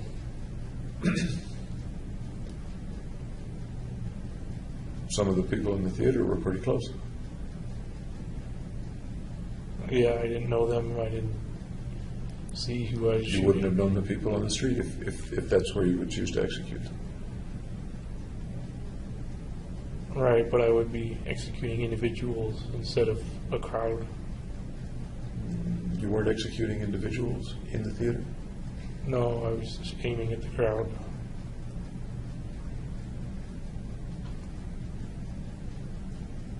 Can you think of any other plan in which you might have been able to isolate 12 people without getting personal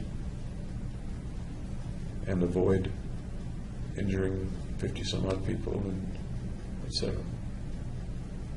I don't have a plan for that off the top Do you of my think head. you could create one? Yeah, yes, it would take a long time though.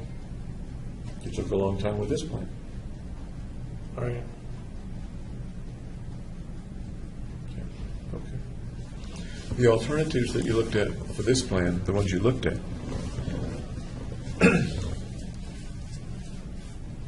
some of them would have involved more kills, or would likely have involved more kills. What would have involved more kills? The various alternatives that are written out in your notebook Okay. that you eliminated as you moved toward this particular mission. They could have involved more kills. It's possible. And as you were anticipating the mission, it sounds like you said 3 kills would have made it worthwhile. At least. At least 3. Yeah. Okay.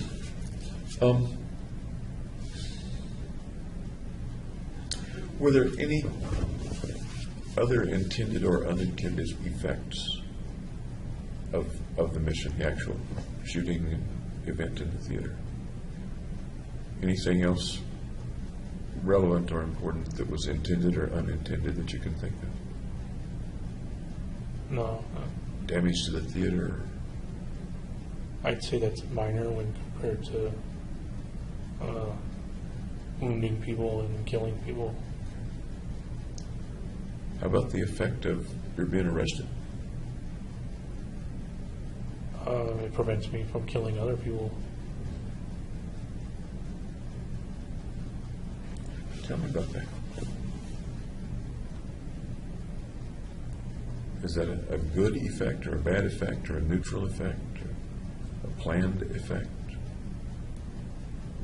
It's just the result. Intentional or unintentional? And it was not my intentions to be locked up, no. Really?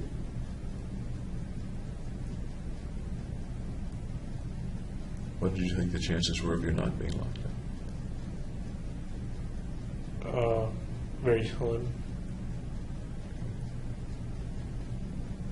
So I knew I was going to be locked up, but that doesn't mean I wanted to be locked up.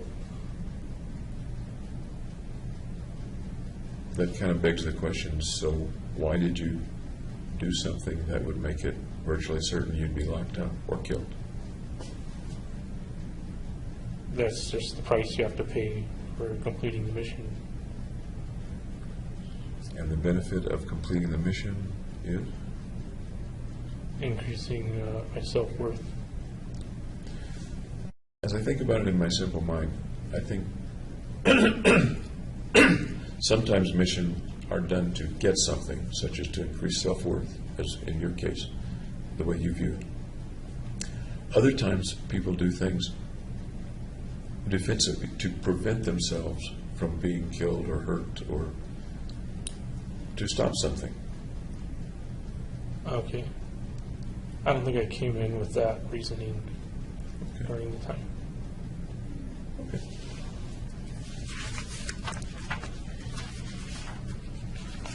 Let's talk a little about the arrest. You've never been arrested before. What was it like being arrested? Pretty much what you see on TV, kind of. And what was it personally like for you?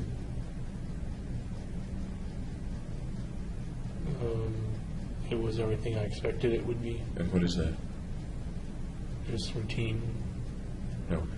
What was your personal experience with being arrested? I had never been arrested before. You're not answering the question. Well, Is there a I reason don't you're understand the not? question. No, it's a real simple question. What was your personal experience? How did it feel? What did you experience in the process of being arrested? I didn't have any feelings Really? about it. No. Try again.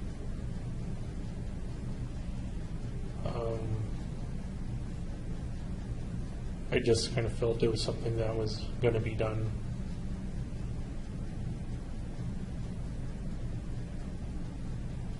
You're having trouble talking about the feelings of being arrested. I didn't have any As feelings. if either it didn't matter, it really at that time to you didn't make any more difference than being served a cup of coffee, or the feelings are somewhere and you're not able to get to them, or the feelings are there and you're not sharing them. It's not the last one. Okay. Okay. Is it the first one that it had no more effect on you at the time? It's than- not every day you get arrested. Right. Right. That's why I'm asking you, what does it feel like to get arrested? How long do you propose the arrested? Is it like before you get admitted to jail? Or Go ahead. You on go up ahead. until the patrol car. You go ahead.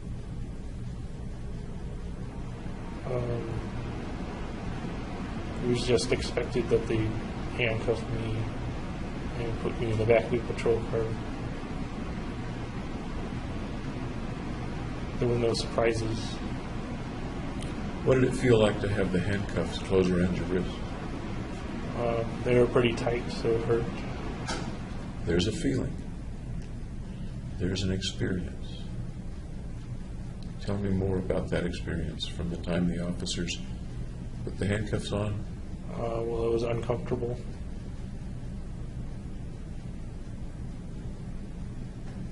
You kind of have to submit to their authority.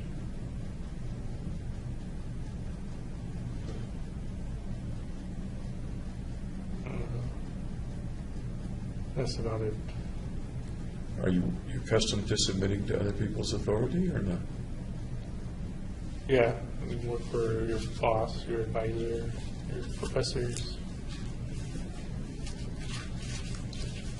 These were people who weren't the usual people that you, quote, submit to. Right, and it was physical submission instead of mental submission. Do you remember the trip to the lockup, to the Aurora Police Department? Yeah, they drove me over. There was only one guy in the car. There were flashing lights all around. One guy in the car, the driver? Yeah, You're in the back seat. so I guess there's two guys in the car. No, I'm sorry, I wasn't trying to trick you there. But there wasn't a partner, there wasn't an accompanying officer. Right, there was only the one. You're in the back seat, handcuffed behind? Yeah, behind the back. How about your feet? Are they shackled? No, You get to the Aurora Police Department, and they do some in-processing for you. What's that like? they take your fingerprints, they take your photo. How did that feel to you? That's a new experience for you. Well, before that was they take you to the interrogation room, and they left me there for hours and hours and hours. Really? Before they even fingerprinted you and Right, did the photo? yeah.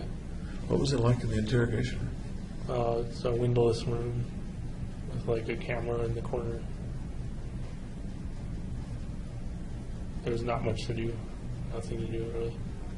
And they just left you there? Was there anybody outside the door or anybody in the room? Yeah, they had a guard sit inside the room and at the door too.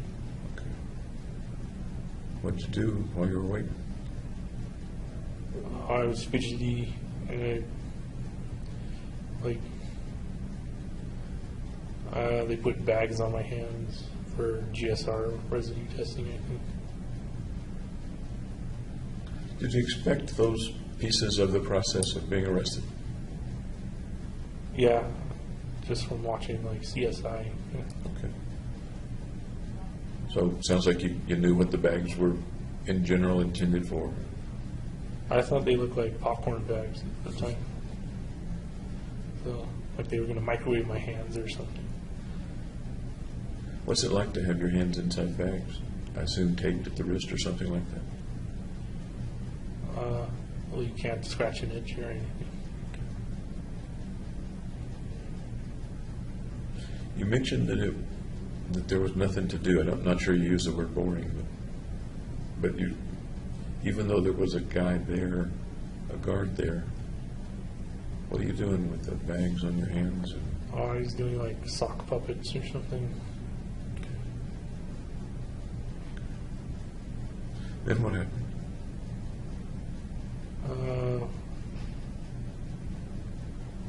Then they took me down to booking and did all the fingerprinting, strip search, all that stuff. Did anybody come in to try to interrogate you before you went to booking? Yeah, two detectives. I said I wanted a lawyer after they said the Miranda rights.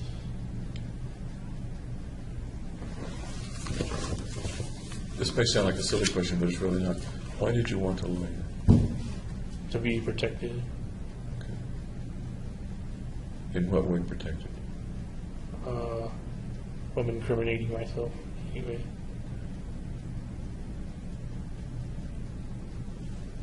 sounds like you had, within the plan, two possible outs, dying and going to prison. Right, A slim chance of getting away. That's now gone. right. In what way did you need to be protected from incriminating yourself if that was the path that was now there? Well, you're supposed to ask for a lawyer instead of letting them interrogate you. That's what I garnered from. As you're sitting there, what did you think the possible outcomes were then? A lawyer would come and legally help you, I suppose. What would be the difference between a well protected or defended by lawyer defense and one that was not well protected? They make me talk, and I don't like talking.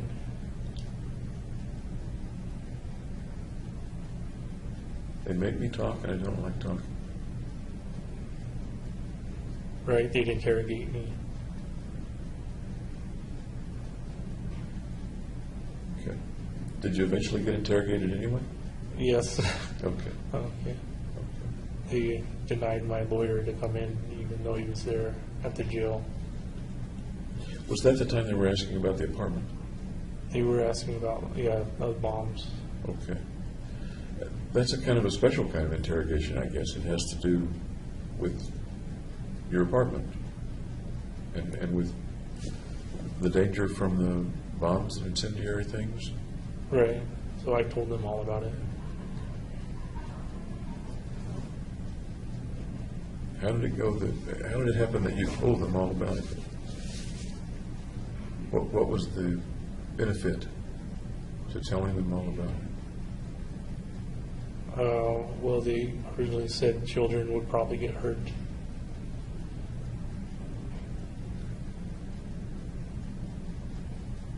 And that, how did that change, if it did, the view that you didn't want to talk? Well, I didn't want children to get hurt, so I talked to them.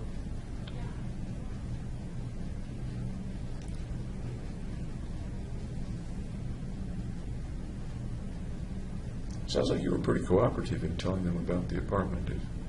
Yes. Is that fair to say? Yeah. Okay.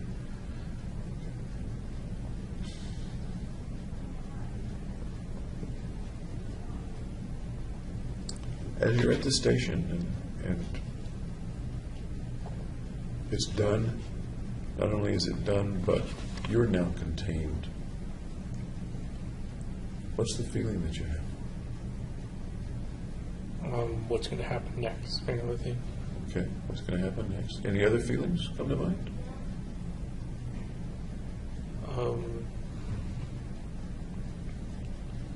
Just that feeling that it's finished. Okay. Was there anything else? You said finished. Can you think of anything else that needed doing? No.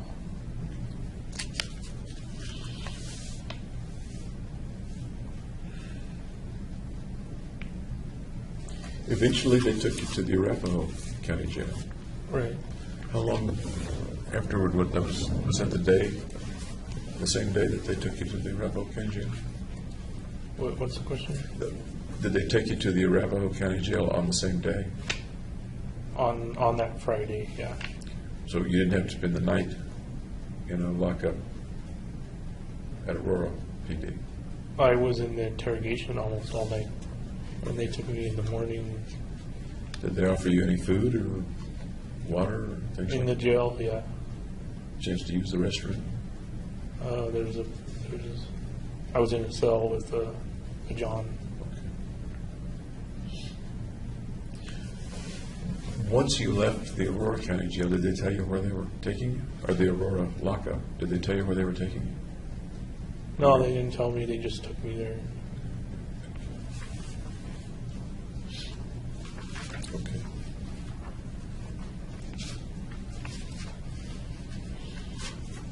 What was it like to go to court? You've been in court several times. What was it like the first time, for example? Oh, I I don't remember what. I think I was like, just trying to pay attention.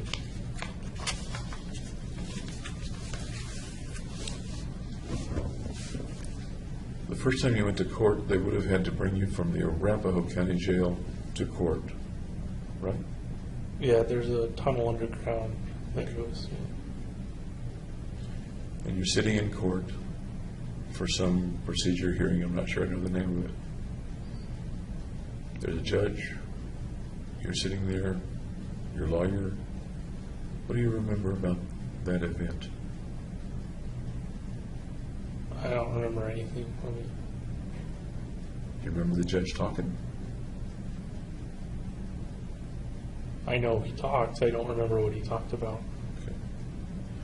Do you remember your lawyer talking with you? No. Do you remember your lawyer talking with you in the room where lawyers talk with defendants? There's a little room. I think it's the same place where you met with your folks. Do I remember my first lawyer's visit? Is it? That's a better way to put it. Thank you. Yeah. And I told him about the notebook. So they tried to see if they could recover that. And You told him about the notebook. Did you mail the notebook? yes. Anything else? I'm not trying to get into your legal strategy at all. I told him I love my parents, Okay. my family. So you remember a little bit about that meeting, it sounds like. Yeah. Okay. Fairly soon thereafter, you were in court. Right. Remember anything about being in court? No. What the room looked like? It's the same room that I've been in. Okay. What does the room look like? What's it look like? Oh, it's hard to describe it. Well, there the jury seat. The jury walked to a table. I sat at the table. Okay. The prosecutor sat at a different table. Did it make you nervous to be in court? I don't think so. No. You've got somebody up there, the judge, that's... I don't have to do anything. I just sit there. But the judge has got his fate in your hands, and it's out of your hands. Yeah. He's got your fate in his hands, and it's out of your hands.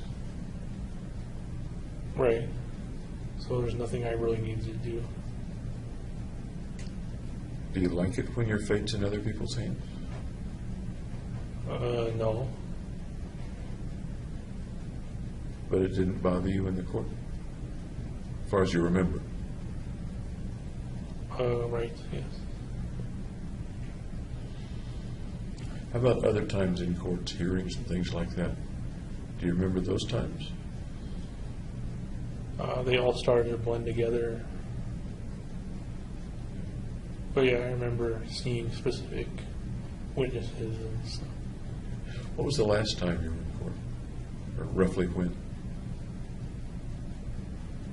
Maybe 2 weeks ago, I think.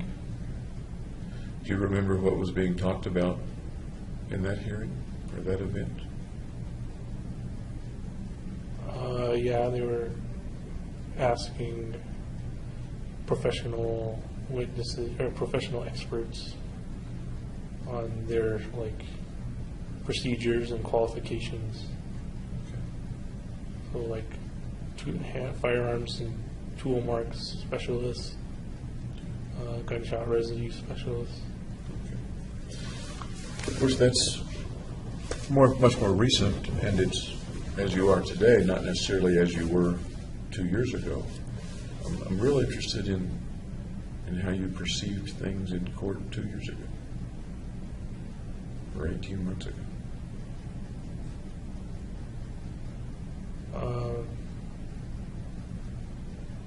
Just that I wished it would go faster than it was going. Take it long.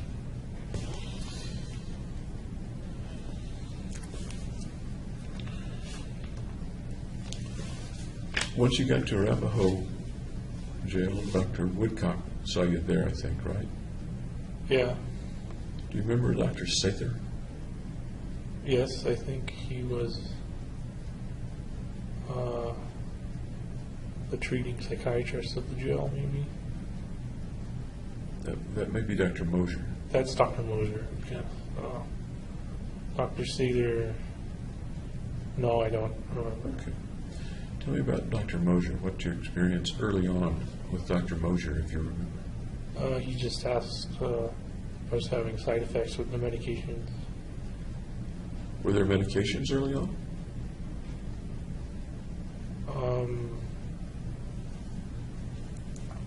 No, they came at the fall incident. Okay. At some point, you pled through your lawyers, not guilty by reason of insanity. Right. Okay. What do you think about that plea for you? I think it's really the only plea available. What do you think about it as a descriptor of you? That's the most accurate one. The most accurate one? The most fair one?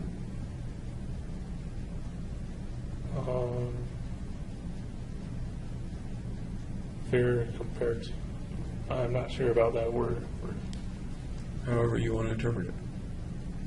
I'm a shrink, remember? I get to ask open-ended.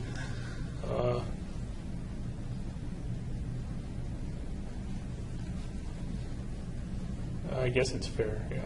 Okay. What are the possible pleas that you have or had available to you? Do you know? You could plead guilty. When you plead not guilty by reason of insanity, and you plead not guilty, which is probably very, very unlikely that would have been a. We may have touched on this a little bit. Any thoughts or feelings about the various possible outcomes of your trial eventually? What might happen? Well, they might kill me, or they might lock me up in prison, or they might lock me up here at CMHIP. You said a couple of hours ago, I guess now, that between being in prison and being executed, Roughly equal. roughly equal. Any other thoughts or feelings about the possible outcomes of a trial? No. What about the possible outcome of going to a hospital, such as this, I suppose? I'm not sure in Colorado. What's the possible outcome? You mentioned two outcomes: being executed, to use your phrase, being killed. Yes. The second was going to prison. And you mentioned the third, yeah. going to a hospital. Right. Okay. What do you think about that outcome, that possible outcome? It's possible. Good, bad, indifferent, fair, not fair, likely, not likely?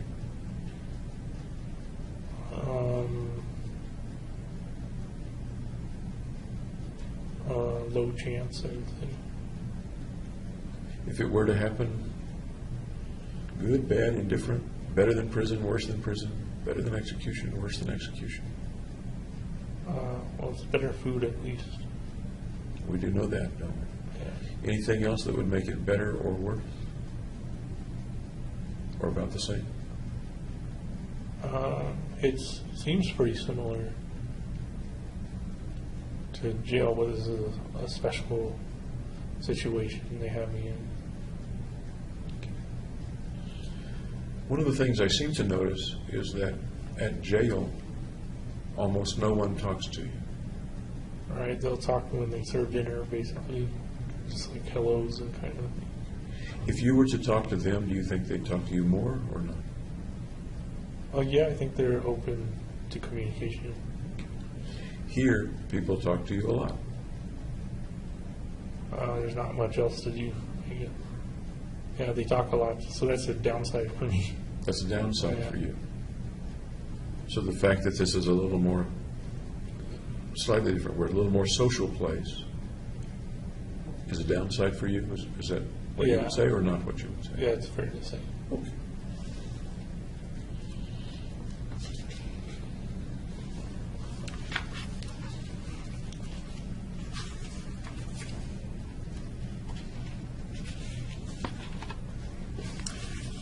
With the notebook, you sent some other things. You remember what else you sent with the notebook?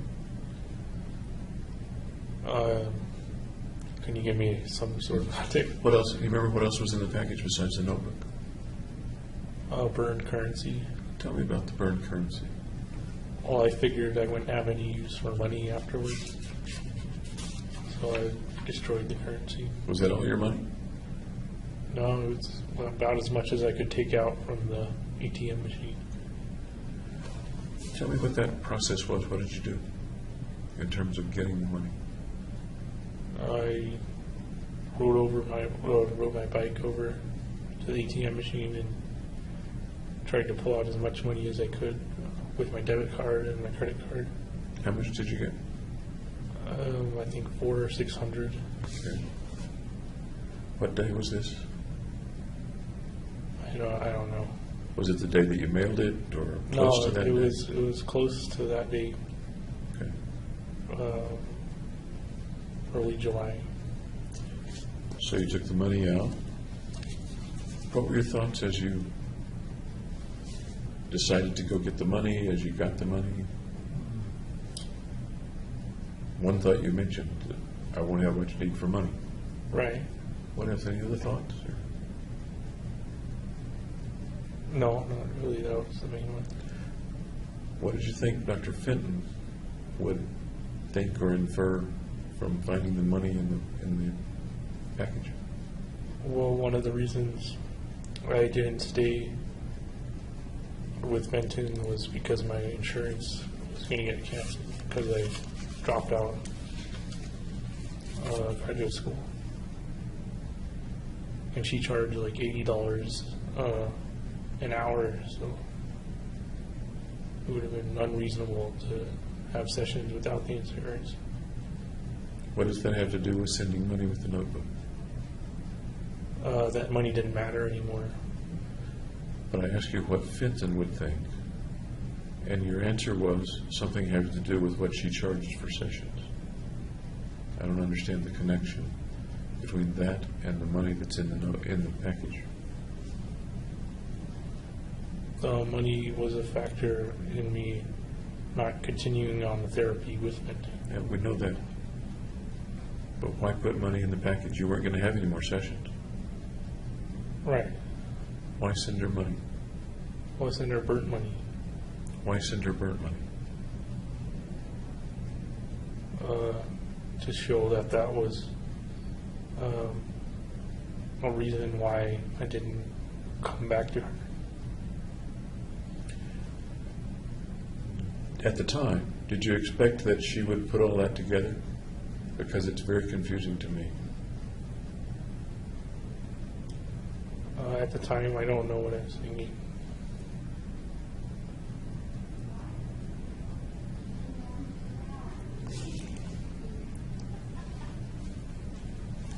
Any other reason you think that you included the money, in particular that it was burnt? It was burnt in a certain way, wasn't it, on the corners? Yeah, that didn't mean anything special. Okay. Why was it burnt on the corners and not elsewhere? So it could still be identifiable as money.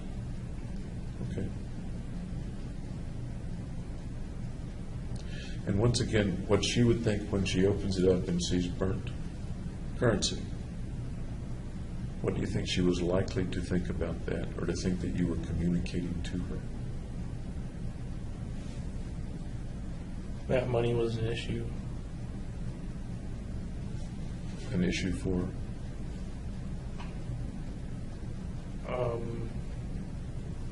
For the shooting.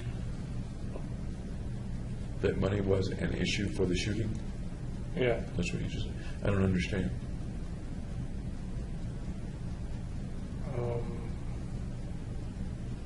Well, if I'd stayed and got further treatment from her, I might have not done the shooting. Okay. That also kind of tells me that you had money that you could have paid her to stay. You could have covered the sessions. Yeah, I could have paid for it. At the time, the thing you said to them, to her and Feinstein, were that you were no longer a student, so the sessions wouldn't be covered. My understanding is they said, we can find a way to deal with that. Did you ever, as far as you remember, think or mention that you could cover some sessions yourself? That's true. They offered more sessions in the summer, but there would still be the problem of having therapy ended and then having no renewals for the drugs. You really think that that would have interfered with you getting prescriptions? Is that really what you think was?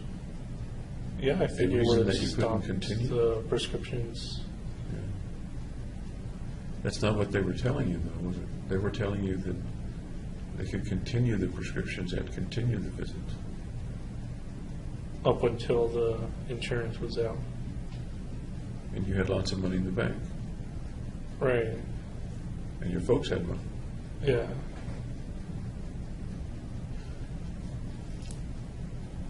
You stopped. You decided to stop seeing them. And left at that point and said goodbye, right? Yeah. Okay.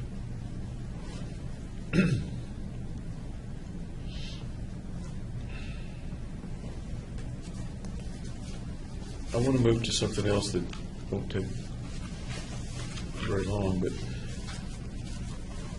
is there anything that, I guess particularly the attorneys have said that you really should let me know that I haven't asked about or you haven't thought to mention? No, they just said, be yourself. Okay. Can you think of anything that I ought to be asking about, but I'm not asking about? No. Anything that you'd like to share with me that you haven't shared with me? Nope. Okay. May I take your pulse again? Okay. Thank you.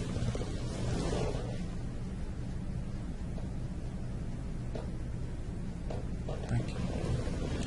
Now let me go to another area here. I promise it won't interfere with dinner. Okay, good. You talked about how depressed you'd been.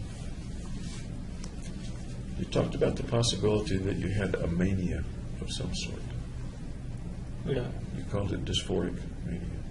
Right. I think we asked if you'd had other symptoms that you thought were associated with mania. Some of those that we might not have talked about was times when you didn't need sleep. You mentioned that you had difficulty sleeping. Yeah. Were there times when you didn't need to sleep more than 2 or 3 hours a night, 4 hours a night? Not that I can remember.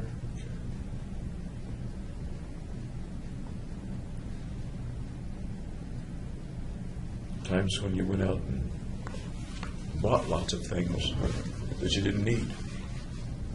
Spending sprees, if you will. Major spending sprees. Yeah, on all the weapons and armor and stuff. You've described a purpose for those things. Right, so I did need them. Okay. It's not like they piled up in your apartment in unopened boxes or something. They served their purpose, it sounds like. Yeah. Anything else that you spent a lot of money on in the 5 or 6 months of early 2012? No, not really.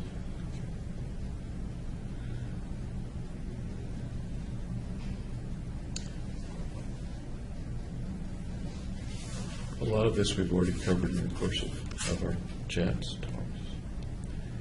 You mentioned PTSD, and then you mentioned that you couldn't think of an event. Which causes it? I think it's more chronic stress. You've now had a very stressful event. I don't think I have PTSD. Okay, then that was my question. Okay. Are there times that you think a lot about the shootings? Well, in Even court, bring it up all. How about when you're not in court? Sitting in jail, sitting here? Well, the jail reminds me of the shootings as well. Are there times when it comes back to you and vividly? Kind of intrusive and vividly, yeah. Okay. You said kind of intrusive, is that what you said? Yeah, intrusively. Okay. In those times when it comes back vividly, do you recall or experience things differently from what you just talked with me about? No, I don't go through the whole shooting like that. I just kind of think about there was the shooting. And you think about it. And your thoughts when you think about it, in what way do you think about it? What is it? What's the effect of your thinking about it?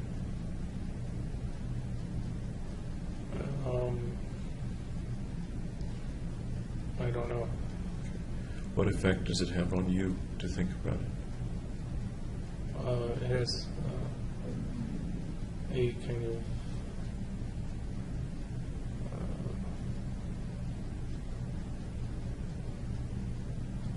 distraction, kind of a distracting effect. Distracting? So it distracts me from sitting alone in my cell. Okay. Something to distract you. Any other effect it has on you? No, I don't think so. Distracting when you're sitting alone sounds a little like that might be a good effect, something that would pass the time for you. But I may be misunderstanding that. Am I misunderstanding? It does pass the time, but I wouldn't say it was a positive thing. Okay. All right. Your reaction when the thoughts come up then is what? That I don't want them to come up. Okay. What do they make you feel?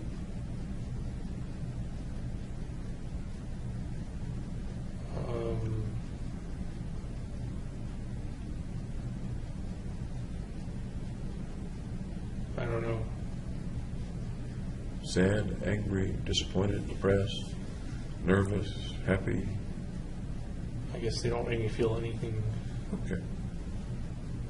Are there times that they come back so vividly that it's almost like reliving them?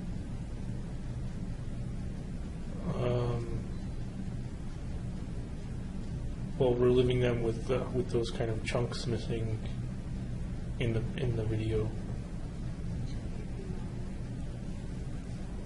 At any time in your 2 years in jail, have they come back so vividly that you could hear or feel or see?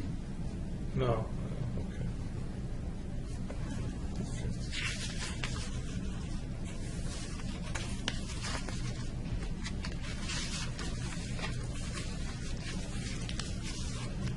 I've seen a lot of your medical history and medical records from the past, but let me go through just a couple of things with that. Have you ever had a serious illness before? No. I'm aware that at one point you had mononucleosis. I wouldn't consider that serious. Okay. Lots of people get it. And we talked a little bit about that, I think, day before yesterday. You weren't in the hospital for it. You didn't even see a doctor for it after you came back to Colorado, right?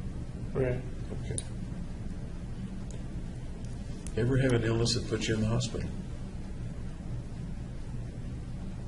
Like ear infections when I was like a baby, I think. But that, I don't know if that counts. Okay. Any other illnesses that put you in the hospital? No. When you were a baby, ear infections or something else, do you know how long the longest time you were ever in the hospital was? Just a normal visit's worth 3-4 hours. Okay. As far as you know, not overnight or spending 2 weeks away from home in the hospital. No.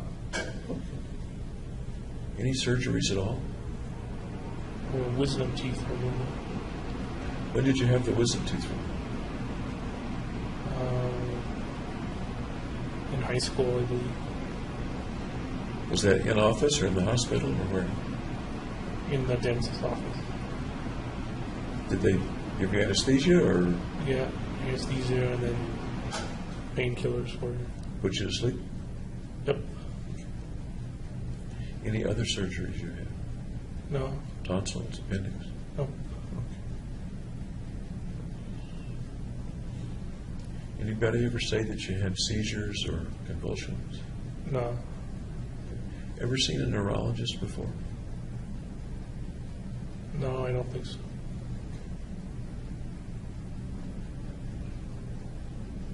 You've had some medical exams in addition to the psychiatric, psychological exams. Within the medical exam, there are neurological tests. Right. Okay. As far as you know, those have never been particularly abnormal. Nobody's ever told you that they were abnormal. The results, you mean? Yes. Well, they say it shows strong signs of depression Okay. and moderate psychotic symptoms. And who is it that says that? The person who gives me the test, When did somebody tell you that? well, just earlier today, Dr. Gray said, Okay. So he communicated that to you about some tests, about the test that you took? the depression at least, yeah. Okay. How about the psychosis? Did he communicate that to you? No, he didn't mention it. Where did you get that? From the last time they administered the test, I think they said that. So someone talked with you about that as a result Of the test. of the psychological test? Okay. When the falling episode took place, you had lots of tests at the hospital. I don't remember them. Really? Yeah. You don't remember? You remember being at Denver Health at all? Yes, yeah. I remember them putting me in an ambulance and sending me over. But you don't remember particular tests or CAT scans or whatever they did there? I remember them wheeling the cart over, but I don't remember having the test performed. Okay. Any other childhood diseases that you remember having? Or that your mom had said that you had, or somebody told you you had? Chicken pox, I think. Oh, serious? No. Serious childhood disease?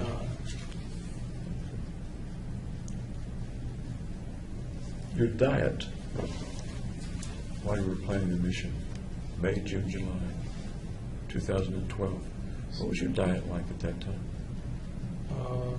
Frozen pizzas, spaghetti, rice, chuck roast, chicken. Were those usually things that you cooked, or Yeah, things I cooked. some were pre-prepared? Frozen. Frozen. Yeah. Did you actually cook some of them, like cook a roast? I just baked and boiled some of them. Okay. Any vegetables? Mixed vegetables, soybeans, green beans, carrots, corn. You're describing a fairly balanced diet. Is that That's reasonable? what my diet was. Yeah. Reasonable to say. A lot of sweets? No, not really. I don't remember buying candy. Lots of desserts, cake, donuts? Donuts, yes. I would buy donuts. How many donuts a day did James Holmes eat? I was probably at one a day. Okay. Did you smoke? I tried it at the end. Cigarillos. About when? Maybe like a week or 2 weeks before. Did you regularly smoke anything? No, Tobacco, weed? no, Any non-prescribed drugs? No. Meth, No. weed, anything? Okay. How about your caffeine intake? Low, I would say, low compared to most people these days. Okay. And you know basically what we're talking about. Coffee, Regular coffee, sodas. certain teas, energy drinks? No, I didn't drink any. Really? No. Even when you were preparing? And Nope. I drank some in undergraduate, but never in graduate school. okay. Coke, Mountain Dew? Yeah,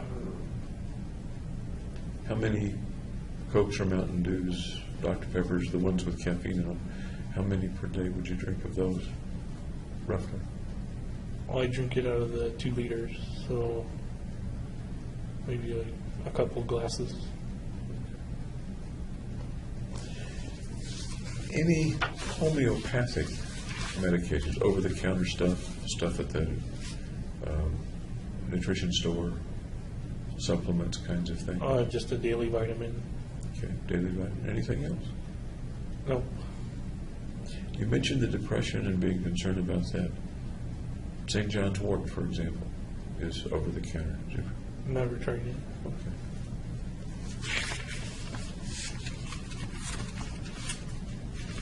Okay. I think we're at the end of my part for now. All right.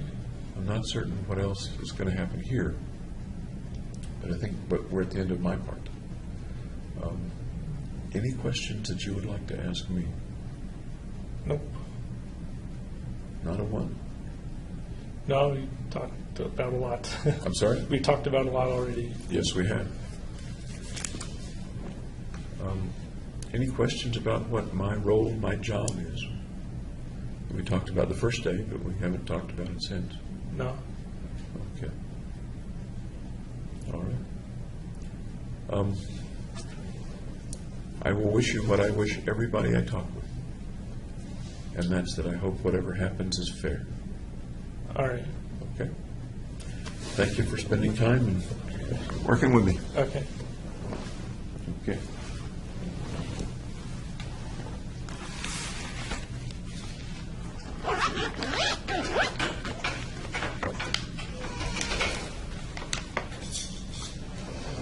All righty. Thank you all.